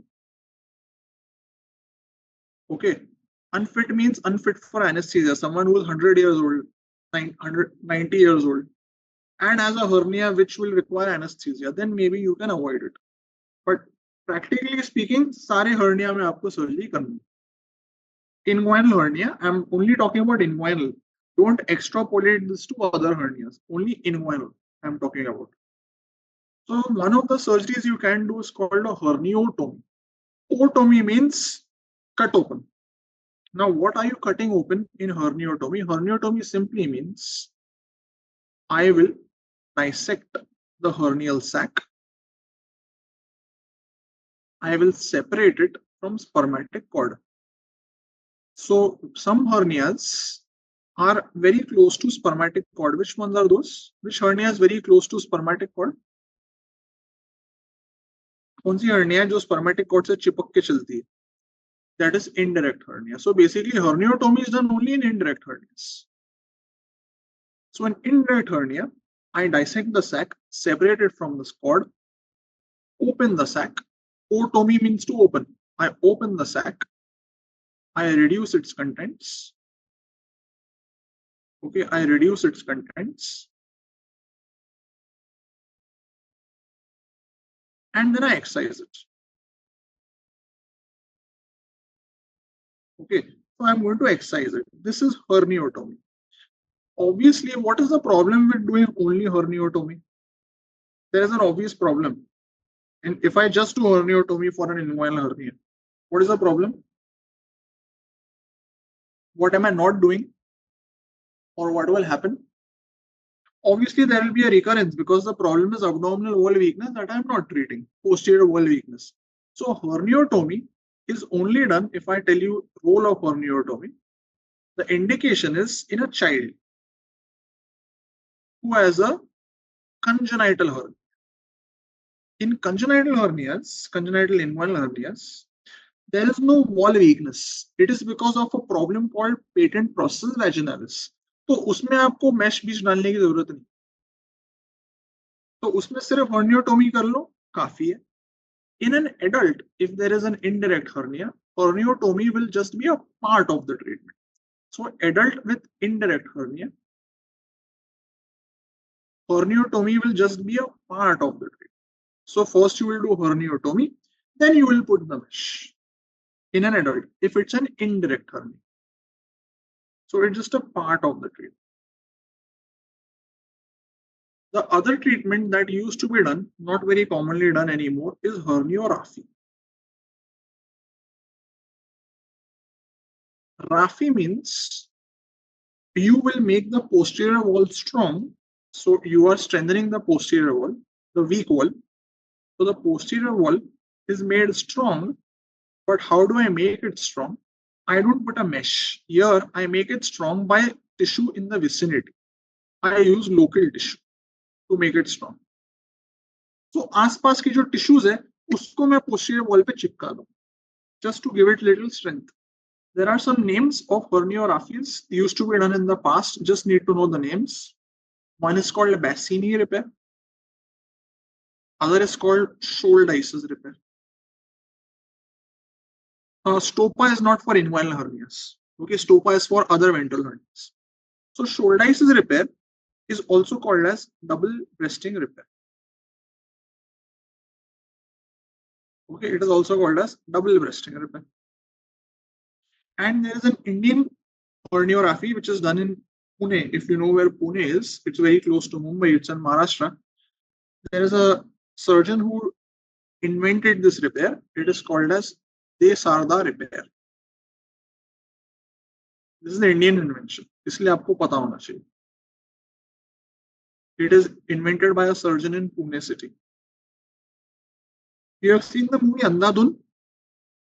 Yesterday I asked you Dil Chahta Hai. That is आपके जमाने के पहले की picture which you mistook for some other movie. जिंदगी ना मिलेगी दोबारा. पता नहीं कैसे कंफ्यूजन किया. ये तो recent पिक्चर है अंधाधुन. Andhadhun was shot in Pune. Okay. So yeah, Shark Tank. So Shark Tank से भी पता है. बढ़िया. No, Andhadhun is an easier example, I think. Kiku Sarda. Wow. So this is an Indian invention. So these are herniorrhaphies, not very commonly done nowadays. What is commonly done nowadays is this. That is called hernioplasty.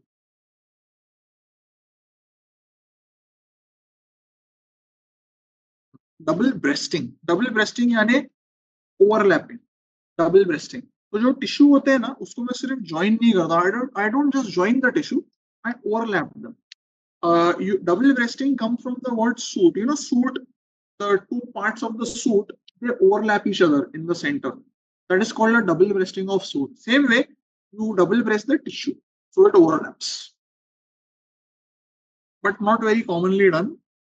The commonly done procedure is hernioplasty. See, I won't spend time on uncommon things. Things which will not come in your exam, I will not spend time on, so that I don't pace your wrath.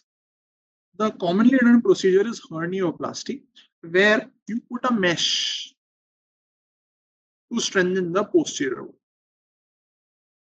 Like you see over here. You put a mesh to strengthen the posterior wall. This mesh that you see, which is used in inguinal hernias, ये जो mesh देख रहे हैं, which is used in inguinal hernias, this is a Prolene mesh or a polypropylene mesh. That is the material. It's non-absorbable. Polypropylene mesh. You have seen Prolene suture. कभी use किया है, देखा internship में proline suture? What is the color of proline suture? You ever seen it? This is not suture. It is light blue. It's a shade of blue, but the mesh will always be white. Okay, so don't say, sir, same material, different colors. Suture ke color are universal. Anywhere in the world you will go, proline will be blue, ethylene will be black, monocryl will be golden. So they are universal colors. Those sutures are dyed, but this mesh, even if though it is proline mesh, same material, it is going to be white. So what does the mesh do? Why do I put the mesh? How does it make the wall strong? The mesh will form a scar, and the scar will provide strength to the tissue. So the strength is coming from the scar. So when I put the mesh, so if let's say the mesh is put like this is the inguinal ligament, and this is the inguinal canal over here. I will put the mesh like this over here, and the mesh has these holes in it, porosities. So mesh kuch nahi karegi. Mesh will cause an inflammatory reaction, and on this inflammatory reaction, a scar tissue will develop. This scar tissue will make the posterior wall strong, not the mesh. And this repair is going to be tension-free repair. Okay, there is no tension. Class कितने बजे खत्म होगी, खाना कब खाएंगे, mission 200 कैसे खत्म होगा, दिलीप सर की क्लास कितनी लंबी चलती है, वैसा नहीं. There is no tension. Okay, yeah, a bit like fistula, a bit like that. Yeah. So this will give you 200. This will give you a scar. The strength comes from the scar. The scar will form in front of the fascia transversalis. So over here, when I put the mesh in front over here, the mesh will form a scar in front of the fascia transversalis. Okay, that's how it works. Which means in future, after a few years, once the scar is formed, if I want, I can remove the mesh also. If I want, कोई निकालता नहीं है. But theoretically, the mesh's job is only in the initial few years. Okay, so that is hernioplasty. Yeah, it is also called as Lichtenstein's repair. Lichtenstein's hernioplasty.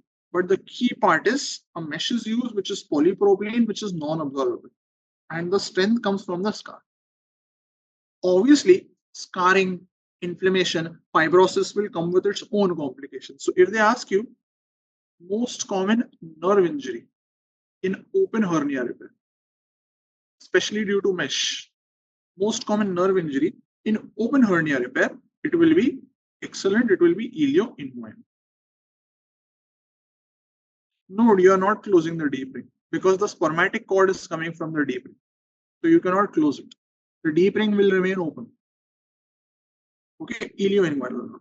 Nowadays, instead of doing this open, you do it laparoscopically. Now I will tell you the important parts of laparoscopic inguinal repair, just the basics. कुछ पता होना चाहिए. That when I do laparoscopic repair, it can be done in two ways. There are two approaches. One is called the TAPP approach. TAPP stands for transabdominal preperitoneal approach. Transabdominal preperitoneal. It's not the name of the surgery, it is the name of the technique of how do I reach the area. And the second is called the TEP repair, which stands for totally extraperitoneal. Okay, totally extraperitoneal. So these are some of the repairs. In indirect we can't नहीं. अरे indirect में तो करेंगे ना hernioplasty, लेकिन पहले उसमें आप hernioctomy करो. It's a part of repair of indirect hernia. Part means first you will do hernioctomy, then you will put the mesh. Direct hernia you will straight put. So treatment is hernioplasty only. So there are two repairs. One is transabdominal preperitoneal, other is totally extraperitoneal. Okay, इसका आपको ज्यादा detail जानने का जरूरत नहीं है. I'll just tell you the basic things that you must know. So how are these repairs different from open repair? Get a basic understanding. Let's say patient is lying down. You are seeing from the side. and let's say this is his abdominal skin. Okay, this is the umbilicus, this is the abdominal skin, this is the head end of the patient. Okay, this is the foot end of the patient. Now, somewhere underneath the skin will be the muscle. Okay, there is muscle over here. Ekdam lower down will be the pubic symphysis. Okay, you are seeing from the side. Below the muscle will be the fascia transversalis. And below that will be the peritoneum. Okay, I'll put fascia in another color. So these are the layers of the abdominal wall when I see them from the side. When I do open surgery, I go from the top, I cut the skin, cut the muscle, see the defect over here in the fascia transversalis, and I will put the mesh over here. Fascia ke upar. This is where I put the mesh. I see the fascia and on top of it, onlay repair. When I do laparoscopic surgery, it's a little different. Okay, in laparoscopy, it's a little different. So the hernia is going like this. Open surgery, I went from here, push the hernia down, put the mesh on top of the fascia transversalis. In laparoscopy, what I do is I put my camera.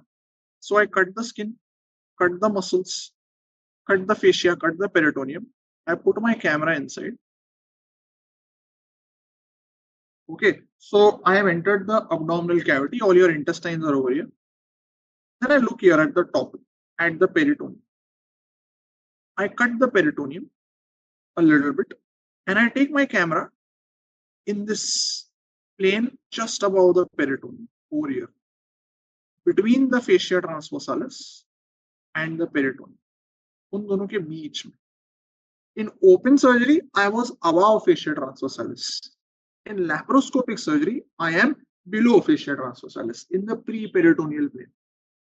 So I went in the abdominal cavity, saw the peritoneum on top, cut it, went in the pre-peritoneal plane.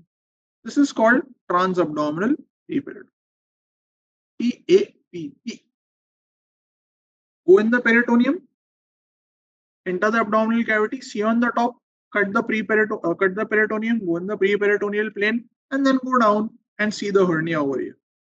This is TAPP. On the other hand, if I don't want to enter the peritoneal cavity, because see, my surgery is going to happen here. Why should I enter the peritoneal cavity? जरूरत नहीं है. क्यों जाऊं मैं peritoneum के अंदर? Why make two holes in the peritoneum? So the alternatively, what I can do is, if possible, it's not always possible, but if possible, what I do is I cut the skin, I cut the muscle, I cut the fascia transversalis, I don't cut the peritoneum. Okay, don't cut the peritoneum. I straight away put my camera in the pre-peritoneal plane over here. So यहाँ पर भी I am pre-peritoneal. Only difference is I have not entered the peritoneal cavity. Okay, I have not entered the peritoneal cavity. This is TEP, totally extra peritoneal. This is the basic difference between the two. Surgery, what I do will be the same.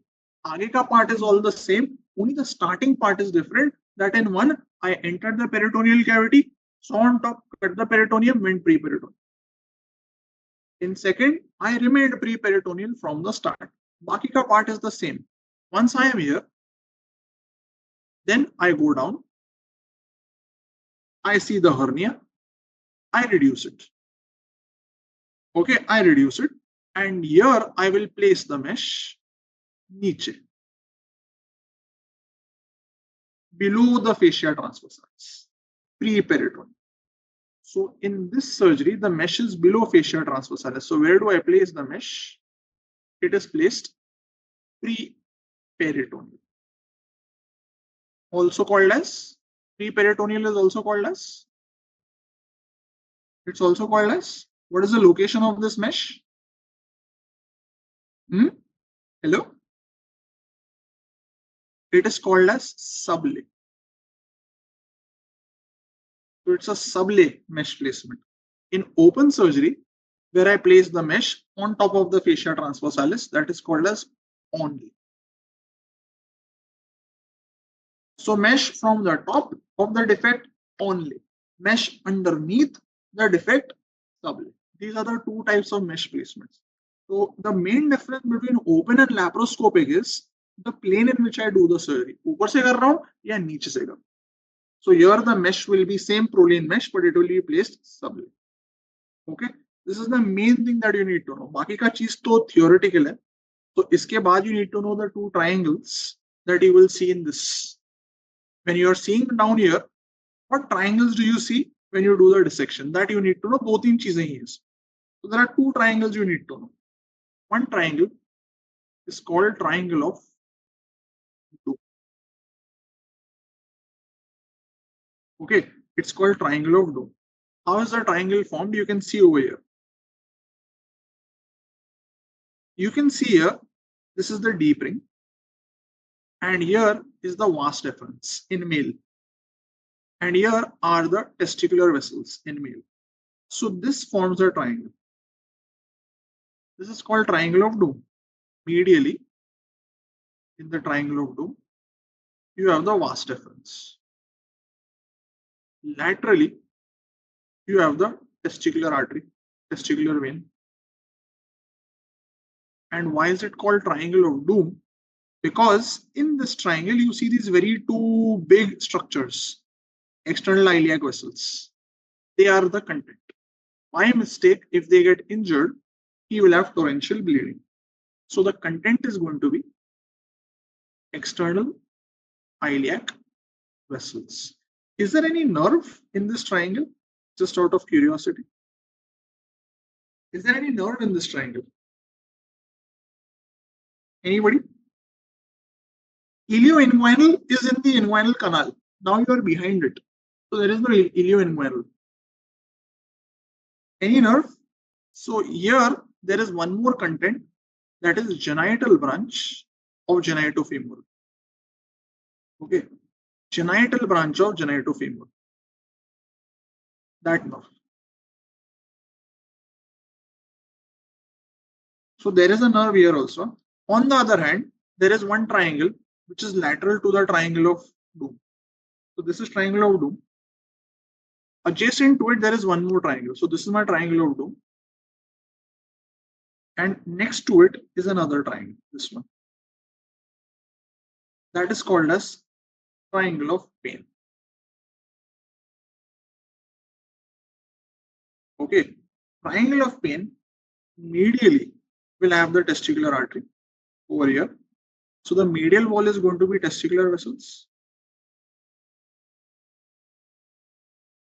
अभी यहाँ laterally तो कुछ नहीं है, laterally सिर्फ ये inguinal ligament है. That is called as iliopubic tract.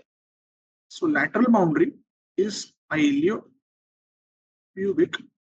tract. Iliopubic tract is nothing but inguinal ligament, which you see in laparoscopy. Why is it called triangle of Paine? Because it has many nerves inside the triangle. A lot of nerves are running here in this triangle. Actually, there are 4 nerves, but अपने को जो important है वो बता रहा हूँ.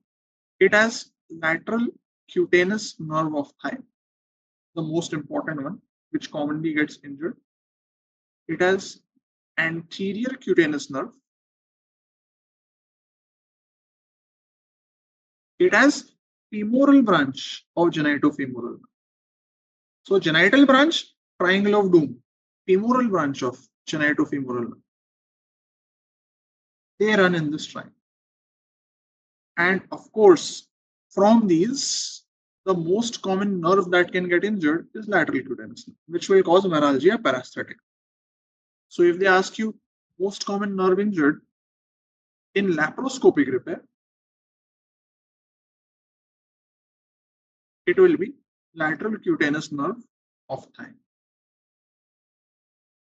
which will give you meralgia paresthetica, which Bilal has written. If they ask you overall most common complication of hernia repair, what is the answer? Overall most common complication of hernia repair. What is the answer? Most common complication of hernia repair overall.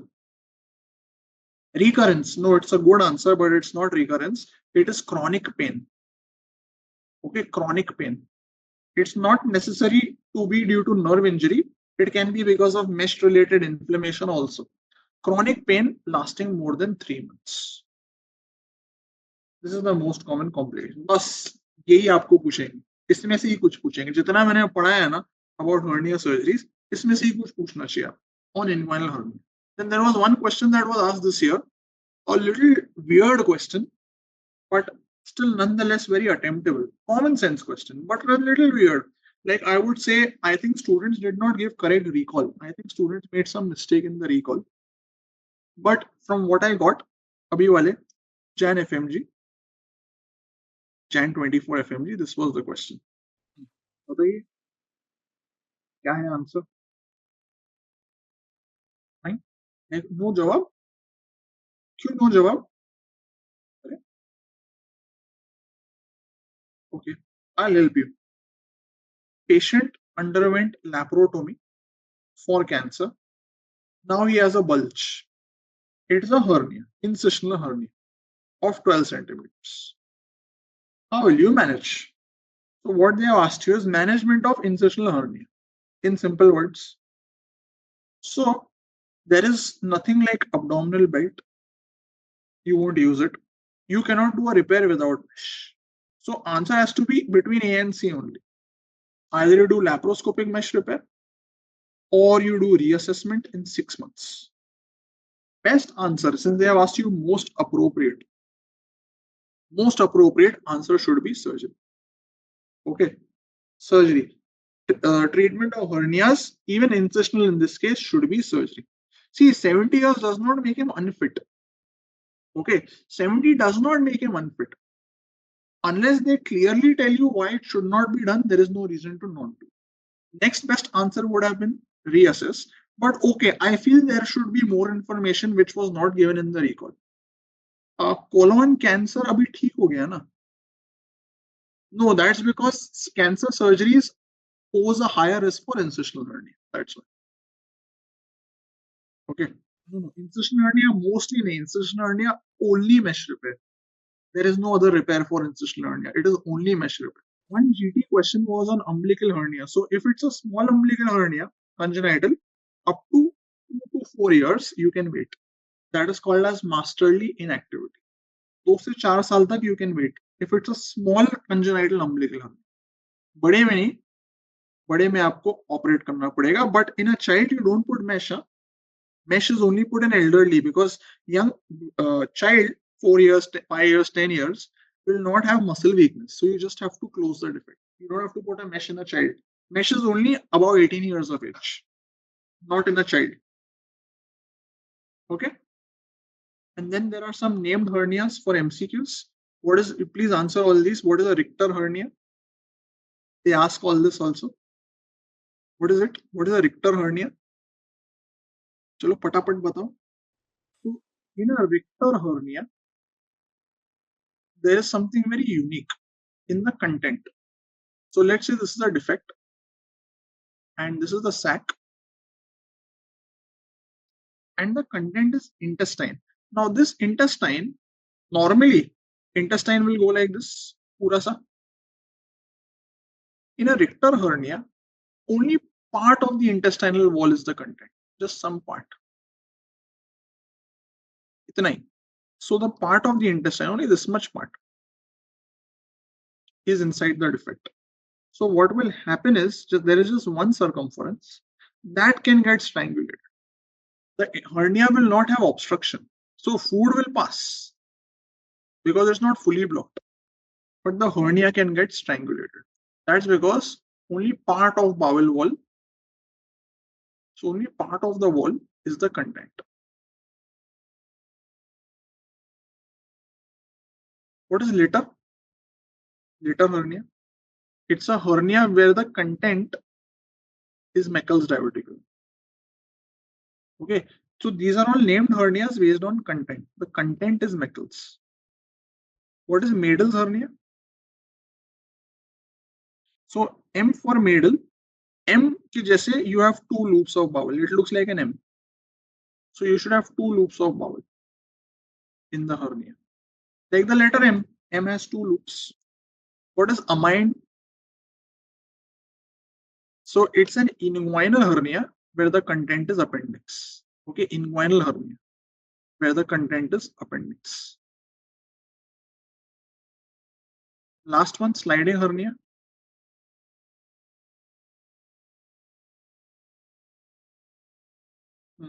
Sliding hernia, ये कौन सी hernia है सबसे अजीबो गरीब? नहीं नहीं नहीं, that is sliding hiatus hernia. This is sliding inguinal hernia, not hiatus, inguinal.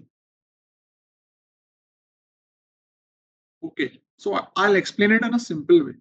A lot of students get confused in this, that's why I'm explaining, and this undoubtedly is important for exam, so I'm not explaining just for the heck of it.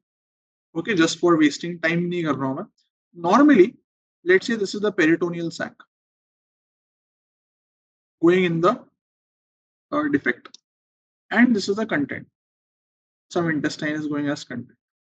But understand there are some organs which lie outside. Okay, like my sigmoid colon can be over here, retroperitoneum. Secant can be retroperitoneum. So what will happen is over time, as the defect will become bigger and bigger and bigger, जैसे जैसे defect बढ़ते जाएगी size में, let's say defect became this much, इतनी बड़ी हो गई defect, then the sigmoid colon can also start sliding into the defect. But it has not gone inside the sac. Okay, it is outside the sac. It is just forming a wall of the defect. So it is inside the defect, but it is outside the sac. It has just slid with the sac. That is a sliding hernia. So in a sliding hernia, some retroperitoneal structures, most commonly like sigmoid colon. So typically it is sigmoid colon, which will enter the defect, but not the sac. So they enter into defect outside the sac. So they have slid into the defect. Sac is made of peritoneum, not fascia transversalis. Fascia transversalis is called pseudo-sac, but let's not go there. So sigmoid colon will enter the defect, but not in the sac. Okay, sac is this blue thing. Okay. Retroperitoneal, STR is structure. RP तो समझ गया ना? This is retroperitoneal structure. Usually it is sigmoid colon which will enter the sac. बस इतना ही है. So you see over here, this is the sac. Over here, itna. This is the content. But you see through the defect over here, this bowel has also gone inside. It looks to be cecum. This is looks to be cecum. Has gone inside, but it is not inside the sac. It is outside the sac. Okay? That is about sliding hernia. Okay, are we good so far? So some heavy duty stuff we have done. Now some light things we will do for some time, and then we will be in a good place, good slide. Does the CO2 gas, stomach wale mein nahi, esophagus wale mein, does CO2 gas remain inside the abdomen, cause any harm? No. It gets absorbed and excreted in your breath and urine. Okay, so don't worry about CO2. CO2 is very safe. Now we are going to study arterial disorders and venous disorders. They are not very difficult. Treatment of choice will always be mesh repair for all hernias. Arterial disorders, not very difficult. Common sense and easy questions come. Don't ignore these kind of questions. Okay, we spend too much time on general GI surgery, fancy things, hepatobiliary. We miss out on these kind of questions. So don't make mistakes in general surgery questions. So I have put this here because we don't have enough time to do full general surgery. So I'm doing it thoda karke. So you will find it somewhere else in your RR notes. Hepatobiliary we'll do tomorrow. I can't do hepatobiliary now. It's too heavy to do hepatobiliary after a 6-hour class, right? So something easy. ज़्यादा दिमाग नहीं लगाना, थोड़ा दिमाग लगाना. So lower limb arterial anatomy is something you should know, which is very easy. It starts from the aorta, abdominal aorta, which will split into the two iliac arteries. iliac, the external iliac, internal iliac. So iliac will split into internal iliac, external iliac. This external iliac will become femoral. Femoral will become popliteal. Popliteal will split into anterior tibial, posterior tibial, peroneal. So in my lower limb, this is how the arteries are going to be formed. It starts from abdominal aorta to common iliacs to internal external. External will go into the limb and continue as femoral, popliteal, and its branches. Anything distal to popliteal, will become small vessel. Okay, I'm telling you this for a reason. Anything distal to popliteal will become small vessel. If these arteries get narrowed, I get a disease which is called PVD. PVD means peripheral vascular disease. What is peripheral vascular disease? It is nothing but a narrowing of the arteries anywhere in the body. It's not only in the lower limb, but there should be a narrowing of these arteries anywhere in the body. Except which arteries are not included in PVD? कौन सी artery में include नहीं करेंगे PVD को? Which artery is not included? Very good. So it should be except coronary arteries and cerebral arteries. Because medicine में आप पढ़ चुके हो ना stroke and MI, वो दोनों छोड़ के कोई भी आर्टरी में अगर narrowing हुई for whatever reason, it will give you peripheral vascular disease. So when I say PVD, it means any artery narrowing except these two, because they are separate diseases. Coronary artery disease, cerebrovascular diseases are separate. Now coming to why does someone get PVD? Yeah, anybody? क्यों होता है PVD? Reason for PVD? Why should someone get narrowing in these arteries? So obviously, the same thing that will cause coronary artery and cerebrovascular disease will cause peripheral vascular disease. So same etiologies. Most commonly, it is going to be atherosclerosis. The most common cause. Just like you have CVD, CAD, you have PVD, atherosclerosis. Any disease which is unique, which is not seen in central vascular diseases, which is only peripheral. Very good, Berger's. What is Berger's? What is Berger's? Berger's is something that is seen in young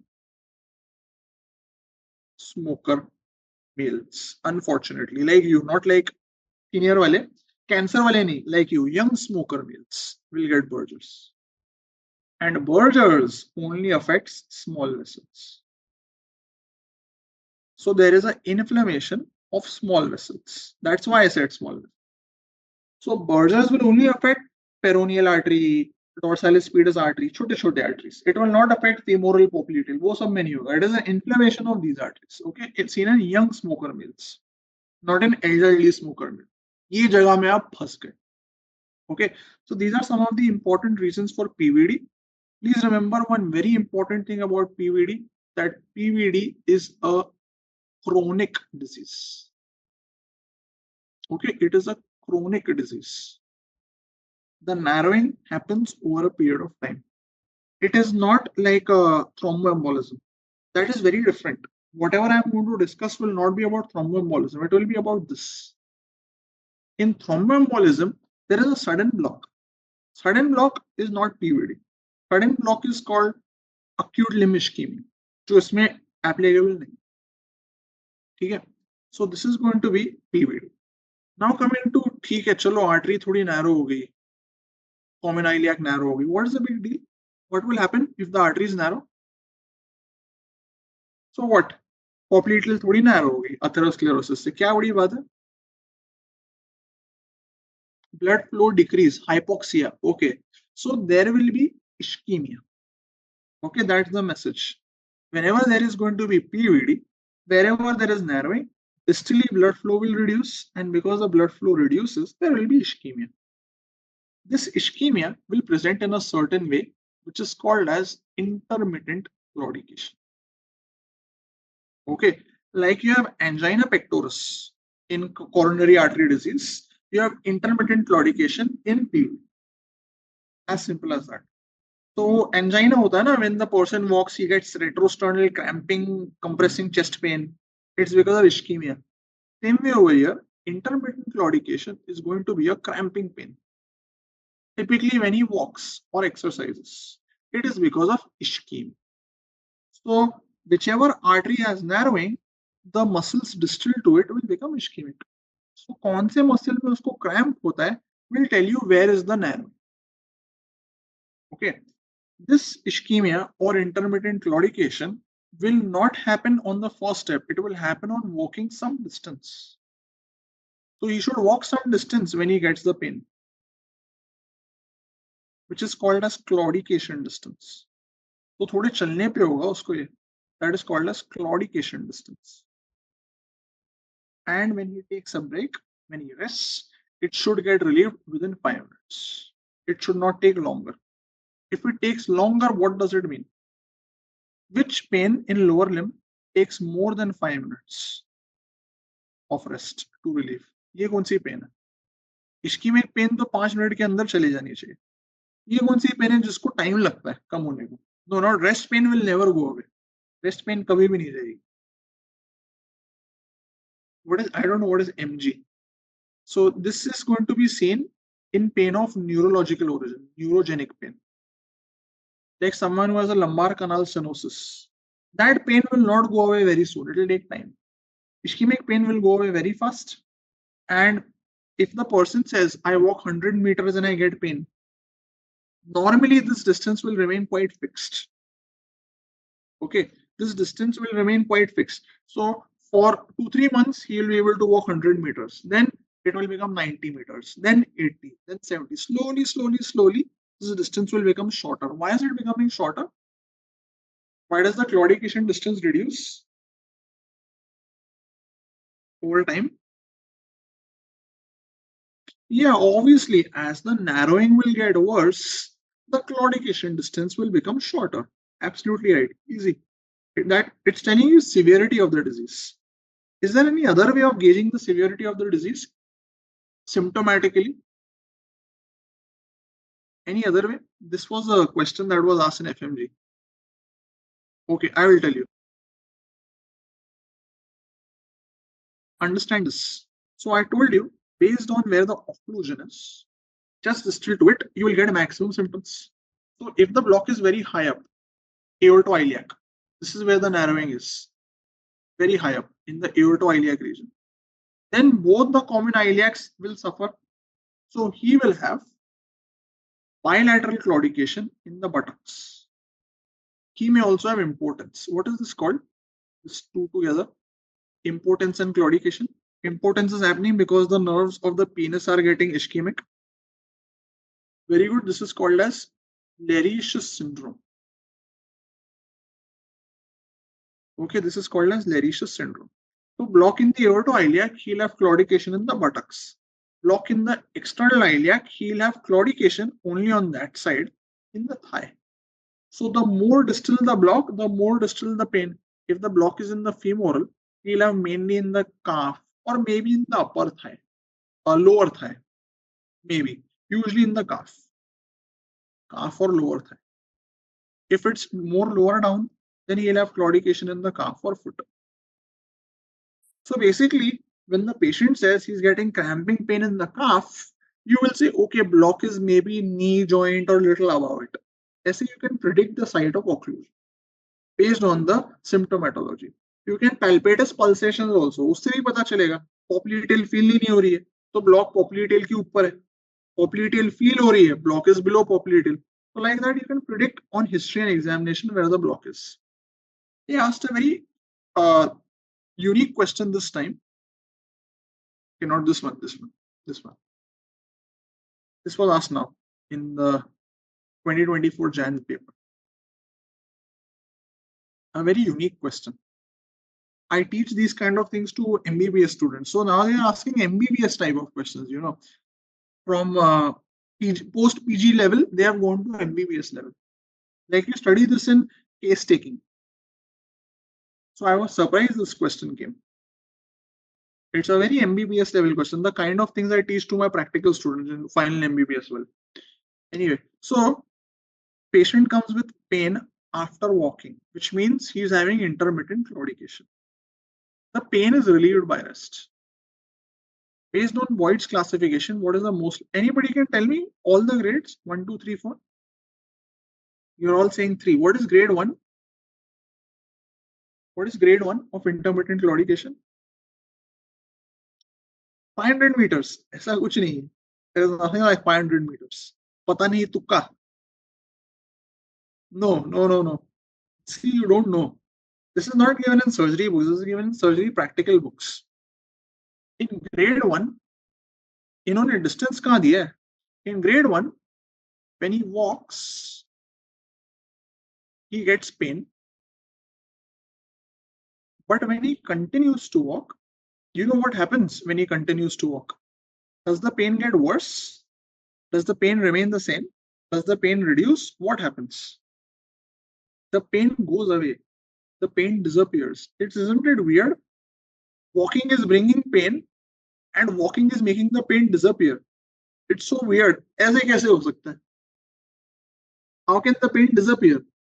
It's because when he gets the pain, there are local vasodilators which are released, like substance P, potassium, lactates. They are released. They cause some vasodilation, and then the pain goes. This is Boyd's 1. In Boyd's 2, he walks, he gets pain. The pain doesn't disappear. He continues to walk. The pain remains, but it is bearable. So the pain has not gone, but the pain is bearable. So he is able to walk. This is Boyd's class 2. Walks, gets pain. He can continue to walk with a limp. In grade 3, he walks, he gets pain, can't continue. So he has to stop. And when he stops, the pain disappears. So you notice what has happened. Grade 1, grade 2, grade 3 are increasing levels of occlusion or increasing levels of ischemia. Now what is grade 4? Resting pain, pain at rest. What is the name of the classification? What is classification's name? Boyd's classification of? What is it classifying? Not PVD, it is classifying intermittent claudication. And rest pain is not intermittent claudication. Rest pain is a continuous pain. It's not a pain on walking. There is no grade 4. There are only 3 grades. Okay. Rest pain is not a part of Boyd's classification. Rest pain is a continuous. आगे बात समझ में. Intermittent claudication means pain on walking. Intermittent. On walking a certain distance. Okay.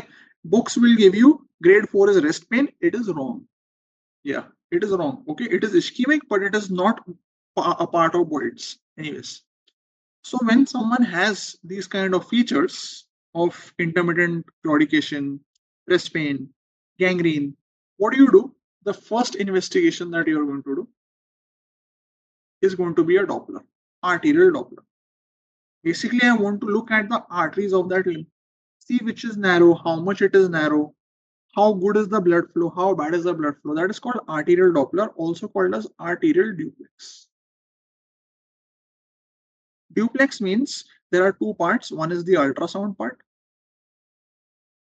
and there is a Doppler. Doppler part will tell me the blood flow. So Doppler is done ultrasound is done with two probes. First I see the normal flow in normal anatomy. Then I see the blood flow through the vessels. So there are two components to duplex. That is why it is called duplex. So the answer is grade 3, na? Upon it is relieved by rest, means he has to take rest. So it is going to be grade 3. Okay. So when I put the Doppler probe on the arteries, I come to know how is the flow. In a normal blood vessel, the flow will have an appearance like this: upstroke, downstroke, upstroke. This is how it will look in a normal blood vessel. That is called as triphasic. Okay, that is called as triphasic. Obviously, as the artery will become more and more compromised and occluded, this triphasic flow will become biphasic. The biphasic flow will become monophasic, and the monophasic state will become absent. It's like 5 4 3 2 1 0. Triphasic, biphasic, monophasic, absent. So जैसे जैसे जैसे artery will narrow, वैसे वैसे वैसे the blood flow will reduce, the phases will reduce, and finally it will become 0. With the help of this Doppler, I take a measurement which is called ABPI. ABPI is ankle brachial pressure index. Ankle brachial pressure index. It's a very good tool which tells me the severity. So what I do is I measure the systolic blood pressure at the ankle. To measure this pressure, I need this Doppler. I cannot do it with normal stethoscope. It has to be measured with Doppler probe. I measure the systolic blood pressure at the ankle divided by the systolic blood pressure at the arm. In a normal person, this ankle brachial pressure index should be 1 because the blood flow in the ankle and the arm should be the same. So normally this ABPI should be around 1, like 0.9 to maybe 1.2. To say that it is reduced or the person is having ischemia, it should be between 0.5 to 0.8. To say that it is critically reduced, critical ischemia, it should be less than 0.5. So basically, every time the person comes for follow-up, I measure his ABPI to see is it remaining the same or is it reducing? Because if it is reducing, it tells me the disease is becoming worse. So this is an objective way of measuring the severity of peripheral vascular disease. I बात समझ में? So objectively, I can measure yes, the blood flow is reducing because I come to know the ABPI is reducing. The drop in ABPI tells me the severity of peripheral vascular disease. Okay, आई बात समझ में? Now coming to another disease, little different from peripheral vascular disease. This is a disease which is seen usually in elderly. Arm के पहले लिखा है systolic blood pressure, SBP, दोनों तरफ blood pressure लोगे ना. Okay, what is an aneurysm? Anybody knows? Aneurysm होती क्या है? Treatment is going to be medical or angioplasty.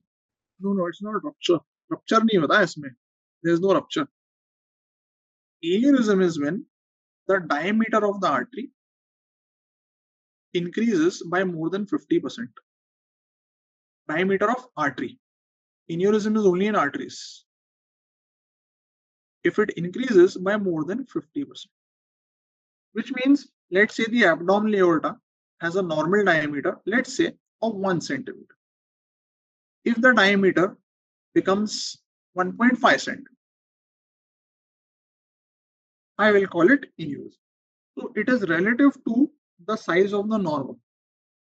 Okay, don't say hernia. There is no defect in this. It's not a hernia of artery. Please not put it like that.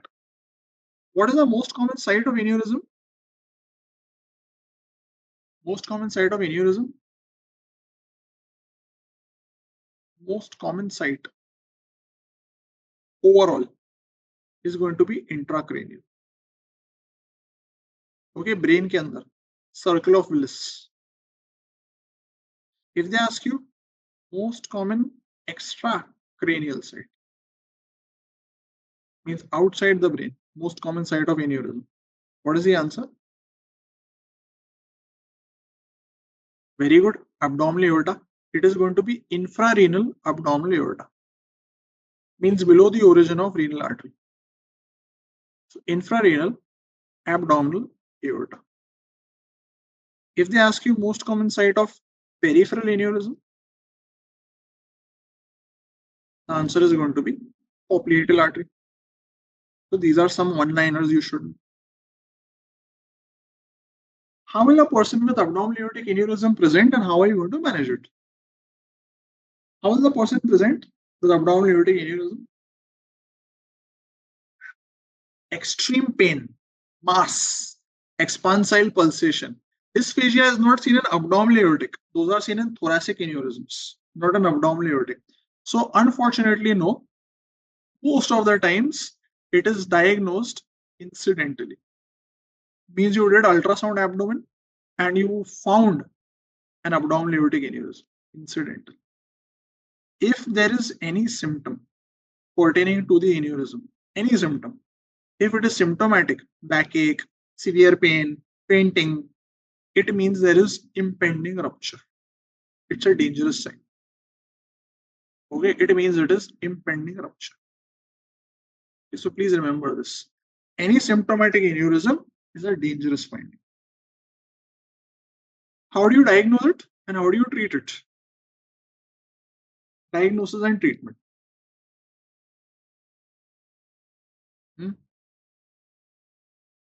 CT, angio, USG. So there are two things you need to know. You should do screening. Screening means normal population. This is British guidelines. In everybody after 65 years. Okay, you should do screening. If they ask you investigation of choice, of course it will be CT angio. कोई भी vascular disease, the answer will be CT angio for diagnosis. Now, when are you going to treat? If the diameter of the aneurysm is more than 55, you have to treat. If it is less than 55 mm, you will do surveillance. Okay, so the cutoff for aneurysm to repair or not is going to be 55 millimeters. But please remember, if the aneurysm is symptomatic and it is having any size, you are going to repair it. Because symptomatic, yani, it can rupture anytime. So then size is not important. Our Doppler is only for limbs and certain areas. Abdominal aorta, the Doppler will not reach because aorta is very far behind, right? So for abdominal aorta, Doppler is not the best. For thigh, femoral artery, femoral aneurysm, Doppler is fine. Not for abdominal. नहीं दिखते इतने Doppler. Okay. So symptomatic aneurysms repair. Repair means what? What are you going to do in these cases? क्या करेंगे? Aneurysm की repair मतलब क्या? So you have two ways of treating it. If the patient is young and fit, you will do open repair. Means you open the abdomen and you put a graft from inside. Means you open the aneurysm, put a graft from inside, excise the aneurysm. If the patient is elderly,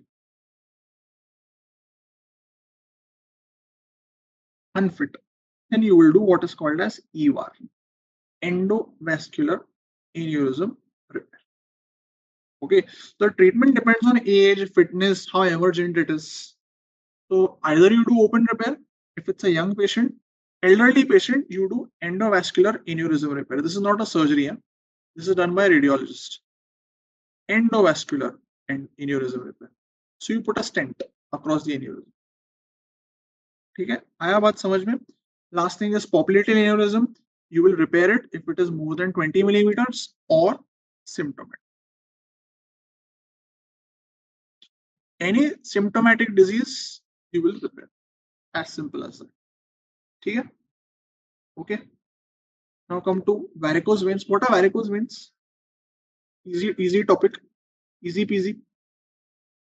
What are these varicose veins? Dilated veins.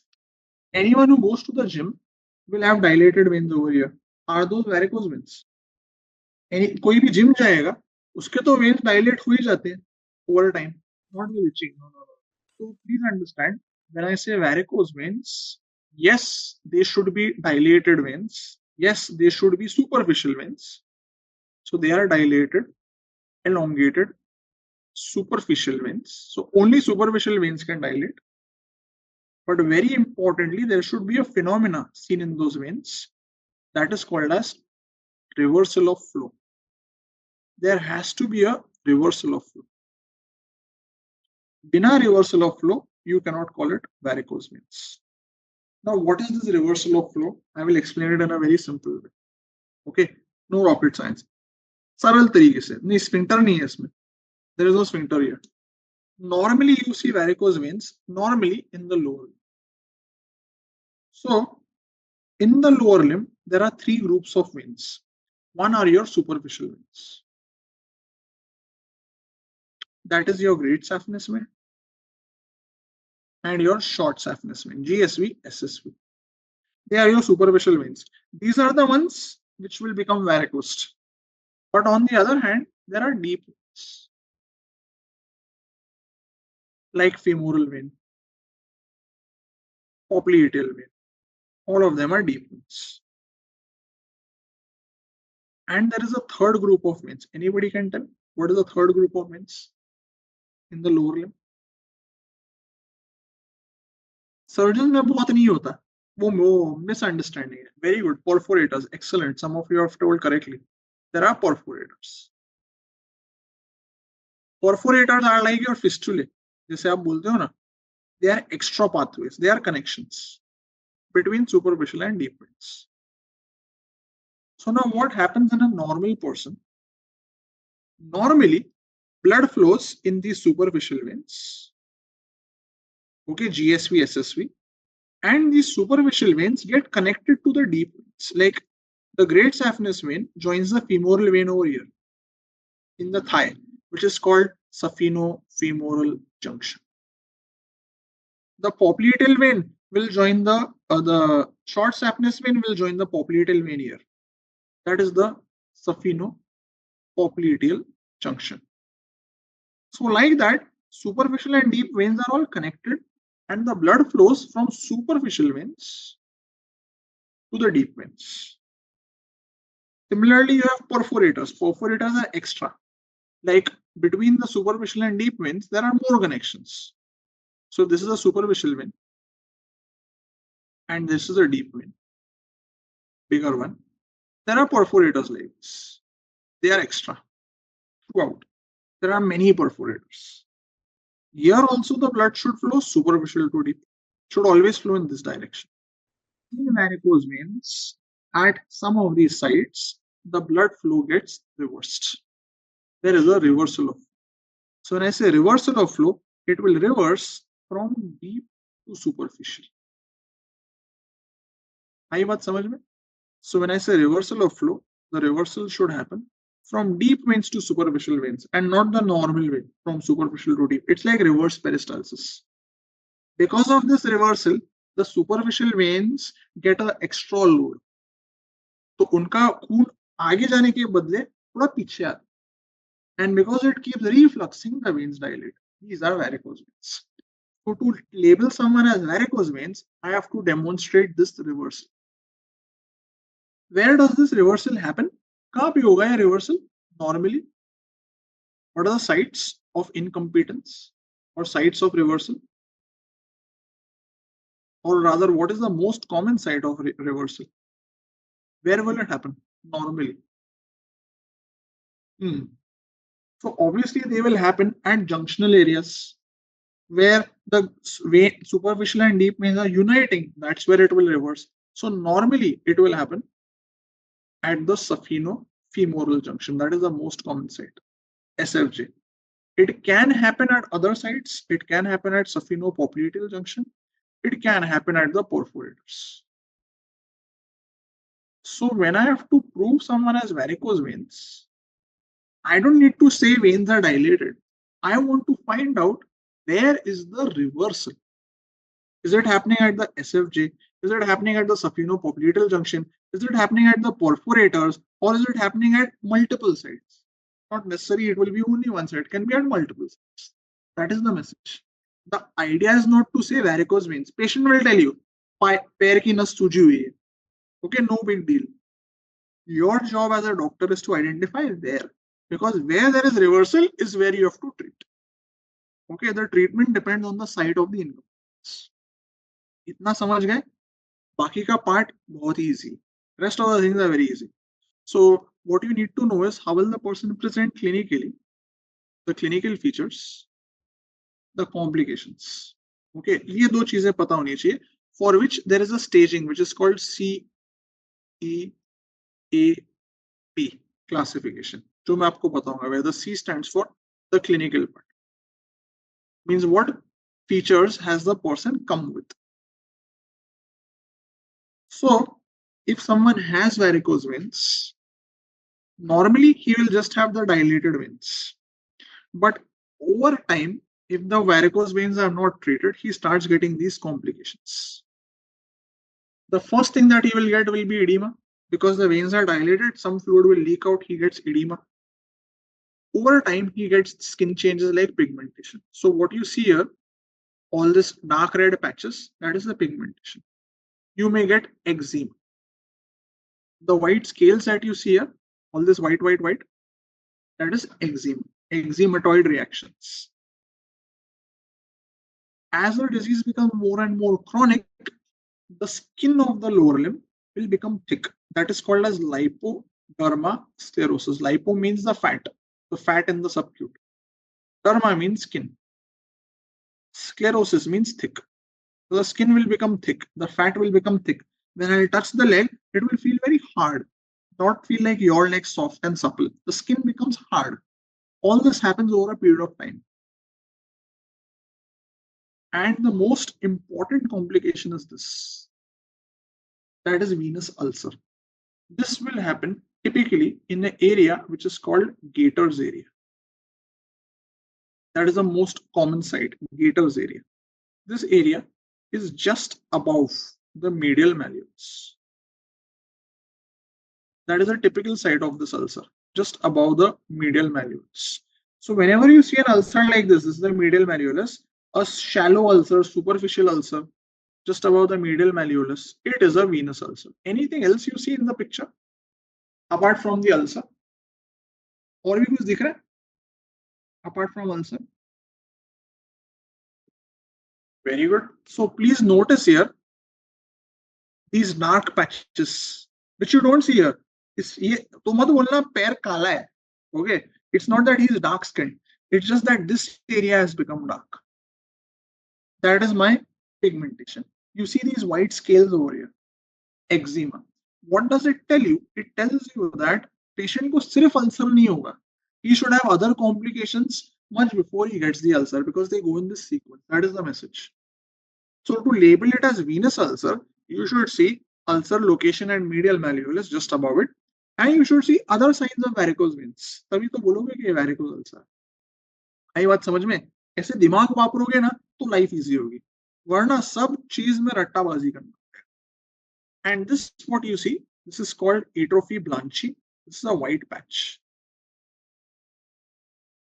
Okay, it's a white patch that is seen in the medial malleolus area. Why it happens, they don't know, but it is seen in late stages. It is an advanced finding. मतलब किसी को बहुत time से varicose veins है, उसके पैर में आपको ये सारी चीजें मिलेंगी. It's an advanced find of varicosities. ठीक है? So these are some of the things you are going to expect. It may be a healed ulcer, but they don't know the reason for it. It is believed to be a healed ulcer, but the exact reason is not known. Based on this, there is a CEAP classification. ये बहुत पूछते हैं NEET PG में. CEAP. C stands for clinical. E stands for etiology. A stands for anatomy. P stands for pathology. They always ask the clinical part. So like you have European Hernia Society, PLMN, that what we did. Similarly here also, what you are going to see is a nomenclature. So that when the person reports varicose veins, he writes it in these numbers. So that anyone else will see, or if you see after some time, you should know how the disease has progressed. That is the CEAP. It's like European Hernia Society. So here you have C1, C2, C3, C4, C5, C6. जिस पे they ask the MCQs. Normally clinical पे पूछते हैं, but it's easy to understand if you know the sequence of the disease. अगर आप ये sequence समझ गए ना, तो ये CEAP easy है. अब समझो. In C1 and C2, there are no complications. Telangiectasias are dilated veins of 1 millimeter size. Reticular varices are dilated veins between 1 to 3 millimeter size. Varicose veins are dilated veins of 3 millimeter or more. So if I only see dilated veins, it will be C1 or C2. If there is edema, it is C3. It is the first complication. In C4, you have ABC. इस पे question पूछते हैं ABC पे. C4A were the early skin changes, pigmentation, eczema. C4B, little more advanced, lipodermal sclerosis, atrophy blanche. Remember this B for blanche is 4B. And C4C, C is corona phlebectatica. It's where you have a big crown of veins in the ankle. You have skin changes. So B for B, C for C. That's how you can remember. And then you have C5, C6 related to ulcer, healed ulcer. C5, active ulcer. C6. Now tell me, if you see this, what will be your C stage of this image? बताइए, what is the C stage of this image? 4A, 5, 6. Badhiya, excellent. So what you see here is you see this eczema, which you will call as 4A. You see this ulcer, which should be, I don't know why you're saying C5. C5 is healed ulcer. This is active ulcer. So this is C6. You see 4A and 6 both. Obviously, you will call it C6. Okay. Don't say 4A. Say C6. Okay. This, I told you. What is this? The next image. नीचे वाला. इसको क्या बोलोगे? The C stage क्या? Thank you very much. This is going to be C4B because it is atrophy blanchi. बस इतना ही है. Okay. इसका आंसर दो. What is the answer to this? Okay. 2B करके तो मैंने कुछ बताया ही नहीं. Patient presents with asymptomatic varicose veins. What is the CAP? So if there are varicose veins, it will be C2. It can't be 3 or 4. There are no complications. If they are asymptomatic, it will be C2A. If they are symptomatic, what will it be? Symptomatic varicose veins क्या बोलोगे? AB? No, not AB. There is nothing like C2B. It's over here. Symptomatic is going to be S. So it will be C2S. Okay, this will be C2A. आई बात समझ में? So symptomatic varicose veins, C2S. S for symptomatic. Asymptomatic, C2A. Okay? Oedema नहीं है, दिख तो नहीं रहा oedema, वरना वो बोलते ना कि एडिमा है. से इमेजिन मत करो कि एडिमा है. Okay, let's not do that. Then you come to investigations. So here I told you the aim is not to diagnose varicose veins. I see the leg, I know he has varicose veins. So the aim is to diagnose where is the incompetence, where is the reflux, the site of reflux. So for that, I need to do only one test, only one. That is the investigation of choice. That is going to be venous duplex. Okay, that is going to be venous duplex. बस एक ही test करना. अब venous duplex में सबसे पहले आपको क्या करना है? You want to know the most common site of reflux is going to be SFJ, saphenofemoral junction. So I need to know where is the location of the SFJ. To get the location, I use this appearance. This is called Mickey Mouse sign.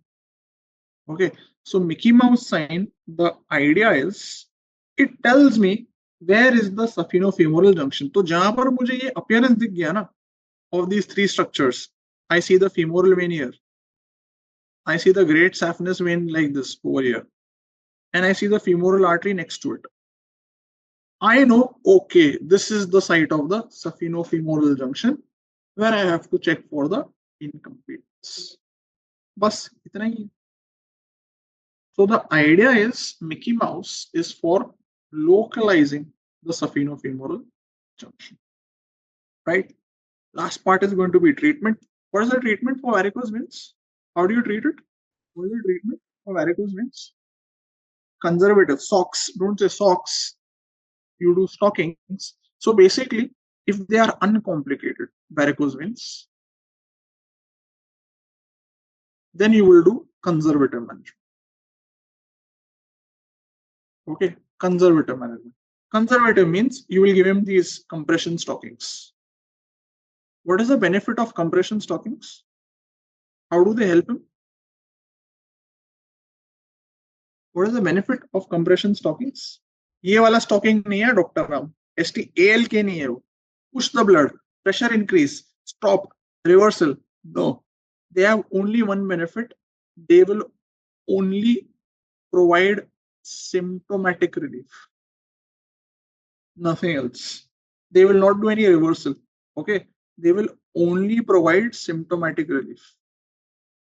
Someone was saying, na, surgeons get a lot of varicose veins. If I, as a surgeon, start wearing stockings for every surgery that I go for, it does not mean I will never get varicose veins. No. But if I have varicose veins which are painful and I wear stockings, the pain will reduce.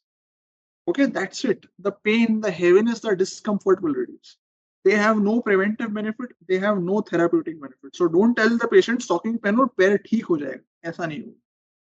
Apart from this, you will do some limb elevation exercises, limb elevation, calf muscle exercises, and so on and so forth.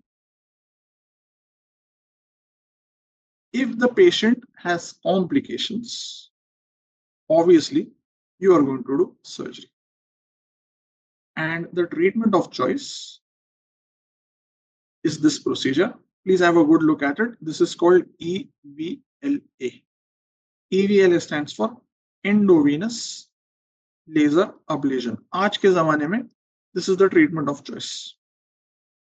Okay, इस पे बहुत कभी इन्होंने सवाल पूछा नहीं है, but it's a very popular treatment. It's one of the best treatments for varicose veins as of today. And if you take up general surgery, this should be your career. You can make a career in just doing EVLA. कुछ और करने की जरूरत नहीं है. No MCH, nothing. Just do EVLA. More than enough. Okay, it's a very simple procedure. Laser is put inside the vein and the vein is burned. It is intraluminal ablation of the vein. तो when के अंदर आप ये laser probe डाल दो और when को अंदर से बंद कर दो. Okay, you are ablating the whole great saphenous vein. Beautiful procedure, low side effects, low cost, good patient profile, no anesthesia, nothing is required. It is done under local anesthesia.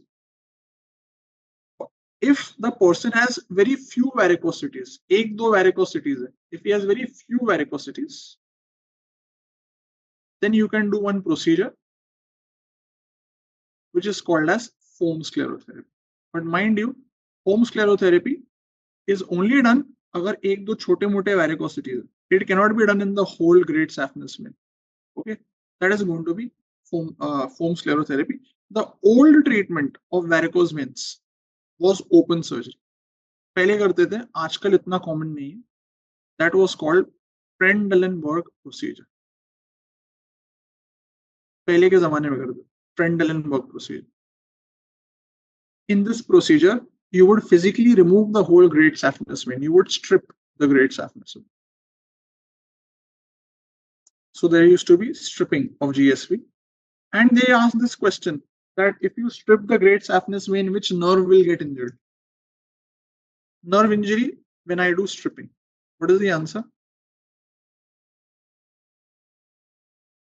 Stripping of great saphenous vein, which nerve gets injured? See, answer is in the name itself. Great saphenous vein, nerve that will be injured will be saphenous nerve. Saphenous vein, saphenous nerve. Okay, sural nerve goes with short saphenous vein. Great saphenous vein, saphenous nerve. ठीक है, आगे बात समझ में? Okay, तो आज हमने काफी अच्छा किया है, काफी सारी चीजें करी है. I am happy we covered good amount of matter. Important thing is we have to continue with the flow. Tomorrow we will start normal 5 o'clock only, so don't worry about it. And tomorrow we will do hepatobiliary. Okay, if we can finish hepatobiliary, maybe we can start with some other system after that. Then you have a 1 day break in between. Okay, so tomorrow same time what is corona phlebistatica? It's a crown of veins at the ankle. बड़े सारे बड़े बड़े veins ankle पे होते हैं. That is called corona phlebistatica. Okay. So all the best, guys. Have a good day. See you tomorrow.